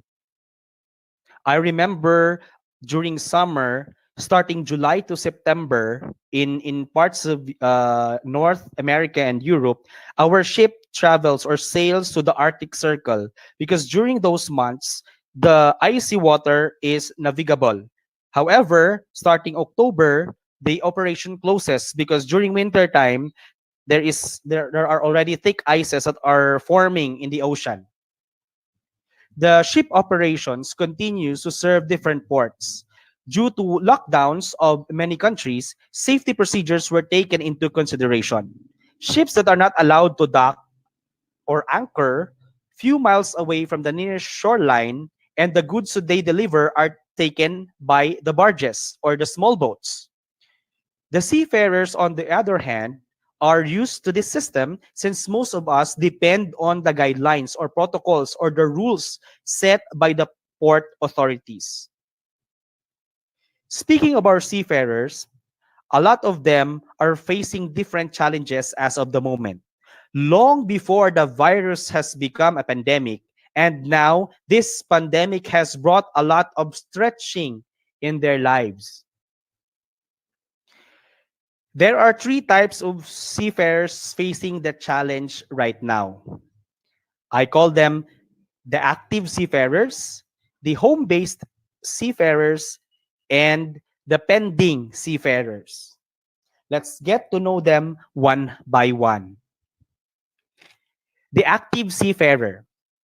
The active seafarer or the seafarers who are active are those who are currently sailing on board ships for a month or more. They have already adjusted with the system on board as well as their workmates. They are now constantly updating a lot of infos with regard to COVID-19, with regard to the pandemic. We also have the newly signed on crew or seafarers. These seafarers are the ones who just embarked the vessel a day or days before the lockdown. They might be consider themselves lucky to sign on immediately. There are also seafarers who are already sailing or long due with their contract, already finished with their contract. But because of the lockdown, their contract was extended, and they could either thank the situation for allowing them to have more salary or more money during this pandemic period of pandemic, or given them more worries for their families back home. So these are the active seafarers, the currently sailing, the newly signed on, and or the about to sign off. So let's proceed with the challenges that they are facing. These active seafarers are facing. What are the challenges? First is the allotment delays.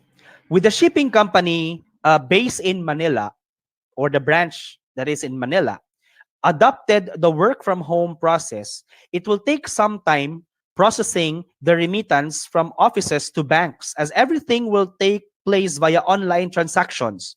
With those allottees living in the province, especially in the rural areas with no banks, and the city has lockdowns, it will take another few days, a few more days for them to wait for their money to be received.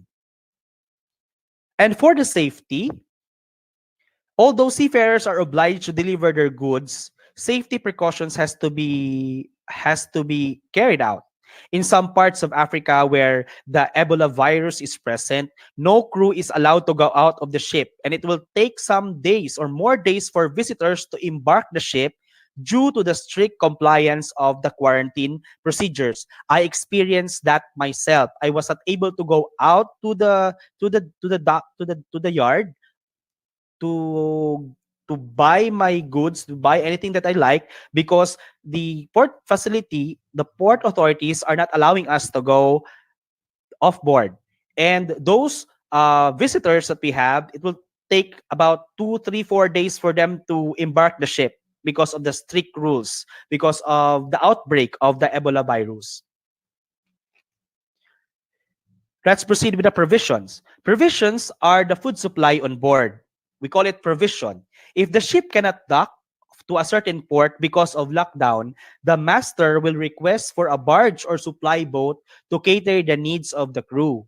However, there are ports that are so far away from the city, which make it difficult for to the ship agent to process the delivery of food for the crew.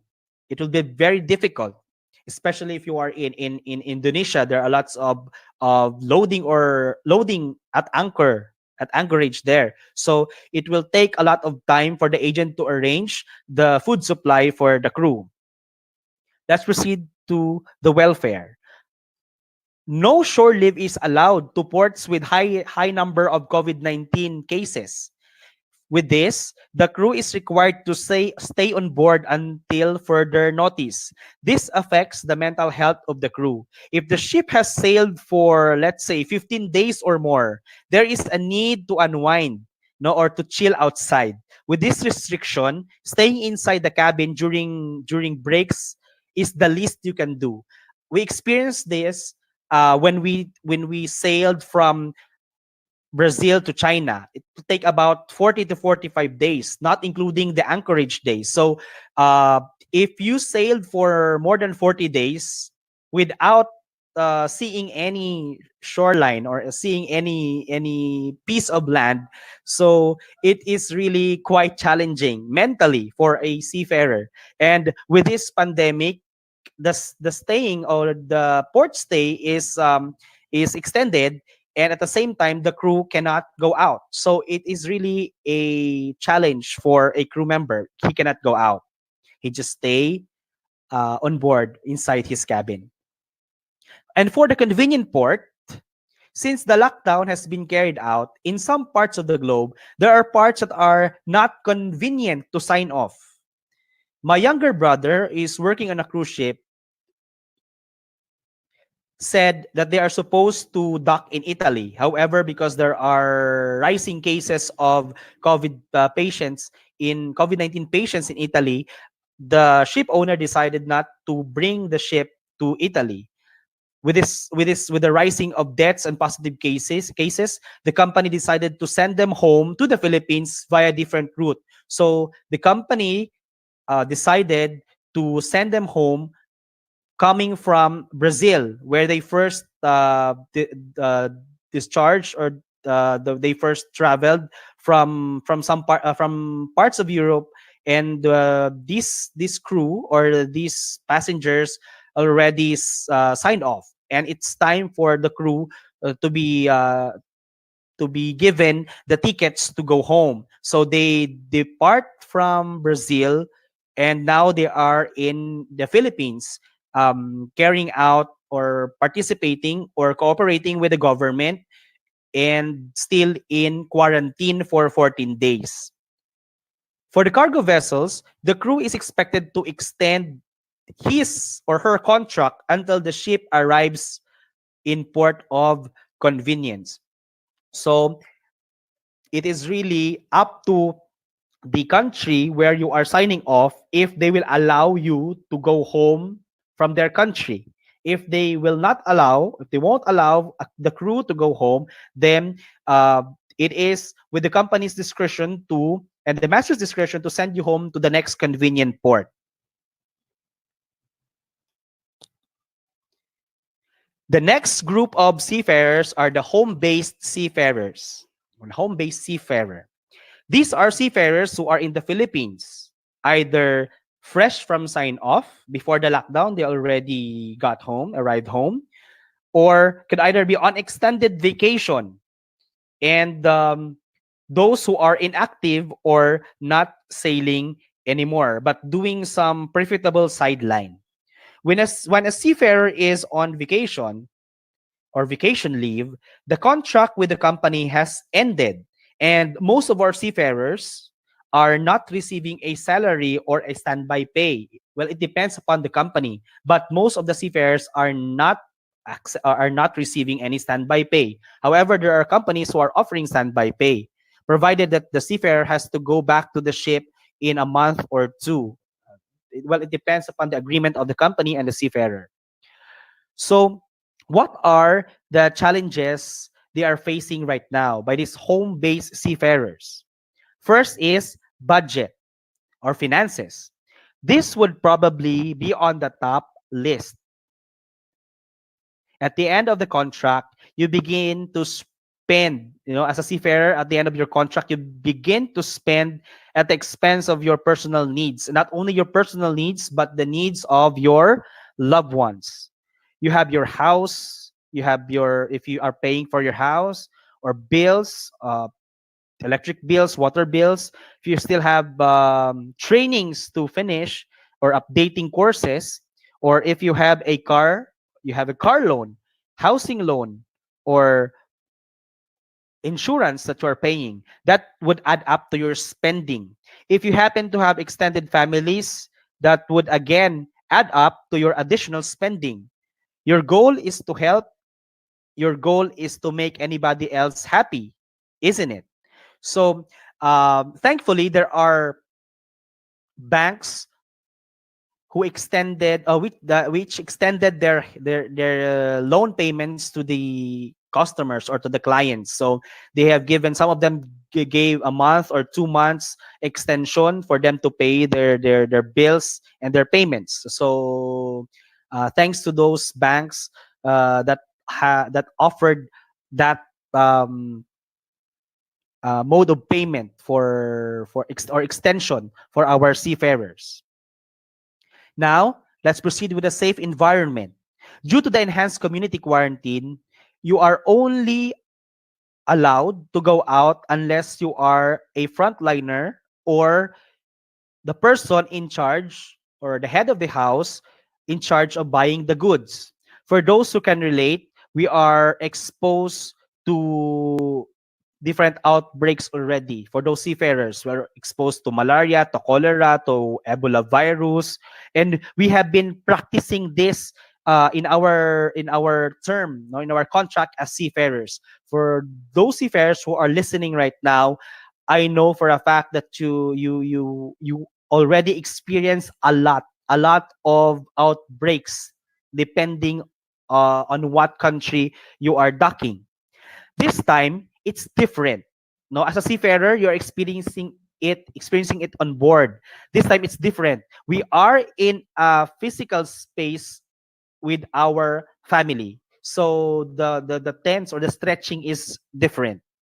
Next is the relationship. Most of the time, truth be told, seafarers are less in physical contact with their family members. It is within the period of adjustment that we somehow struggle from seldom to often to always seeing each other every day, from the day that the lockdown has been announced. So, are there changes in my son's or daughter's behavior? How about my spouse, my partner? Is there any change that since every day I am seeing them? So what are the changes? So that those that is a kind of question that we need to answer as of the moment, because truth of the matter is we cannot always be with them, especially if we are working.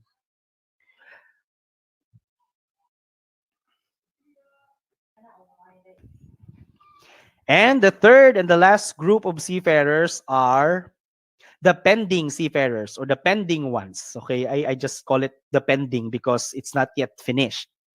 These seafarers are on training for compliance. Are applicants or stuck in Metro Manila while processing their documents. I have seen a lot of posts from my friends who are stuck in Manila and they wanted to go home. They wanted to come home. However, they need to arrange some chartered flights for them to go home. And when they arrive in Iloilo, they will be also cooperating with the Department of Health and the government for the 14 days quarantine. So these seafarers who are on training for compliance or on training are those who are yet to sign on.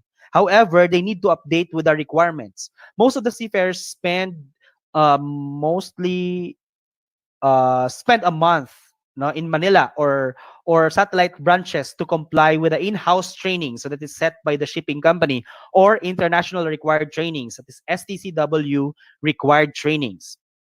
And for the applicants, these are the present. The applicants are the fresh graduates, no. So we have the fresh graduates who are yet to graduate this year. However, it was pending because of the pandemic. And the question is, what awaits these guys, those who are applying for the job? So the picture here shows the reality of the seafarers in Manila. This place is in Calao, near the United Nations. This is in Calao, and the seafarers here are applying for jobs. So as of the moment, they are not here. They are not here. They are staying in their respective boarding houses or hotels because of the pandemic, and they cannot go home. So how long are they going to wait? That's the question. For those who are watching this talk, how long? No, what will happen to those companies they are applying for? So what will happen after this pandemic? Are those companies still be in, or they will close the company? There are those who are stuck in the Metro Manila while processing their documents, no, and they are coming from the space of boredom and worries. What is it in their minds right now? If you are a seafarer and you are watching this and you are listening to this, what is it in your mind right now? No, that you are stuck there and you want to go home, but yet it's a little bit impossible. It's difficult. It's a little bit difficult. With the challenges they are facing right now, on top of the list is the budget. Budget is really affected. So some might have been lending money from their family and friends. Some might be anxious about how they will feed their families now. They cannot go home.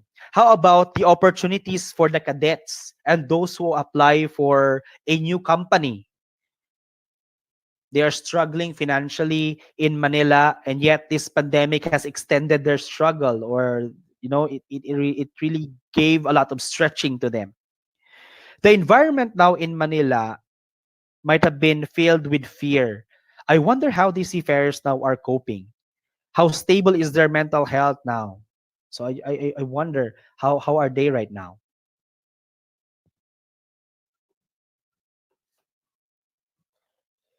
We all desire to live a good life. Are you connecting with me? A desire to live a good life. In this trying time where we desire to live a good life and dream of bigger things for ourselves and the family, we now ponder to the what, the how, and the who in our life. Inspired by the wheel of life, in life coaching we have this what we call wheel of life, where we have this satisfaction rate of the different aspects of our life. But as seafarer myself, I made this propeller blades. Now I created a version of the wheel of life. I call them the propeller blades. I call it the propeller blades. There are three blades in my propeller, and I focus on what I think where a seafarer myself prioritizes, or what we seafarers are currently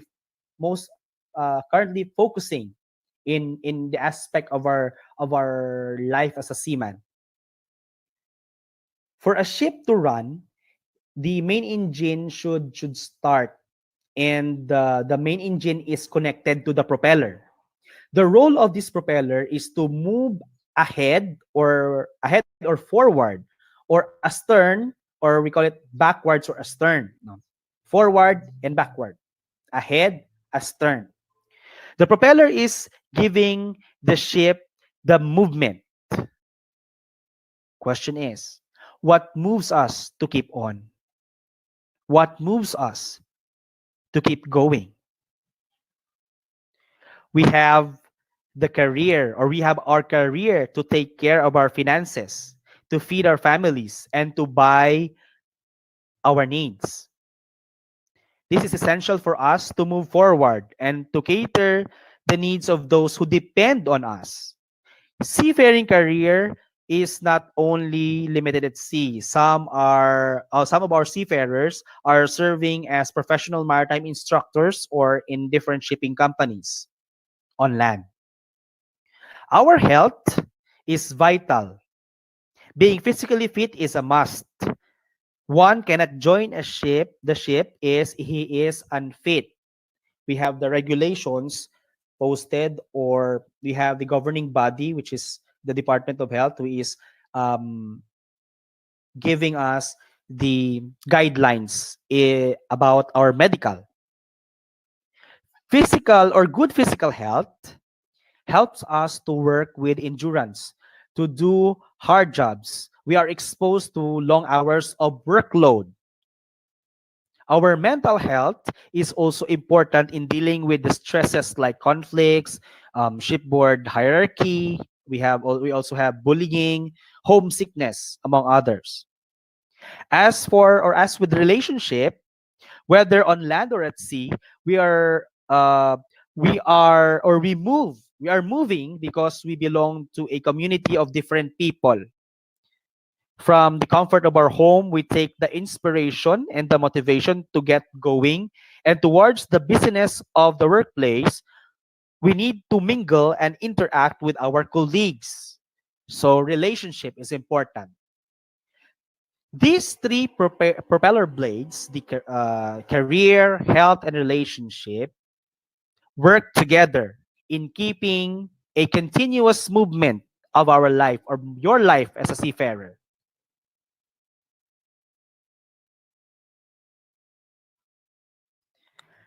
Let's take a moment to pause.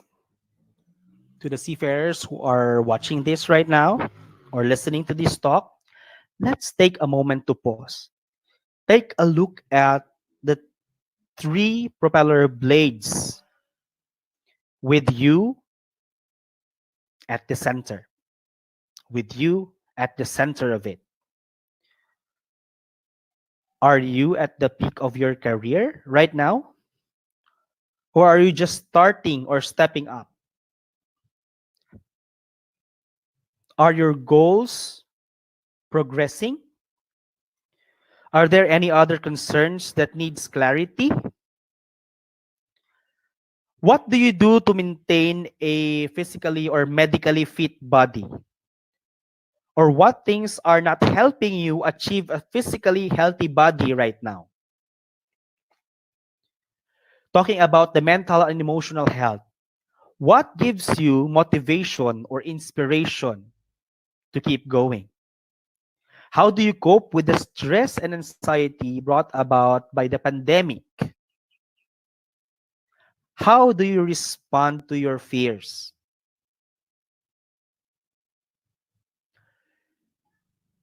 In relationship, what is the status of your relationship right now with your family, with your friends, with your fellow seafarers?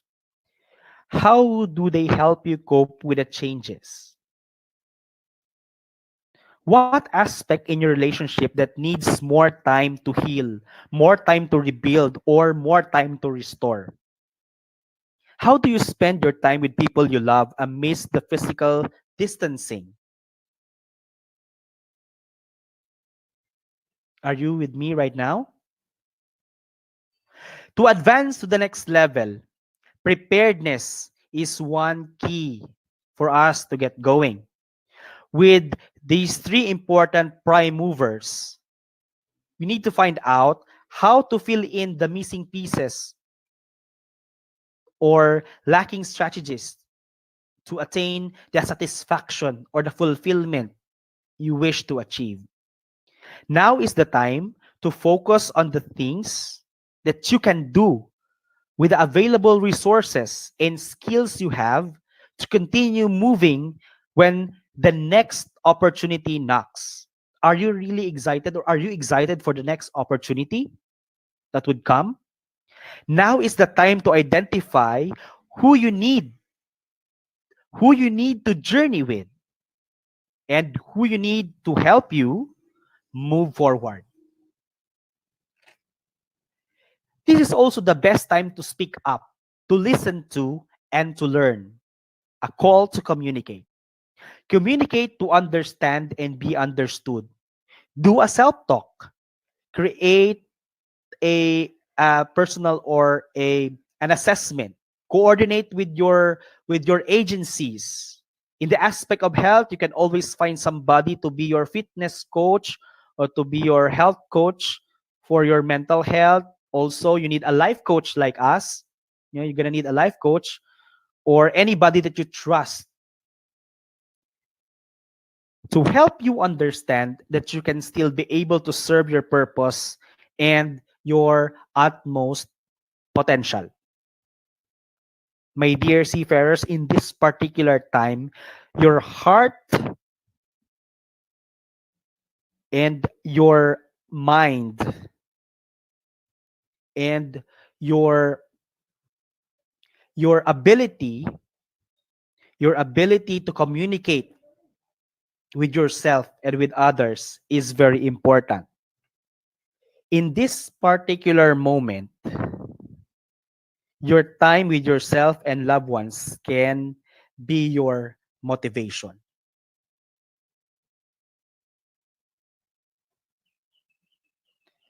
Let us proceed with a call or the call to take actions.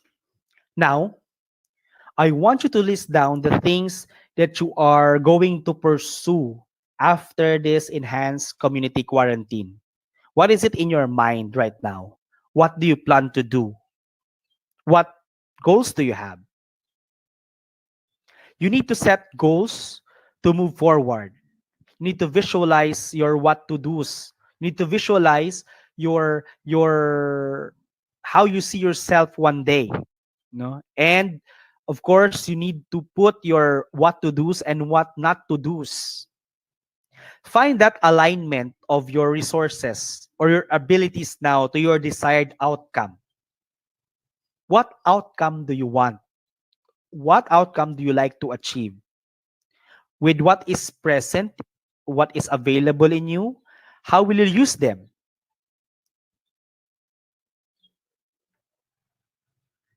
The next question is, what will you compromise for the sake of your physical, mental, and emotional health? Stress compromise. How will you help yourself physically, mentally, and emotionally?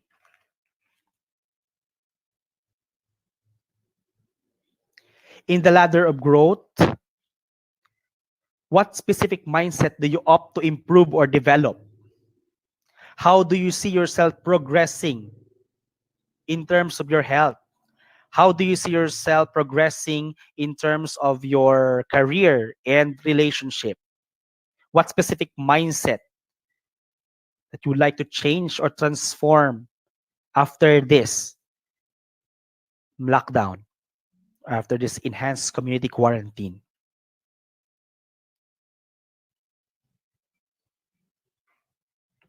Because I believe that learning new positive habits, learning new positive mindsets or mindset can help you move faster. It is really really important.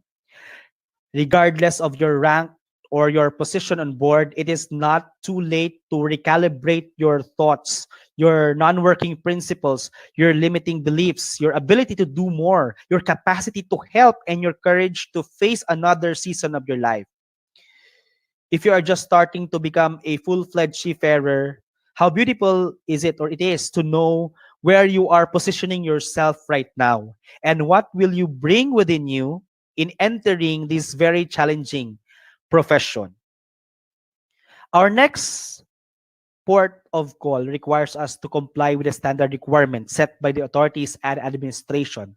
That is the reason why we have the checklist. Before we go or proceed to the next port, before arrival, we have the checklist to fill up, or we need to prepare something because that certain port has requirements. So we need to follow that. The preparation and response that we have as seafarers during this time of pandemic is the same response we carry out once the master calls for the 1 hour notice. The ship has to be ready for sailing to her next port or call, and so are dreams. And so are dreams to come into reality. How we are stretched today will eventually help us prepare for the next challenge that is yet to come. The seafaring profession has a lot of rewards. By looking at the picture, a single $100 or $200 can send your child to school, can buy a smartphone, can build a bamboo rest house, can buy you medicines for your loved ones or sick loved ones, can start a good business, can help make a difference in your church, can take you to places. That is because a single bit of it, of the money that you are getting or receiving or earning, are the risk you take, are the pirates you face, are the extra working time you fulfill, are the storms you face at sea, are the numerous people you challenge every single voyage, every single people that affects your activity every voyage. That is the risk you are taking. If these rewards are not taken care of, who will take care of the things we commit helping? If the propeller blades are stained or damaged, what could possibly happen? The picture itself uh, shows that this sick guy from here, a sick seafarer, is experiencing the problem or the consequences because of some wrong decisions, because of he cannot face these challenges himself. Because if we are not taking care of the rewards that we have, the results will not be in favor of us. This picture of a family speaks of how happy life can be together with the people you love. Imagine that this guy is you and the rest are your family members. How would you look at yourself enjoying the rewards of your efforts? How beautiful it is to see your future when you choose to grow now. How beautiful it is to see your future when you decide to take another step of learning. You decide to choose persons who you want to journey with you and help you find that clarity, develop your utmost potential, and see yourself in the future as very successful, as very fulfilled, and as a very happy person.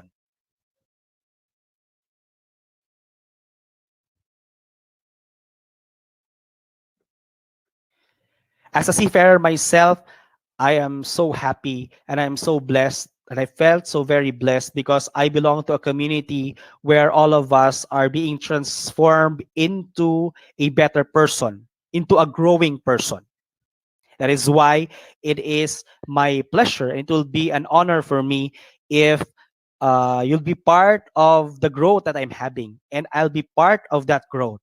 I'll be part of that goal setting. I'll be part of um, that journey where you really wanted to have a brighter future, a bright future for your family and for yourself, a positive mindset, a positive mental health, a good venue for you to be able to grow as a person and for you to be able to be understood without judgment and with understanding and acceptance.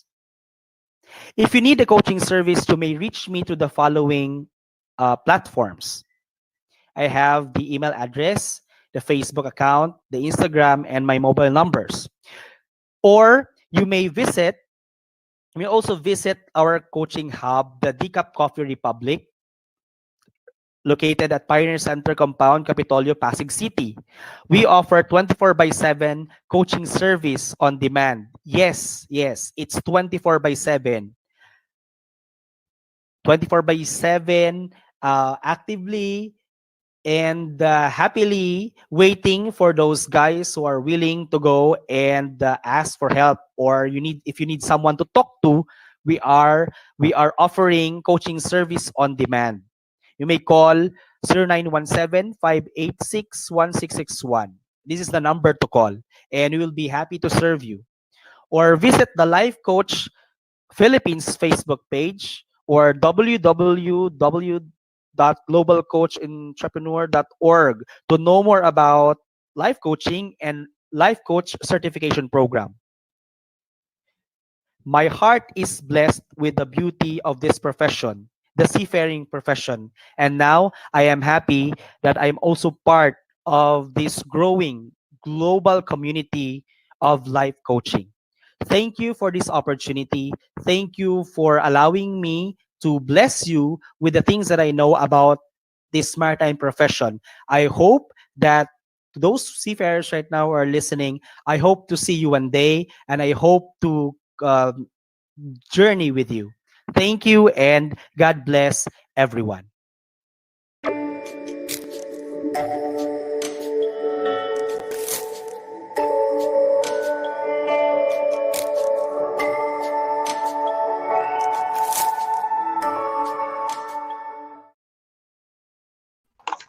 There you go. That was Coach Vlad. Coach Ram, now finally I have you here with me. Yes, yes, Coach What Tin. Good happened morning. earlier? Good morning. Yeah. Some technical problems. Yeah. So, Coach Ram, I really didn't know that there were three types of seafarers. For me, it's only one category, seafarers, marino. So you see, parang ang dami palang challenges na nai-encounter ng mga seafarers or ng mga OFWs natin. And Coach Blood was able to really trim down the challenges that they encounter when in terms of the allotments, the provisions, the safety, the welfare, the health, and the convenient port. Medyo nagno-nosebleed ako, coach, kasi hindi ako familiar dun sa ibang terms, like direct At bursting, di ba? yan, totoo coach. Sa mga hindi talaga alam yung profession ng seafarer, medyo Yeah. bago yung mga terms sa kanila, tapos hindi nila alam mismo yung sistema. So ako, nakarelate naman ako sa inano ni Coach Vlad kasi parehas naman kami ng profession. So yun, naano ko siya, nagets ko siya dun sa mga points na gusto niyang ipaabot. So Yeah, lalo na so dun sa iba-ibang klase nga ng ng seafarers na meron ngayon. seafarers. Yeah. So madami pala talaga kayo, like 1.6 million or 20% of the Filipinos ba? So alam mo yon na ang dami nating dapat gawin to prepare talaga yung mga nasa maritime, no? And how are they now that we have the COVID-19? How are they facing the challenges, especially kung nasa barko sila na, sabi nga ni Coach Vlad, usually you have to like have 15 days. Kunwari, sailing ka for 15 days or 30 days, and after that, you have to really unwind and go out of the ship. So, paano sila ngayon, di ba? So, anong action kaya ang pwede nilang i-take para after ng lockdown ay okay pa din sila? And actually, depende rin kasi yung ganong sitwasyon from case to case basis. Meron kasing mga barko na mahabaan yung biyahe, mayroong 15 days, mayroong 30 days, up to 40 days. Meron naman yung medyo mas maiigsi, oras lang or 1 to 3 days lang nasa puerto na uli. Kasi nakaka-connect sila sa family nila kahit paano. Hindi naman nila kailangan. Although kasi karamihan din sa seafarers ngayon, mas gusto na nilang mag-connect sa family nila imbis na lumabas kasi yung iba, may iba na yung gastos lang yung pagka lumabas kung saan pumunta, papasyal, kakain, baka kung ano-ano pa yung mabili. So yung iba, they opt to stay on board naman. Pero yung iba talaga, depende kasi sa tao, merong iba talaga na kailangan pagdating sa puerto na ganito, lalo na kung medyo maganda yung lugar, yun, papasyal, magpipicture, mag-ano. So para sa nila, ang pinakamaganda nilang pag-cope up na pwedeng gawin is make them make themselves busy as much as possible. Yeah. Meron namang gymnasium sa barko.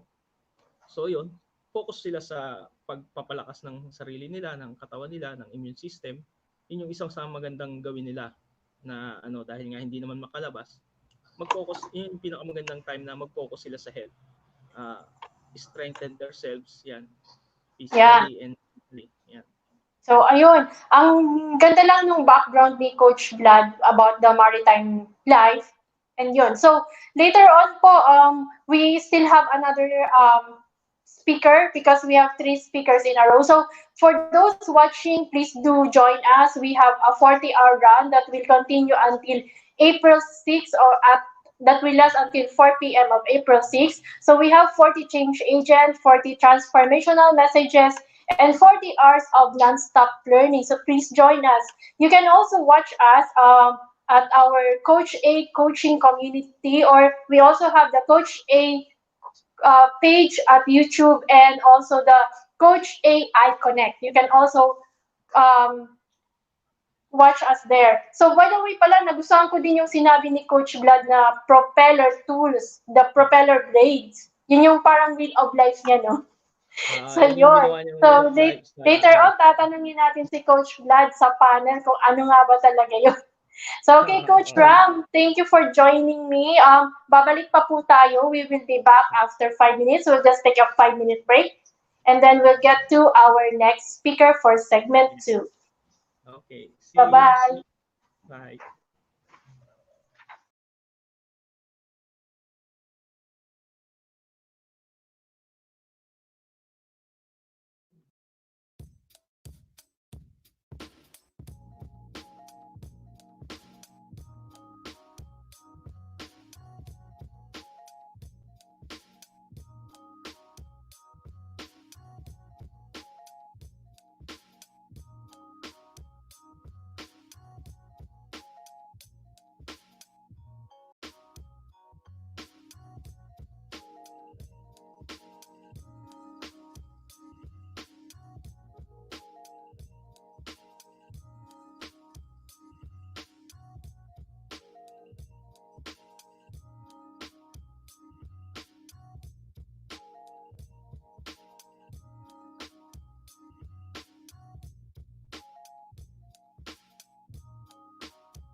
Good morning, everyone. Welcome back to Global Virtual Coaching Summit Part 2, brought to you by the Life Coach Philippines and the Tribe of Life Coaches, certified by the Global Institute for Coaches and Entrepreneurs.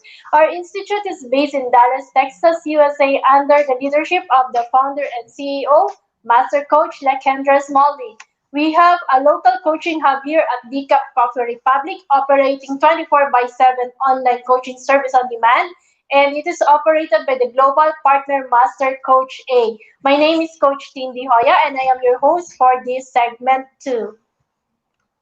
Hello, good morning, everyone. I am Coach Ram, co-hosting segment 2 with Coach Tin. So we have four speakers per segment, and our second speaker uh, uh, shares these interesting facts about herself. Yun, Coach F is from the media industry and works as a news correspondent. She loves teaching, public speaking, traveling, building teams, and inspiring others. She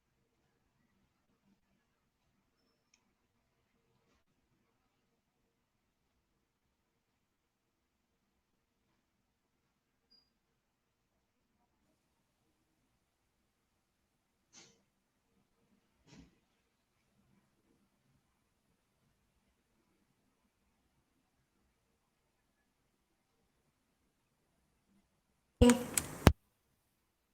Yes, and yeah, and one thing more, she has a chicken drumstick birthmark on her left arm because according to her mom, she craved for it during pregnancy. So I don't know if it's some chicken joy or maybe mang inasal, no? So she wanted to be a minimalist, but she also considered shopping as a therapy. So our second speaker works on women and children empowerment. She wants to inspire and guide women in their career, health, and family life. Hello. She also believes in the power of youth, the next generation to have a better world. Please welcome Coach F. Del Mundo Purisima. So roll video, please.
Hi, and thank you for saying yes and taking time to be part of this Global Virtual Coaching Summit Part 2 brought to you by the Global Institute for Coaches and Entrepreneur that is based in Dallas, Texas, USA. And this talk is a response to the original material of Master Coach A on COVID-19 ROI or Return of Insights. You may watch the replay of the said Kapihan 9 episode at Coach A YouTube channel.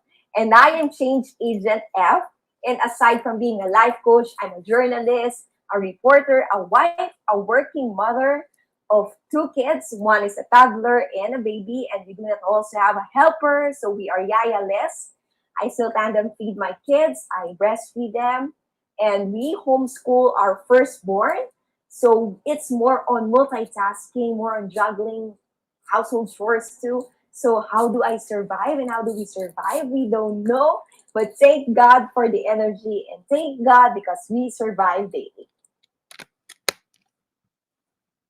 Okay, so we're going to talk about inner flow, how to charge your energy from flow to finish.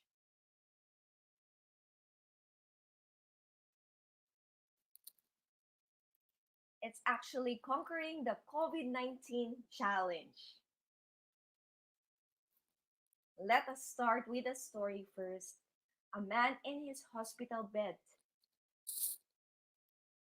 He is worried, saying, it is just a simple fever at home, and it progressed into a terrifying fight for my life in a hospital. There's fever and difficulty in breathing. I'm feeling weak, helpless, isolated, and alone.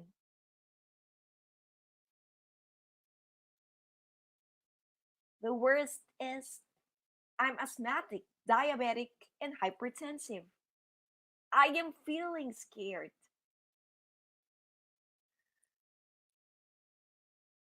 Thinking of the thoughts of what if I can't make it? What will happen to my family? I am not ready. I have other plans.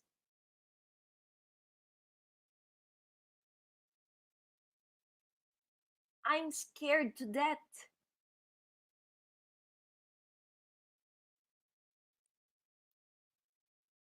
The story is about a COVID fighter.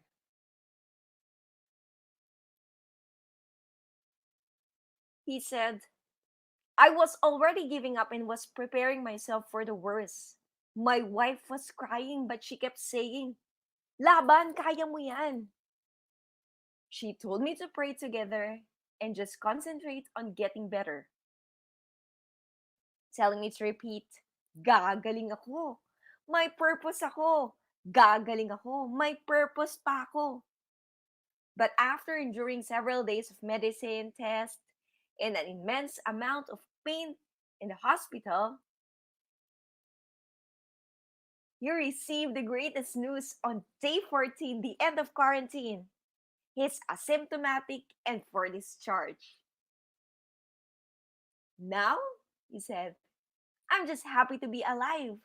I will take this opportunity to cherish my family and loved ones more, to be a better person, and to live life to the fullest. And that is patient 358. He said, and he conquered it. I'm a COVID 19 survivor. That's Rogelio Bueno Jr. We may not be a victim of COVID 19, that we become ill, but somehow we can relate to him. How we become afraid, how we wanted to survive. Maybe you have a loved one who suffered, or you lost someone dear to you during this pandemic. Or maybe you were just not used to be isolated and be inside your house during this enhanced community quarantine. Or you suffer financially for no work, no pay. This is not simply your routine. Everything seems to be different. This is not your lifestyle. Whatever it is that let you felt down, what makes you worries, what are your anxieties, like you, I also experience it. I have a 3 year old and 7 months old. I have more to worry. I caught myself looking from afar, can't help but cry. I also have consistent disturbed sleep, and my insomnia is actually getting worse. I also have a brother, a nurse who is a frontliner, so I also worry about him. My parents are senior citizens, and we asked them to temporarily go to the province first. And I also think about them. And I also go to places during ECQ or Enhanced Community Quarantine. I interview others. I had dry cough for several days. And I was thinking, did I really catch the virus? Or this is just an allergy? But, but when on field, I have to wear mask, goggles.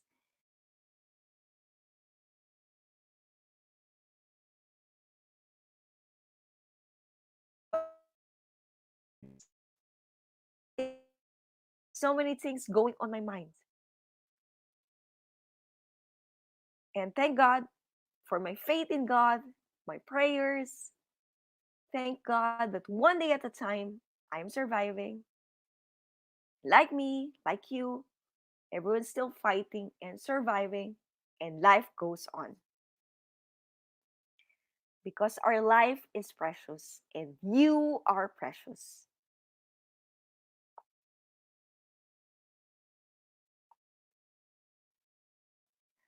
So we are thinking ahead of the greater days.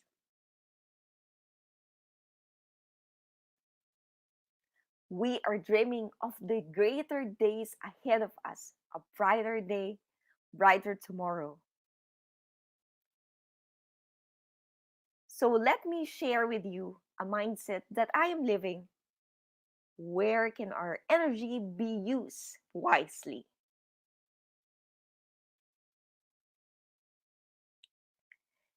That starts with letter E. Enhance yourself, including your skills, your talents, your hobbies. Be the better version of you, the version 2.0, your stronger self. Find your passion.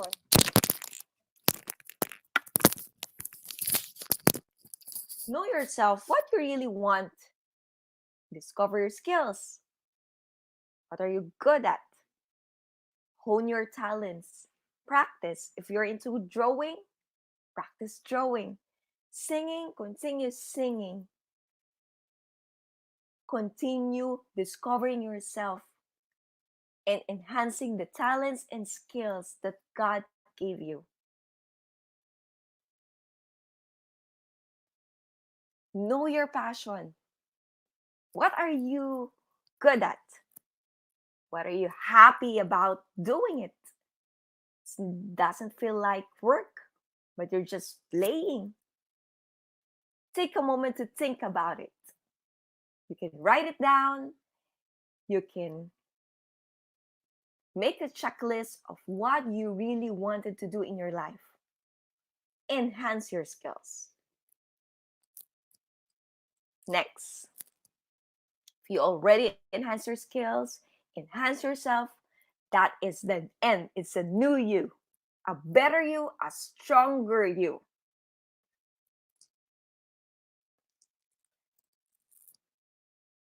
You can never take anything for granted. You are the better version than yesterday. So we're looking forward to the better version of yourself. You can say to yourself, I am better than yesterday. I can be the best that I can be. E. Another E is essentials. Think of what is important in your life. Right now, is it really money? Is it really your work? Or is it your family, your friends, your relatives, your loved ones? Think of what is essential and enjoy. Enjoy the moment. Enjoy the moment with your kids, your family. Have fun with them. Play with them. This is a special time. Your kids might forget what is really happening right now, but they will not forget how you made them feel. So cherish the moments with your loved ones.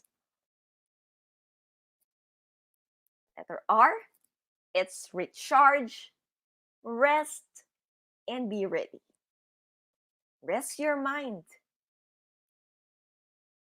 Ready for more challenges. Think of only happy thoughts, fun memories. You can stop browsing in your news feeds with negatives, negative thoughts, ranting, or complaining. Look at the brighter side.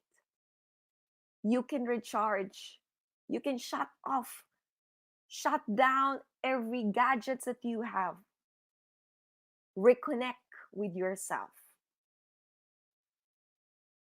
Next, G is for grateful heart. Do you really have a grateful heart? Do you think of all of the very, very, very positive things that you have? Or do you think of the blessings? You can write down all the blessings. I have a journal and I always write every day what are the things that I'm grateful for. Surprisingly, I really, really have a long list. I hope you also do a long list, do have a long list. And I will add the letter G is God. For me, God is with me. And for you too. There is a supreme being. Our spiritual life also matter.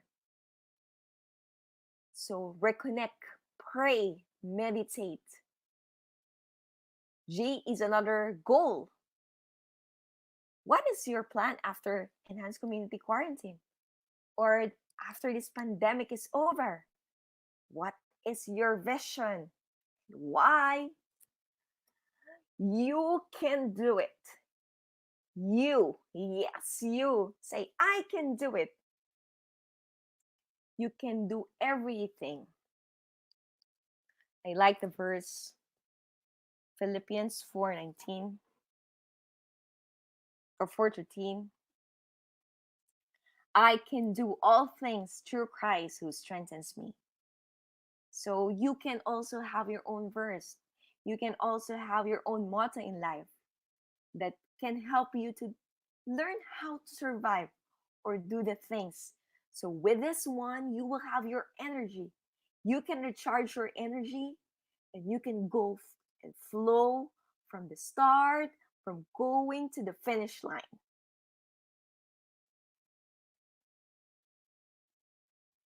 So how can we reach the brighter days? So how about you? How can you reach the brighter days? Let us analyze.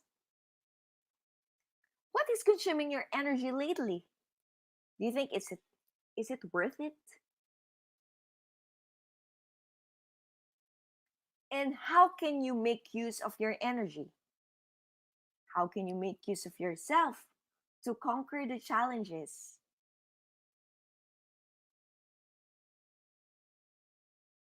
Are you living your life to the fullest? Did you fulfill your life's purpose? Or are you still fulfilling it or still thinking about your purpose in life?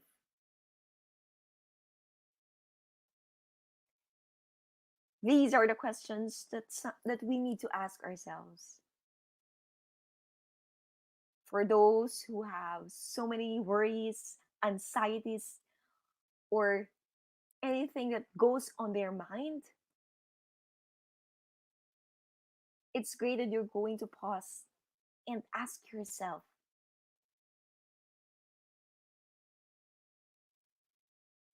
am I using my time wisely? Am I using my energy? Or I'm just living and just going with the flow and feels like nothing, feels stagnant.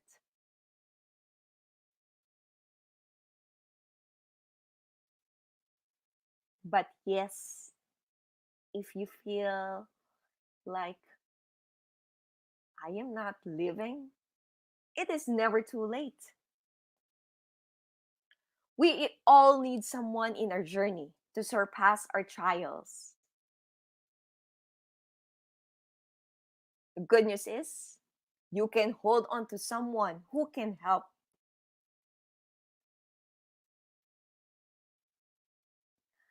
I would like to share or end with a story, a true story about a nurse in an ICU. And she said she's actually narrating one of her moments with a patient.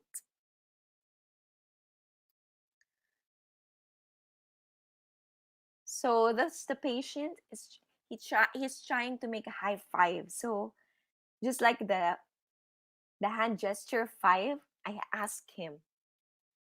He repeated high five, Gesture again, and now a little longer.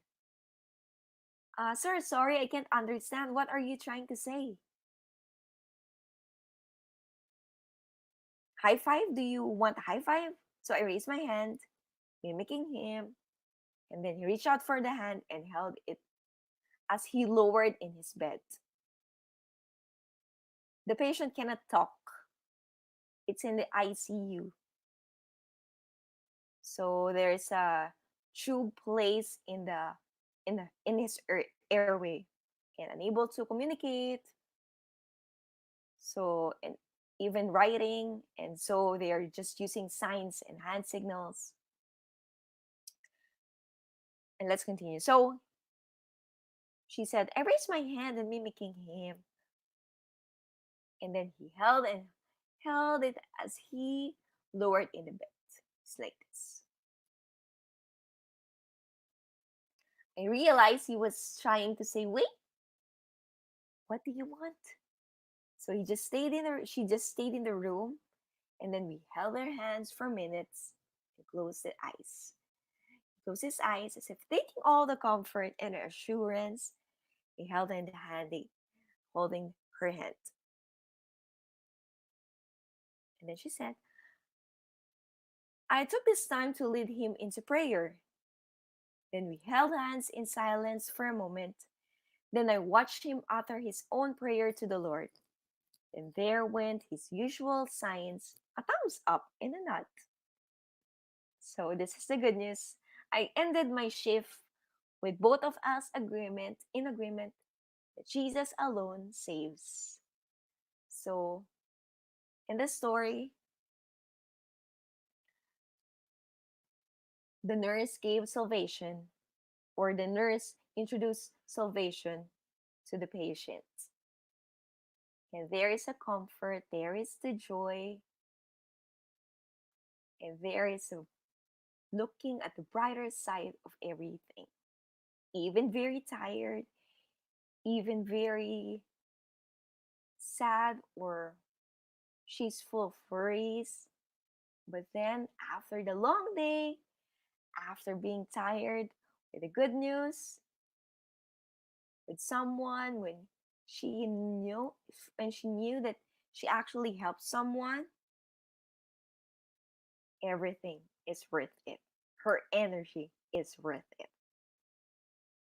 So the update for the patient, he is extubated, meaning the tubes in his airway is already pulled out. And that's a progress.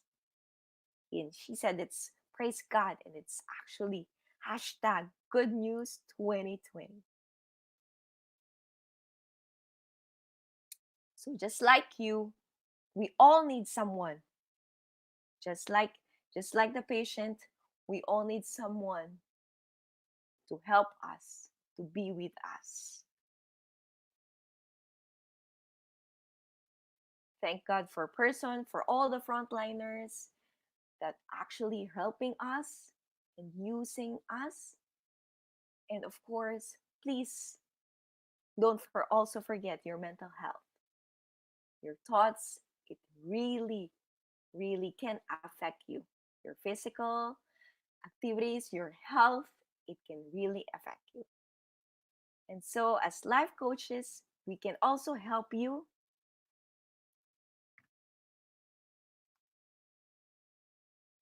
if you need coaching service. You can reach me through my FB page.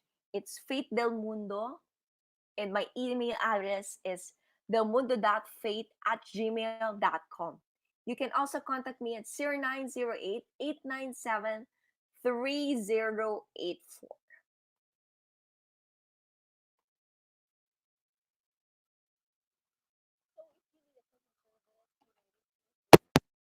So if you need a coaching service, you may reach me through contact details.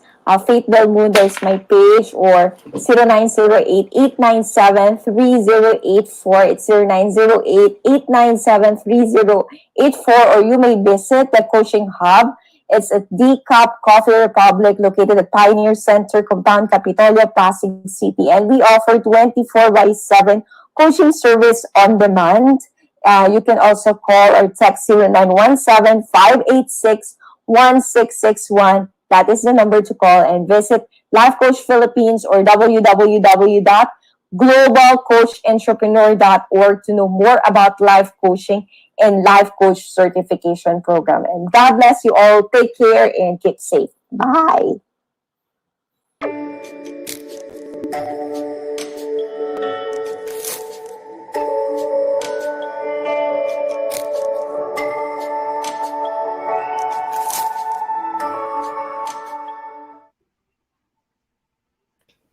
And we're back. Yan. Naririnig nyo na Yes, ba yes. ako? Yan. Okay na, coach. Yan. Mas narinig na. Kanina talaga may technical problem. Bakit ba ganun? Ah, Anyway, Coach, I really like the story that was shared by Coach F, no? It was really so touching. Yung una, yung COVID survivor, and then yes. yung pangalawa din, yung isang bagong patient na who was really holding on and parang gusto niyang may kahawak kamay habang naghihintay ng comfort. Sabi nga ni Coach F, Jesus alone saves. So that's equals salvation. And I like the fact din na binigyan tayo ni Coach F ng energy. Ano ba yung energy? Kita mo ba Yes, yan, Coach? totoo. Totoo 'yun, coach. Kasi ano naman meron naman talaga tayong energy. Ang ano lang is stagnant ba yung energy natin or moving ba 'yan para 'yun yung magda-drive sa atin, no? Habang nandito tayo sa enhanced community quarantine.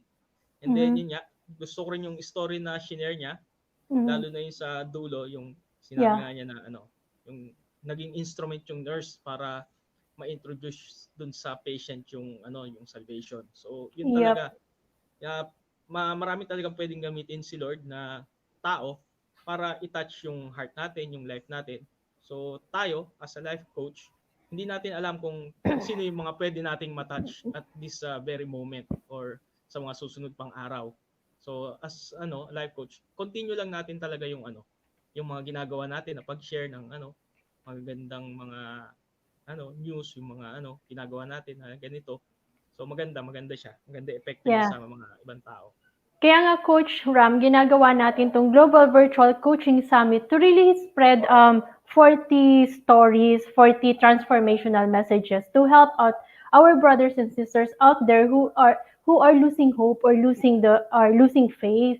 Kaya ginagawa natin to. So, ang ganda lang nung nung meaning niya nung energy. Inisa-isa niya talaga 'yon. So, later Yes. on makakausap din natin si Coach F. She will be joining us in the panel.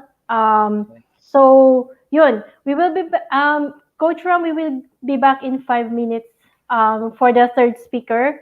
Kasi we Yes. need to really be able to let them speak, all of them. So, for everyone out there watching, please do visit our page. You can watch, we have the 40-hour run will continue until April 6th at 4 p.m. We have 40 change agents, 40 transformational messages, and 40 hours of nonstop learning. We are also streaming to 2 YouTube channel. We have Coach A and Coach AI Connect. So you can catch us there. We also have it through Life Coach Philippines. So we'll be back. We'll get back to you in 5 minutes for our third speaker. Third See you, speaker. Coach Okay. Ram. Thank you, coach. See you later. Yep.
Good morning, everyone. Welcome back to Global Virtual Coaching Summit Part 2, brought to you by the Life Coach Philippines and the Tribe of Life Coaches, certified by the Global Institute for Coaches and Entrepreneurs. Our institute is based in Dallas, Texas, USA, under the leadership of the founder and CEO, Master Coach Lakendra Smalley. We have a local coaching hub here at Decaf Coffee Republic, operated by the global partner Master Coach A. My name is Coach Tindy Hoya, and I am your host for this segment. Hello again. Good morning, everyone. So I'm Coach Ram, co-hosting with Coach Tin for this segment. So we are now on the third part of our speakers. So we have four speakers, and this is the third one. And our third speaker have shared these interesting facts about her. Well, our next speaker will be talking about power, the power of five moving forward after COVID-19. And she is from batch 32. She loves swimming and also cooking during her free time and reading self-help books and watching parenting talks. Sabi niya nga, she can talk 120 words per minute. She's always hungry and she loves to laugh. Kaya mo yun, Coach Ram? Ang bilis niya magsalita. Hindi ko kaya yun. Yan. So our third speaker is an entrepreneur and a life coach as well, siyempre. And as a life coach, she empowers people to discover their self-love. So kindly welcome Coach Jocelyn Ocampo. Roll video, please.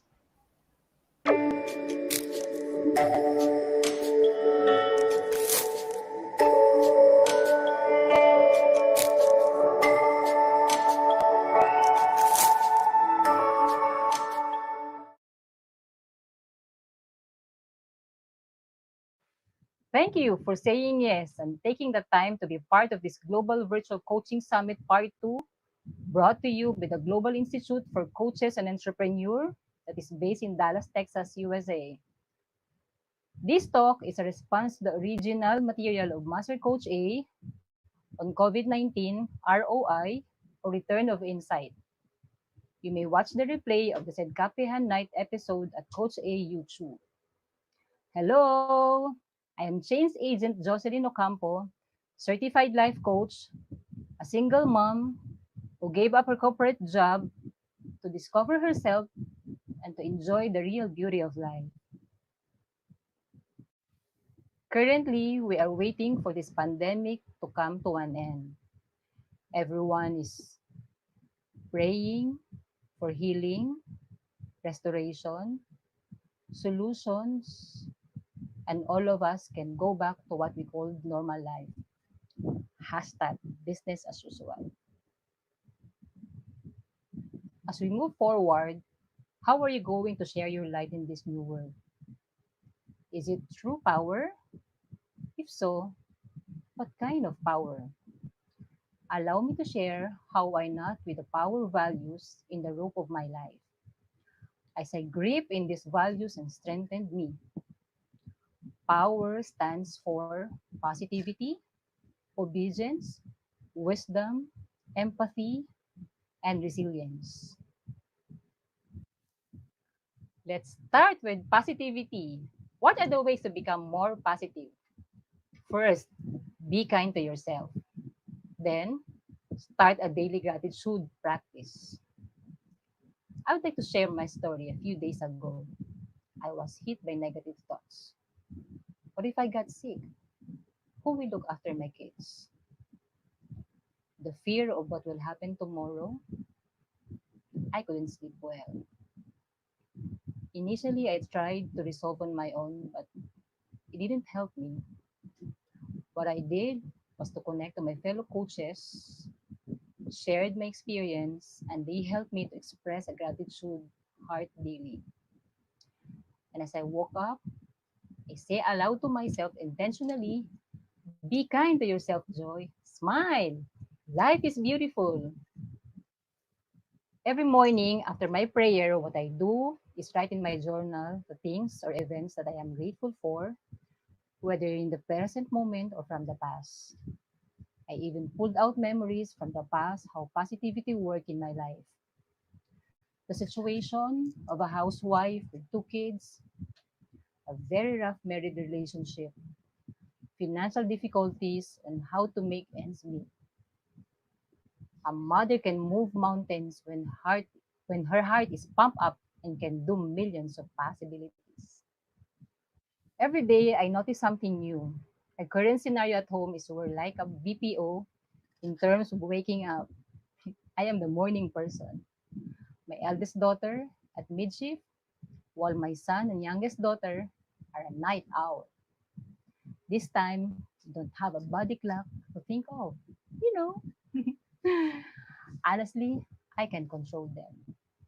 What I'm grateful for is they were creative in their own way of managing their own space. And I love that. Next, how I'll find myself optimistic.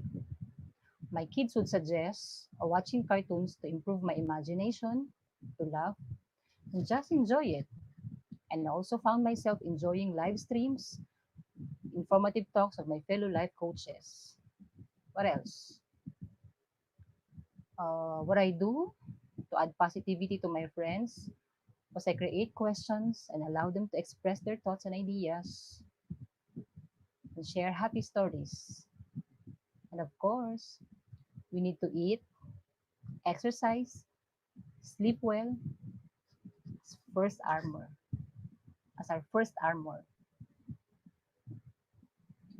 Question: how are you going to spread positivity this pressing time? Moving on to our second power, obedience. I remember my story, how I resonate with this value. I grew up with no parents around. I need to be kind, good, patient, name it, so I can get along with my relatives. I call it hashtag earnedly hardship. The more trials came in when I got married and had kids. Juggling time as a career mother, combined stress from work and at home made me sick.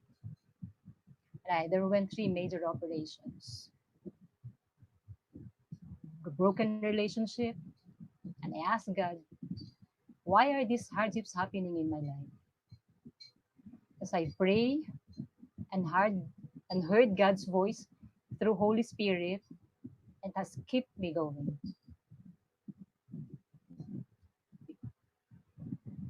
I hold on to that promise.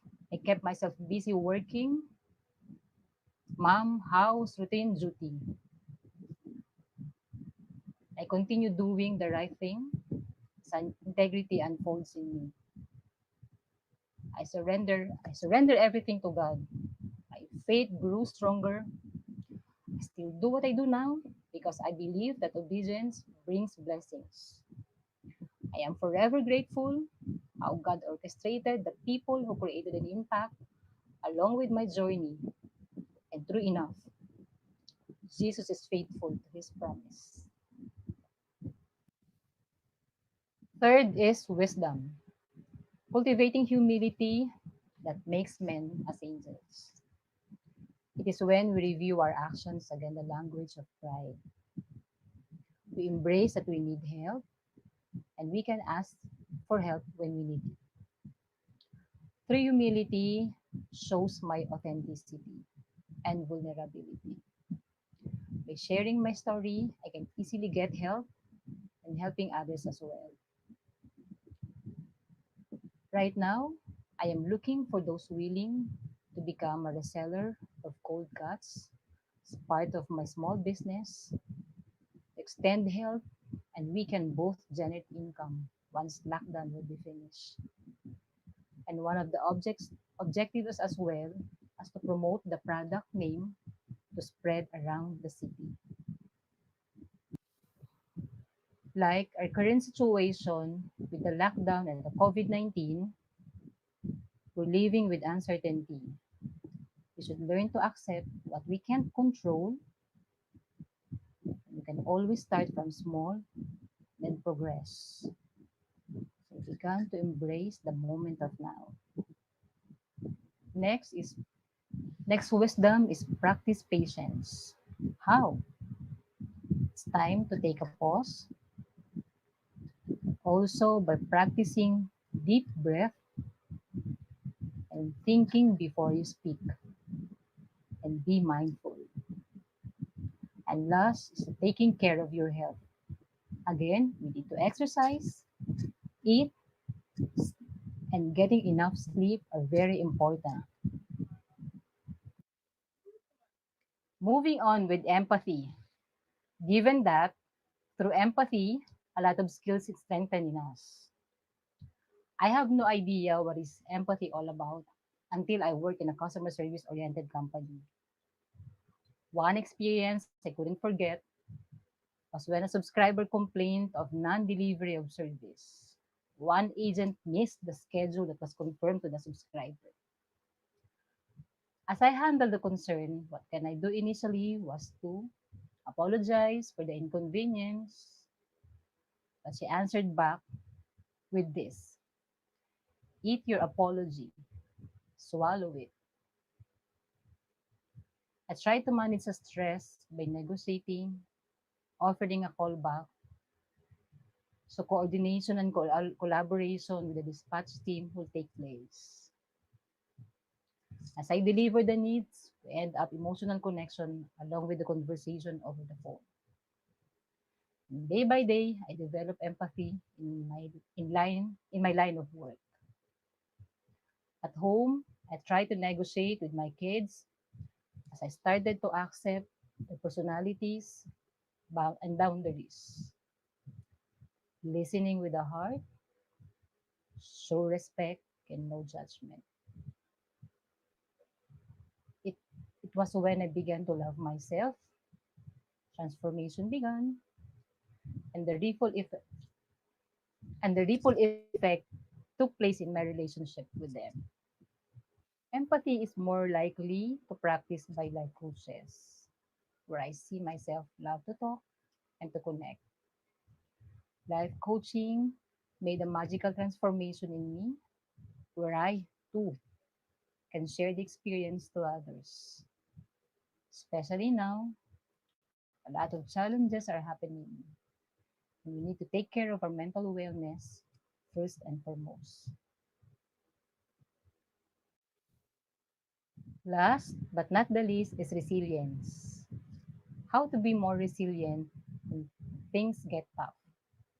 Do you still remember what was your action in the first few days of lockdown?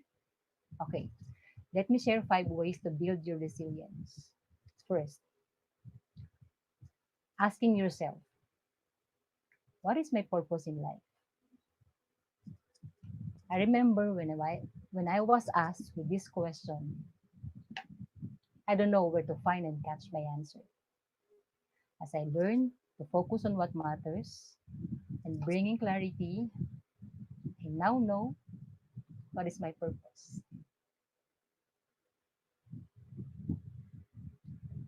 Second, believe in yourself. Where self-esteem plays an important role in coping with stress. Remind yourself of your strengths and accomplishments.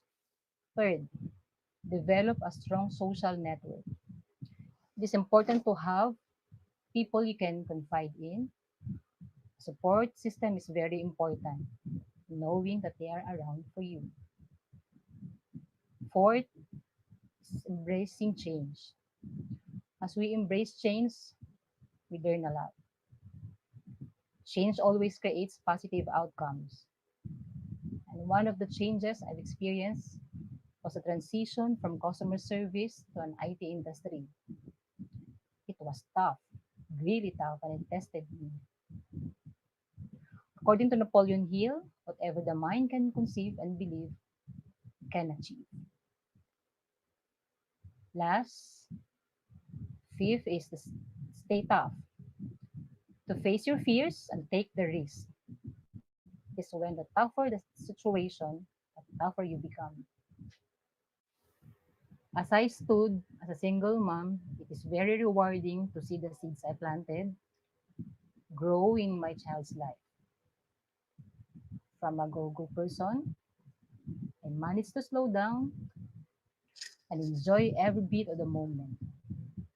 I hope this power values has helped and will continue to help you deal with this uncertainty. It sure has helped me a lot in building better connections with people and change of perspective. Thank you.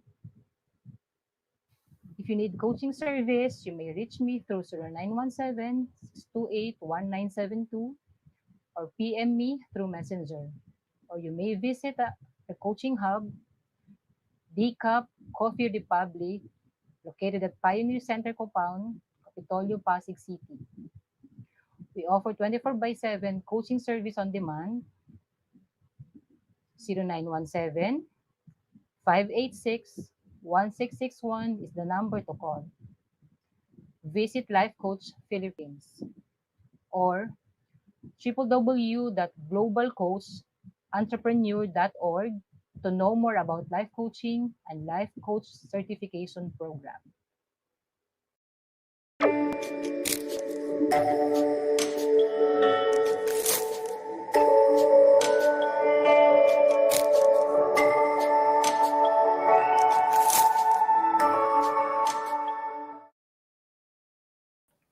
There you go. Thank you, Coach Joy. I just want to acknowledge the coaches that we have online. We have Coach K, we have Coach Rizel, and of course, Coach Ems, Coach Shari. Hashtag Gems, andito po sila online. Thank you for supporting. Thank So, you. yun. Coach Ram, what can you say about the power of five, the not it with the power? Yun Yan. yung pang-nut niya yung values na sinabi niya kanina. Yung positivity, obedience, Obedience, wisdom, yan. empathy, and Empathy resilience. and yan. So, yun talaga very important talaga yung ano na yun, yung mga points ni Coach Jocelyn dun sa ano na yun. Kailangan talaga natin lahat 'yon para maka-survive tayo dito sa panahon ngayon na itong global pandemic. And then ano rin siya, nakakatulong siya mentally, and then which is important talaga kasi marami naman diyan is ano eh, yun ang nagiging problema, yung hindi sila sanay sa ganitong Yeah. setup na nasa bahay lang tapos maya-maya kahit na sabi mong work from home ka kasi yung iba ano eh mag magla-login sa work saglit Yep. after ilang minutes break na kaagad kasi nasa bahay naman eh. So parang ano rin eh. So yun yung Yeah. nagiging ano nila. So okay yung power of five na sinabi ni Coach Joe. Parang akala ko nga power of love eh. Power of five. Power of five pala. Because Tapos yun yung pang-nut, the values that Oo. that you need to nut with the power of five. Kasi Oo. nga, positivity, we have to see the positive in our current situation. Huwag natin tingnan na lahat complaints. The obedience to do it, obey the government, the mandate, and do Correct. something about following it. The wisdom, gamitan din natin ng talino. Especially pag sa mga onlines natin, piliin natin i-filter. Tama. And then empathy, matuto pa din tayong tingnan kung ano yung nangyayari sa kapwa natin. Huwag naman Yes. nating wag lang. And then Hindi sa resilience, sarili lang. the Yeah. time to adjust, yung adjustment natin, kailangan nating mag-adjust sa bawat sitwasyon. So, hi din kay Maria Christine Reyes. She is Uy. actually listening from Ilagan, Isabela. Thank you so much for Hello. joining. Thank you. Good morning. Ayan, Coach Ram, we're down now to our last speaker of the Yes. day for this segment lang. Kasi may 40 hours po tayo na continuous learning with our 40 Yan. change agent and 40 transformational messages. So to everyone out there, you can watch us at Coach A YouTube channel and the Coach A I Connect. You can also have us at Life Coach Philippines. So yun, we'll be back in 5 minutes, Coach Ram, para sa Yes. ating final speaker for the This segment segment. 2. Yes. See ya! See you.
Great morning, everyone. Welcome back to Global Virtual Coaching Summit Part 2, brought to you by Life Coach Philippines and the tribe of life coaches certified by the Global Institute for Coaches and Entrepreneurs. Our institute is based in Dallas, Texas, USA, under the leadership of the founder and CEO, Master Coach Lekendra Smalley. We have a local coaching hub here at Decaf Coffee Republic, operated by the global partner, Master Coach A. My name is Coach Teen Dihoya, and I am your host for this segment too. Hello, good morning, and I am Coach Ram, and I'm co-hosting this segment with Coach Tin. So we are now down to the last speaker for this segment, number four speaker, and our speaker have shared these interesting facts about herself. Yun. Our coach for today, our fourth speaker, will be talking about fun in action when mind over matter really matters. So she is from Batch 32. Coach M is a resort and events owner. She loves cooking and experimenting on different types of dishes. She enjoys reading and watching inspirational content. She also loves organizing spaces. And although Coach M is an undergraduate who thrived and became an entrepreneur managing two family resorts. Uy, wow, mapuntahan yan after itong ECQ. Tama. Yan. Discount. Yan. So, no, because of her industry and her love for cooking, she also started her own catering business back in 2017. Ayan, so punta ka na doon sa resort nila, may libre pang pakain to. No?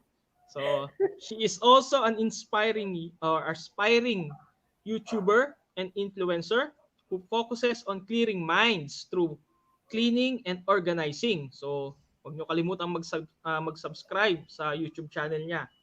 So, our fourth speaker works on mindfulness. It's more of helping a person to be in the moment and have peace of mind. So, please let us all welcome our fourth and last speaker for this segment, Coach Maya Emerald Bihag. So, roll video please.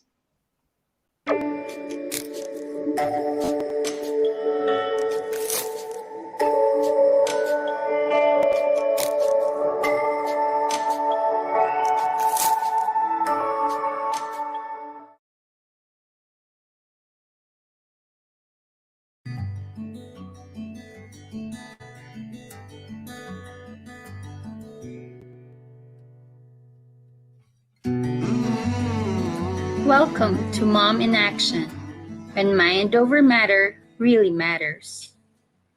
Thank you for saying yes and taking the time to be part of this Global Virtual Coaching Summit Part 2, brought to you by the Global Institute for Coaches and Entrepreneur that is based in Dallas, Texas, USA. This talk is a response to the original material of Coach A on COVID-19 ROI or Return of Insight. You may watch the replay of this Kapihan Night episode at Coach A's YouTube channel.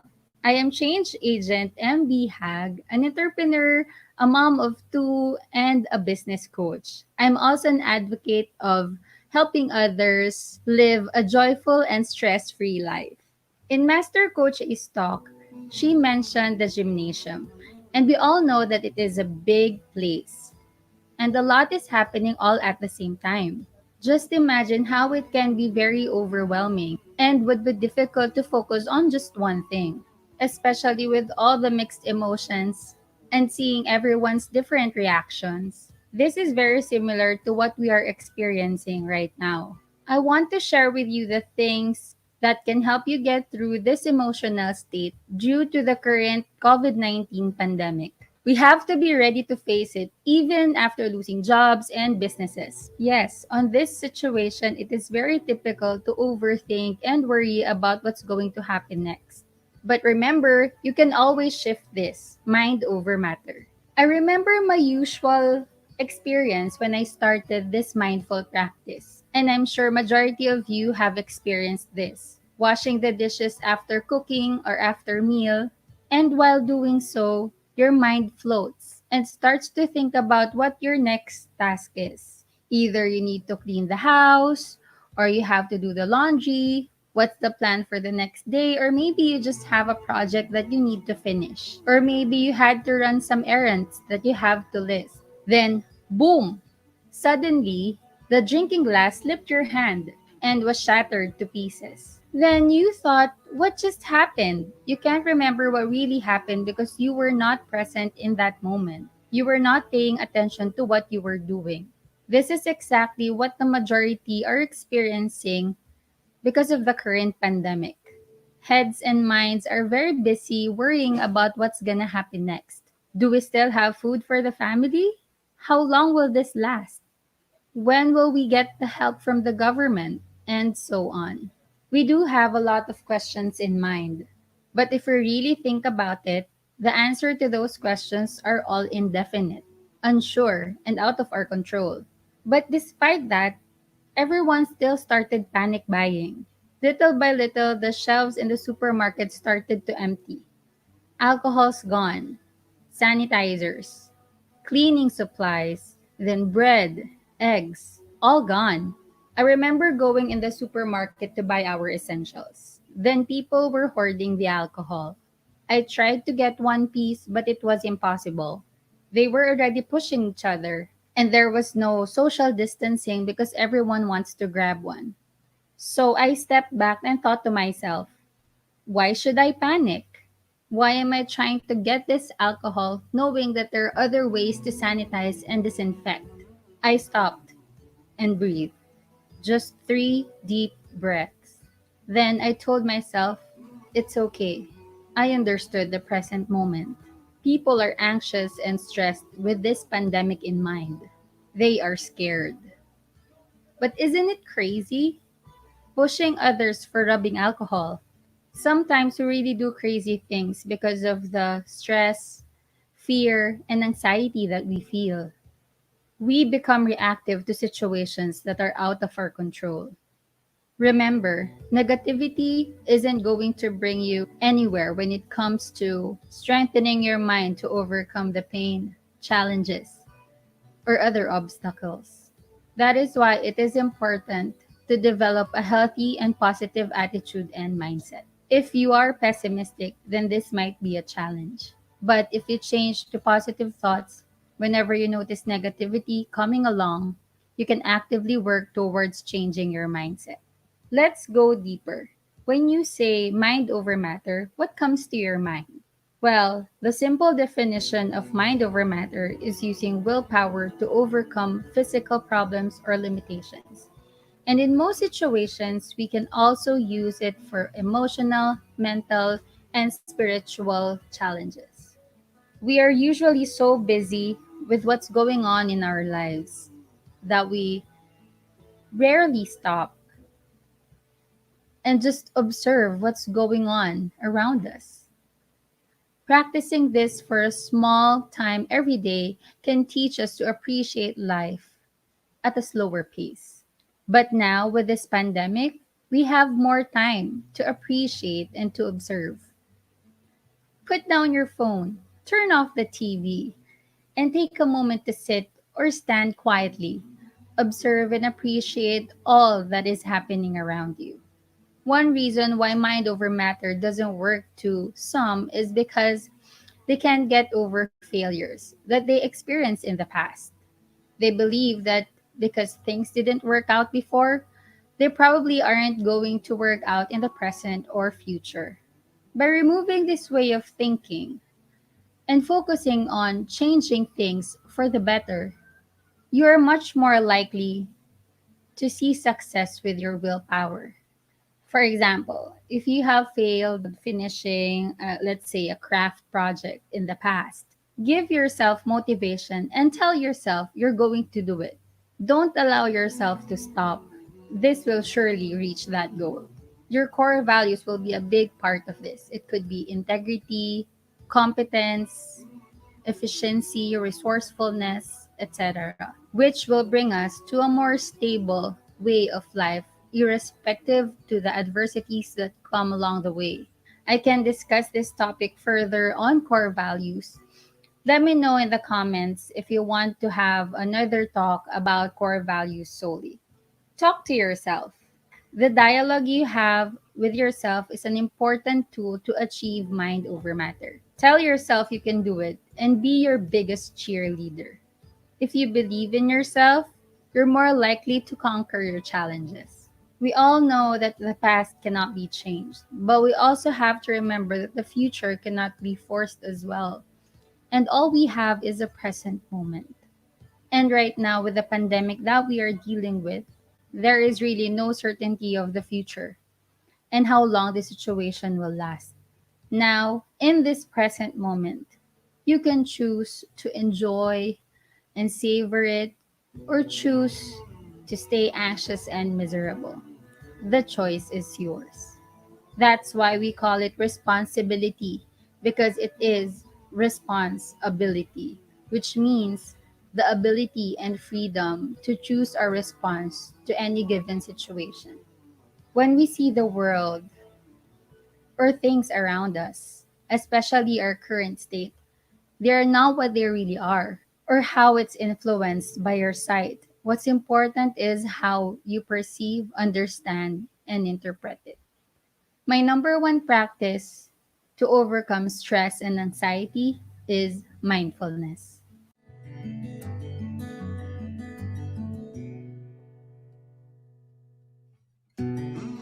Mindfulness is the ability to stay in the present moment and evaluate your thoughts in a non judgmental state. It expands your ability to take on stress in a more healthy way. Did you ever experience being stressed and then everyone around you seemed stressed to you as well? Mindfulness will give you the tools to be calm and present and will help you evaluate your acting, feeling, or thinking. It allows us to be more compassionate instead of reacting. We become more empathetic instead of being in conflict. We can be more collaborative instead of being self centered. We become more self aware. These are the gifts of mindfulness. It builds compassion for others, which is very important, especially in our current situation. Our decisions will not be focused on reactions. We are able to anticipate how those decisions help or hinder the healing process for the society or community and relationships. I'll give you an example. Look at this picture. It's a blurry something, right? This is the same as what we feel if we are stressed and anxious, just like a blurry mess, out of focus, and our thoughts just jump from one thing to another. What's going to happen? I don't have a job. How will we survive? Everything feels so unclear. Well, mindfulness, on the other hand, helps us zoom out at that blurry mess and help us to focus on thoughts coming together. Then we are able to see a clearer picture of our life. Let me give you some benefits of being mindful. Number one is it improves our overall well being.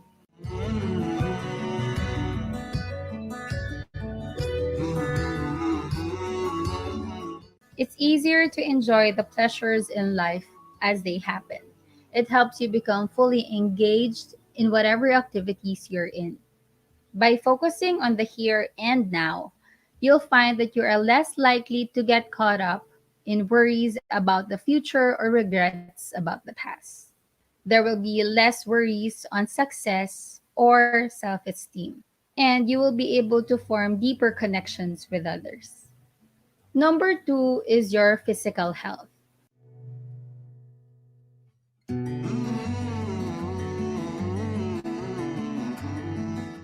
Scientists have discovered that mindfulness techniques can help improve physical health. It helps relieve stress, treat heart disease, lower blood pressure, reduce chronic pains, and improve sleep habits.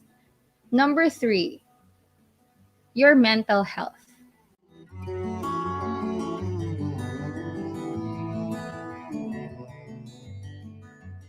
This also helps on depression, substance abuse, eating disorders, relationship conflicts, anxiety disorders, and such. And then number four is spirituality.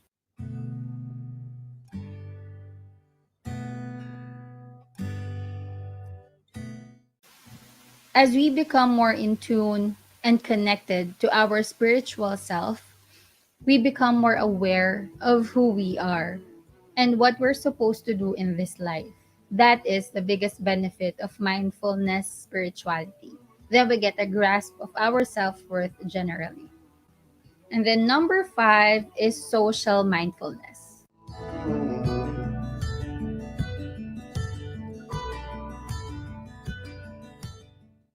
It enhances emotional connection to others and empathy. Appreciate that others can have mental states that differ from yours. Service oriented and share resources to others. So, those are the five benefits of mindfulness, which are overall well being, physical health, mental, spiritual, and social. But did you notice that this pandemic has been training us to become mindful? Washing our hands for 20 seconds, feeling the bubbles, making sure our fingers and nails are all clean, using alcohol and sanitizers, disinfecting our clothes, shoes, and everything that we bring in our house. If you think about it, majority of us never do this in the past. I mean, yes, we sanitize and disinfect, but not as often and as OA as now, right? We are now required to look at every single thing that we touch and observe everything around us to make sure that we are practicing social distancing. These gestures and habits are clearly practices of mindfulness. Just being self aware and feel what is happening in that certain moment. We also started praying and asking for guidance, which is part of our spiritual well being. Since we have already started doing mindfulness without us even realizing it, it means that it will be easier for us to practice this, even after this pandemic and on the most difficult times of our lives. No panic, less stress, and less anxiety. Just like what Master Coach A said, that most of us will go through a state of mental gymnasium. Just like the gym, the more you work out, the more you become stronger. And it's the same with this pandemic experience. The more we experience these hardships and start feeling different emotions, then the more we can respond stronger. Yes, stronger than ever. So, I want you to write down two things that you are most worried about. Write it down on a notebook or a piece of paper. And then think about the worst case scenario. Ask yourself and be honest. What's the worst thing that could happen if this transpires? Then make sure to also write it down per item. And then once you already identified what's the worst thing that could happen, then ask yourself, can I deal with this? And what is my solution to this? You know, when we only think about worries and problems, it could really get overwhelming. But once you write it down and really look at it, it becomes smaller than you think. Try it whenever you find yourself worrying about something, and you will find that the problems that you have been obsessing about are not as overwhelming as they seem. Then imagine living a life that you truly desire, always focused and present, just full of joy, gratitude, and kindness. I'm sure you have something that you really want to do or to complete. It could be a project or a task that you have been putting off for a long time. Now is the time to connect to your creativity and start that project. It could be cross stitch, painting, repairs, or maybe you want to redecorate or organize your home, or just do a general cleaning. You can start it right now. Stop worrying and enjoy the moment of now. By the way, for tips on cleaning and organizing, you can check out my YouTube channel, M Bihag. or follow me on Instagram and Facebook. I also offer free coaching consultation. Just feel free to contact me and become more mindful and stress free. Mind over matter no longer has to be a saying that you hear other people talk about. Instead, it can be something that you actively practice to better your life and achieve your goals in the future. I am here to help. Mind over matter. If practiced, it becomes the way of life.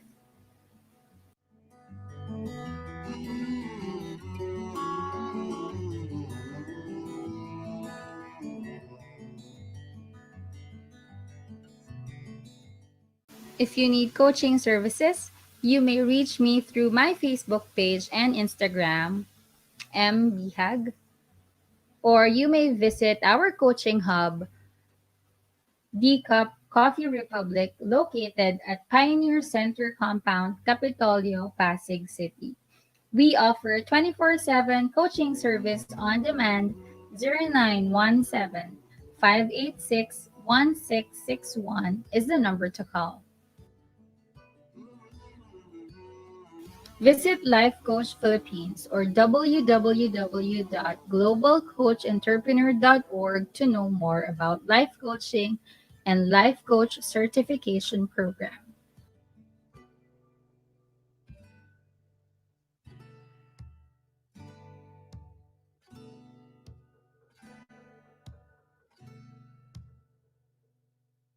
Thank you for watching, and I hope that you learned something in this video. I would love to know if you have questions, feel free to contact me. The Bam Boom!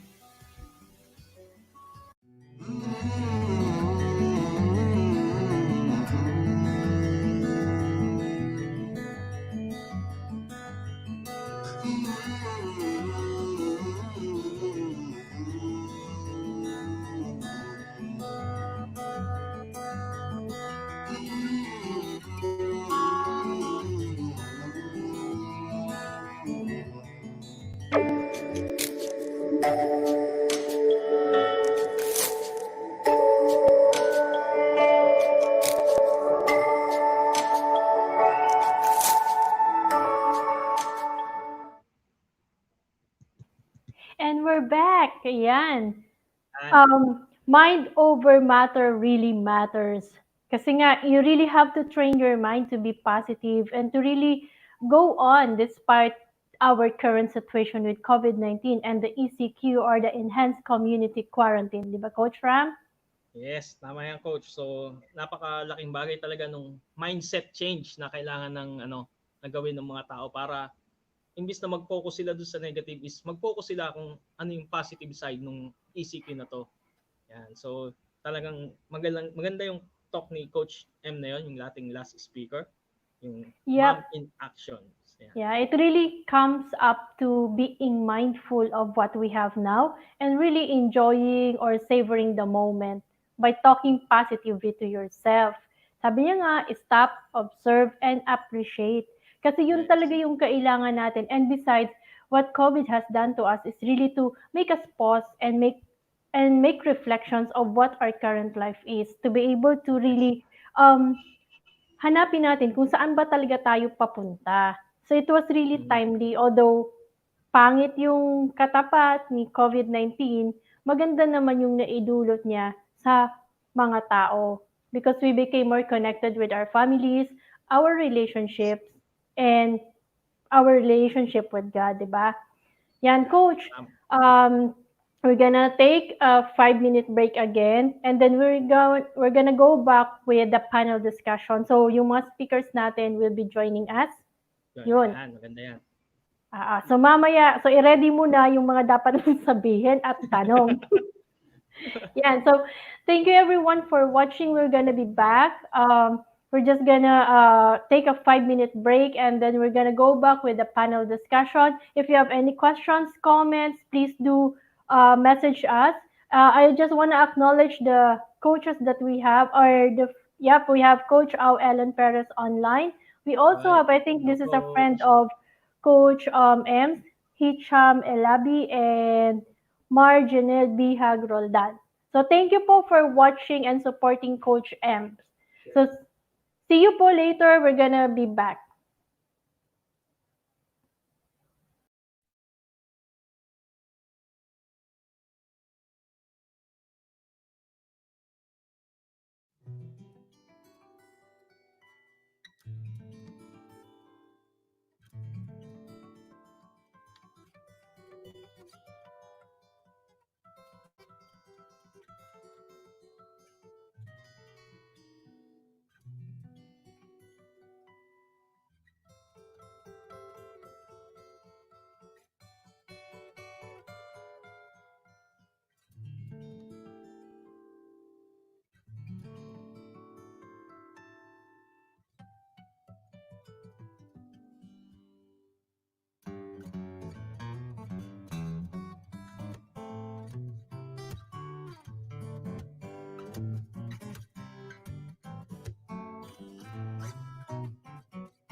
Nawala.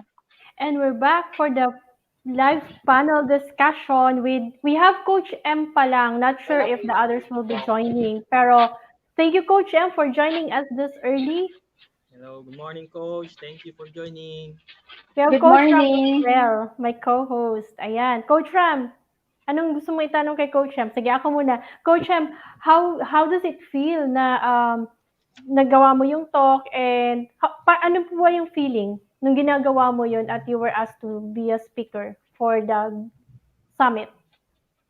Actually, at first, I was really excited that I will be one of the speakers.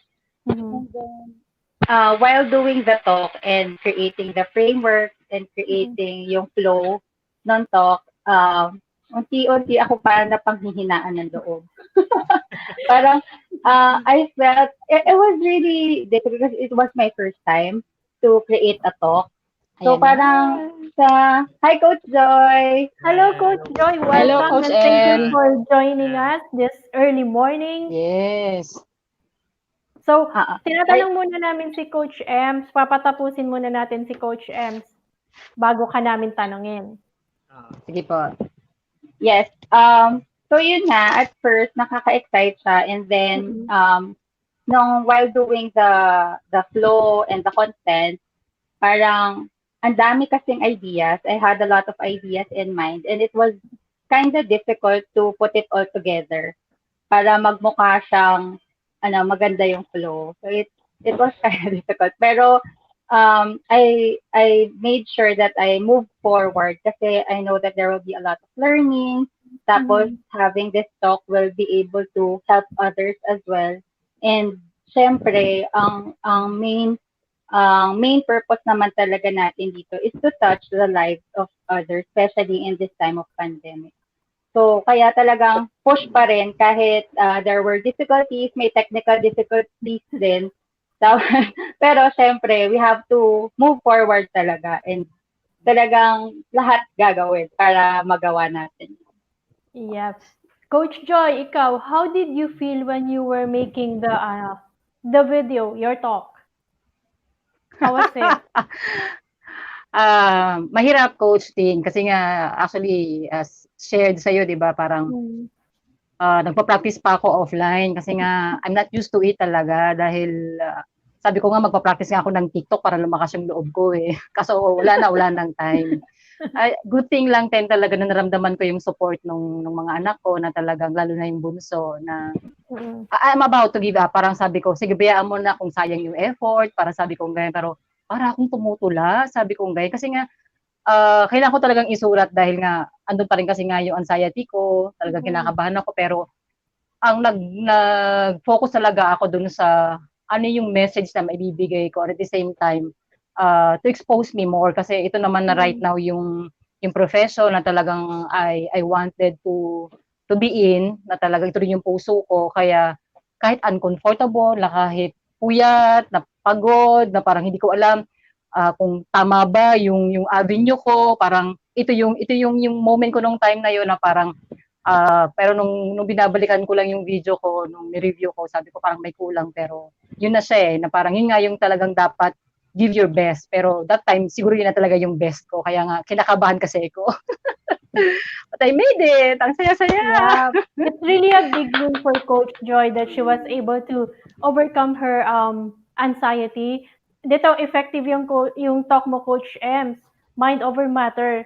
She was able to be mindful and overcome the anxiety that she has. So she was able to join us in the talk. I just want to say hi to Master Coach Kendra. She's watching right now. Good morning, Coach. Good morning. Hi, Master Coach Kendra. So, Coach K Hello then po, is good morning. Ayan, Coach K. Hi to Master Coach and of course, the fellow coaches. Kanina pa to si Coach K, grabe talaga yung support niya sa atin. Thank you, Coach K. Thank you so much. And then si Coach Rosel din. Thank you so much. So, Thank you, Coaches. So, kanina, it was about how you are feeling about nung time na nagsulat kayo and all. And the talk, recording the talk. So, ngayon, after it, how do you feel now? Sino gustong mauna? Coach Joy? Coach Joy, how do you feel now that you were able to do it? Fulfilling po, coach, kasi actually nung pinapanood ko na kanina yung sarili ko, talagang kinakabahan pa din ako. Parang kahit sabi mo na naka-air na siya na yung ang saya ng pakiramdam talaga. Then, at the same time, parang yung kung ano yung message ko, though hindi ko lang din talaga nga na-expound more of the about the pandemic. Pero actually, yun na yung sa loob ko na parang kasi on a positive note talagang yung state ko right now kasi positive talaga ako na parang na-start talaga ako na ma-prepare. Kaya nga yung power ko na yun na within me, hindi ako much affected talaga dun sa nangyayari ngayon. Pero may pakialam naman ako for others at nagko-connect ako dun sa talagang may mga issue with fears na talagang paano na yung next. I mean, yung work nila, yung relationship, yung financial status, yung mga ganong bagay. Yun. Ikaw, Coach M, how did it feel after you were able to make it? Same din, it was very fulfilling. And yung nakita kong natapos ko siya, I wasn't really expecting it na magagawa ko talaga yon. And ang sarap ng feeling that I was able to do it and shared it to others na maraming mga nanonood, ganyan, and makakapag-touch ng live. Ngayon na tapos na siya, it was parang ano pa rin siya, parang hindi pa rin ako makapaniwala na nangyari yon. And ang daming realizations, ang daming learnings that, and reflections na I had to, parang kailangan ko siyang gawin in the future, parang ganun, to make it better. Parang ang dami pa rin, Yes. ang daming learnings talaga. Like, preparing Yes. really early, para if in case of technical difficulties and issues that come up, meron pa ring time, and if ever there are adjustments, magagawan pa rin ng paraan. So, yun yung mga learning talaga na nakuha ko rin on this experience. It was a great experience. And I'm very thankful to Life Coach Philippines for giving me the opportunity to be one of the speakers. Kasi, syempre rare din yung magkaroon ka ng ganitong klaseng opportunity. And for me, talagang I make sure I grab it. Kasi, sayang din yung mabibigay natin ng mga wisdom and help dun sa mga sa community natin and to the others that are watching na right now we're here in this situation. So maganda na at least meron tayong mga positive na nadidinig and we get knowledge and wisdom dun sa mga taong na nag-go through din sa ganong sitwasyon. Ayun. Yes. Coach Ram. Galing, no? So, ang ganda ng ano, no, 'di ba? Ang sabi nga nila, ang sarap ng pakiramdam na natapos nila yung mga ano nila, yung mga presentation nila, 'di ba? Pwede na sila mapakanta ng ang gaan-gaan ng feeling. Yeah, ang saya. Correct. So ganun, total naman magaan na yung feeling nyo. So, ang ano ko sa inyo is what did you discover about yourself more after nyo magawa yung mga presentation nyo? Ano yung mga bago nyong natuklasan sa sarili nyo? Okay, ako muna. Actually, yung mga core values ko talagang lumabas. Lalo na yung perseverance saka determination na I'm about to give up na that time. Pero sabi ko nga, mas nanaig pa rin talaga yung positivity mo na you have a purpose in this, na parang hindi naman to para sa'yo. Na parang showing or delivering your message na you could touch many lives, na parang ito naman din nga yung puso natin, align with the profession as a life coach, na as I shared nga na may nagawa itong magical sa akin na transformation, na unang-una talaga yung self-love talaga. Kumbaga parang I can't wait any longer na parang I want more people would experience kung ano yung gaano ka magic na naramdaman ko, na ano yung detalye nito, na parang excited kang to share to the world, na talagang there's healing, there's harmonious relationship na mangyayari, and discovering more of yourself, na talagang you'll be witnessing the real beauty of life once you discovered more of yourself, appreciating yourself, and yung connecting ka most especially do sa mga sa closest mo, which is your family, relatives, and friends.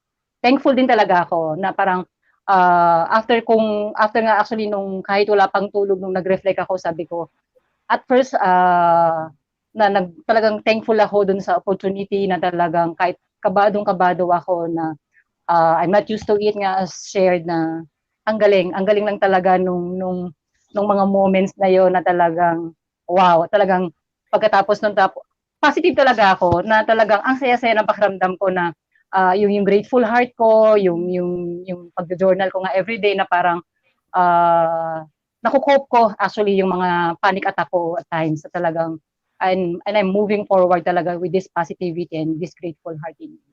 Thank you. Thank you, Life Coach Philippines. Thank you to Master Coach A. And to the tribe, Coach Team. You're welcome, Coach. Si Coach M. Actually, yung na-discover ko talaga is yung experience na to, it was a great example of mind over matter talaga. Yung topic ng talk ko, na test siya dito sa experience na to because there were a lot of technical issues and yun nga yung sinabi ko kanina that there were struggle in me in creating the content.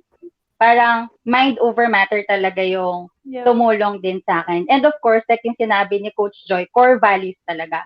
Parang dun mo madidiscover kung ano ba talaga yung core values na meron ka to para ma-surpass mo tong challenge na to and plus ma-deliver mo siya. 'Di ba? Hindi naman kailangan na perfect. It doesn't necessarily need to be perfect. Pero as long as you can touch lives and you can really relay your content and what you want to say, yun yung importante talaga doon. Yun. Sabi nga ni Coach Kendra kanina, you may not be seasoned speakers but you are already speakers kasi nagawa nyo nga yung Global Virtual Coaching Summit. Coach, correct. Tama. Galing. So, follow-up question, no? So, nagawa nyo na tong Virtual Coaching Summit. So, you have found yung new discovery sa sarili nyo. Siguro, mas confident na kayo, no? So, what is next? Di ba? Ano yung next level up ninyo after nito? Ayan. May challenge si Coach from sa inyo. What's next? Ano yung what's next? Yung level up. Ako ba muna? Okay, sige. What's next to me? Actually, may mga goals na ako na ginagawa right now na yun nga, as I develop yung confidence in me na into this profession nga ng life coaching, to get through dun sa mga kakilala ko right now na in need of this kind of help na aligned din sa akin na yung you want to discover the self, tapos yung may mga issues with parenting, sa mga relationship with the kids. Actually, meron na ako in mind na talagang inuunti-unti ko na sila na ino-introduce na parang I can help, na parang actually, it can be of the method talaga ito ng paying at saka pay it forward na alam mo naman kung sino yung capable right now. Lalo nga ngayon sa pagkabalik natin, di ba? Parang, actually, tinanong ko din sa sarili ko to kung nung time na yun, it's a matter of belief kung kaya mo ba, at the same time, sino yung magiging target mo. Parang naghang si Coach Joy. Coach Joy? Na iniwalaan mo, na makakatulong. Okay na. Nawawala. Yep. Sorry. Nawala ka kanina eh. Ng konti. Pero sige lang, nagets naman namin yung message ni Coach. Yes. Connecting na ako sa mga ka-align ko with my discovery to myself tsaka relationship. Yan. Coach M. The question on what's next, for me kasi parang, di ba, I'm an aspiring YouTuber kasi, content creator. So, ang topic ko on YouTube is more of organizing, cleaning, ganon. And ito, na nagawa ko yung talk na to with this video, I felt na para siyang stepping stone for me to create more talk and more videos on inspirations, on coaching. So, yun yung nakikita ko na possible kong gawin na na soon, yung hindi long term, medyo short term siya kasi I mean, I can create like other content na and create a video tapos pwede ko na siyang i-upload. So I think that's the next step sa akin ng short-term goal. Mm. So, basically kasi yung mga talk niyo talaga was revolving around core values eh. Si Coach Joy, ganun din. Si Coach M, part din siya ng core value niya na ano, part kasi si mindfulness ng core value din. So, it was really more of finding a positive response to the current situation. So, hindi sila nag-focus dun sa, syempre may makikita ka talagang negative sa yung negative result ni COVID-19, ito nga yung ECQ and then yung may death, hindi talaga mawawala yan. Pero on the other end, nakita natin kung ano yung mga values na tumulong sa kanila to really move or propel forward. Tama nga naman na if we just stay over here, sa current situation natin at hindi tayo kikilos, wala talagang mangyayari sa atin. Ganun pa din. So, how are you seeing life now after COVID-19? Anong changes kaya yun? Who wants to answer po? Anyway, we're gonna be, final words na lang siguro to our audience out there for the COVID-19 because we will gonna be ending this before 8 o'clock. Magsisend po kami ng bagong link. So for those who are watching, you can access the link po dito sa comment section. StreamYard kasi only allows 8 hours sa Facebook. So we have to change links sa StreamYard. So yun, final words po for our audience who have watched your talk. Coach, my message siguro, sorry. My message to everyone then is because right now I noticed that we become more spiritual. Parang sa TV, when you watch the TV, may mga prayers na. Naalala ko when I was really young, meron nun eh. Tapos growing up, nawala. Nawala yung prayer sa TV, like every 3 p.m., 12, di ba ganun meron siyang prayers. And right now, bumalik siya. Tapos parang people became more spiritual in terms of going to mass, kahit online, through YouTube, through Facebook, nagmamass talaga sila. So, my message would be siguro to retain that. Even after the COVID-19, let's still connect to God and be connected to Him talaga consistently and hindi lang during these tough times. Talagang kahit ano pang oras yan, we should always connect to Him and dapat talaga siya yung laging nauuna. Yun. Thank you, Coach M. Ikaw, Coach Joy. Final words or message. For me, be resilient. Even itong negativity na nangyayari sa buhay natin. Actually, problems, it may seem, diba? Pero these are the problems that blessing in disguise actually, na parang akala lang natin to, it brings mga issues natin sa buhay, about financials, mga ano na yung mangyayari next sa trabaho, sa global economics and everything. Pero maybe itong mga positivity nito magsa-shine ito pagtapos na itong ECQ natin. And I am hopeful for that kasi it happened to me na talagang hindi tayo pababayaan ni God. Na talagang we hold on to that promise na tatawid tayo dito. And God is good all the time. God is good. Tama naman talaga yon. As sabi nga kanina ni Coach Kendra, ni Master Coach Kendra in her talk, it's more of, her talk kasi revolves around spirituality, faith and love. And she shares 3 stories about faith, like Noah, Noah created the ark, and the ark is a symbol of the physical, it's a physical depiction of the faith that Noah has in God. Kasi hindi niya nga alam talaga kung totoo nga na may darating na storm, pero naniwala siya kay God and he hold on to that faith. Second is yung story ng sick boy, yung dinala siya ng father niya kay Jesus Christ. That boy has been sent to a lot of doctors, pero lagi siyang may seizure and all. So, when he brought the kid to Jesus Christ, andun yung part niya na may unbelief eh. Sabi niya nga kay God, I believe, heal my unbelief. May ganun siya. So, alam mo yung vulnerability that I know this is happening, but I believe, I have faith. And then the last one is Yes. Deborah. She has a lot of things to do, pero nagawa niya yung lahat ng role na yun because she has faith in God. Si God lang din talaga ang pinanghawakan niya. So, this COVID-19 is really teaching us about going back to our basic, our roots, Yes. like our family, our relationship with God, and to really, it's teaching us on really how to focus and see what matters most in our life. So, yun Mm. po siya. Yes. So, Yes. even if it's a negative thing that COVID-19 is a sickness, it's a virus, but at the Mm. end, you could always see the beauty that there's really something positive coming out of it. And Yes. in this COVID-19, we do hope that a lot of lives will be transformed, that a lot of families will be healed, especially the relationships. Yun po. So, Yeah. thank you so much, coaches, for joining us. Unfortunately, Yan. hindi po nakasali si Coach Vlad and Coach F.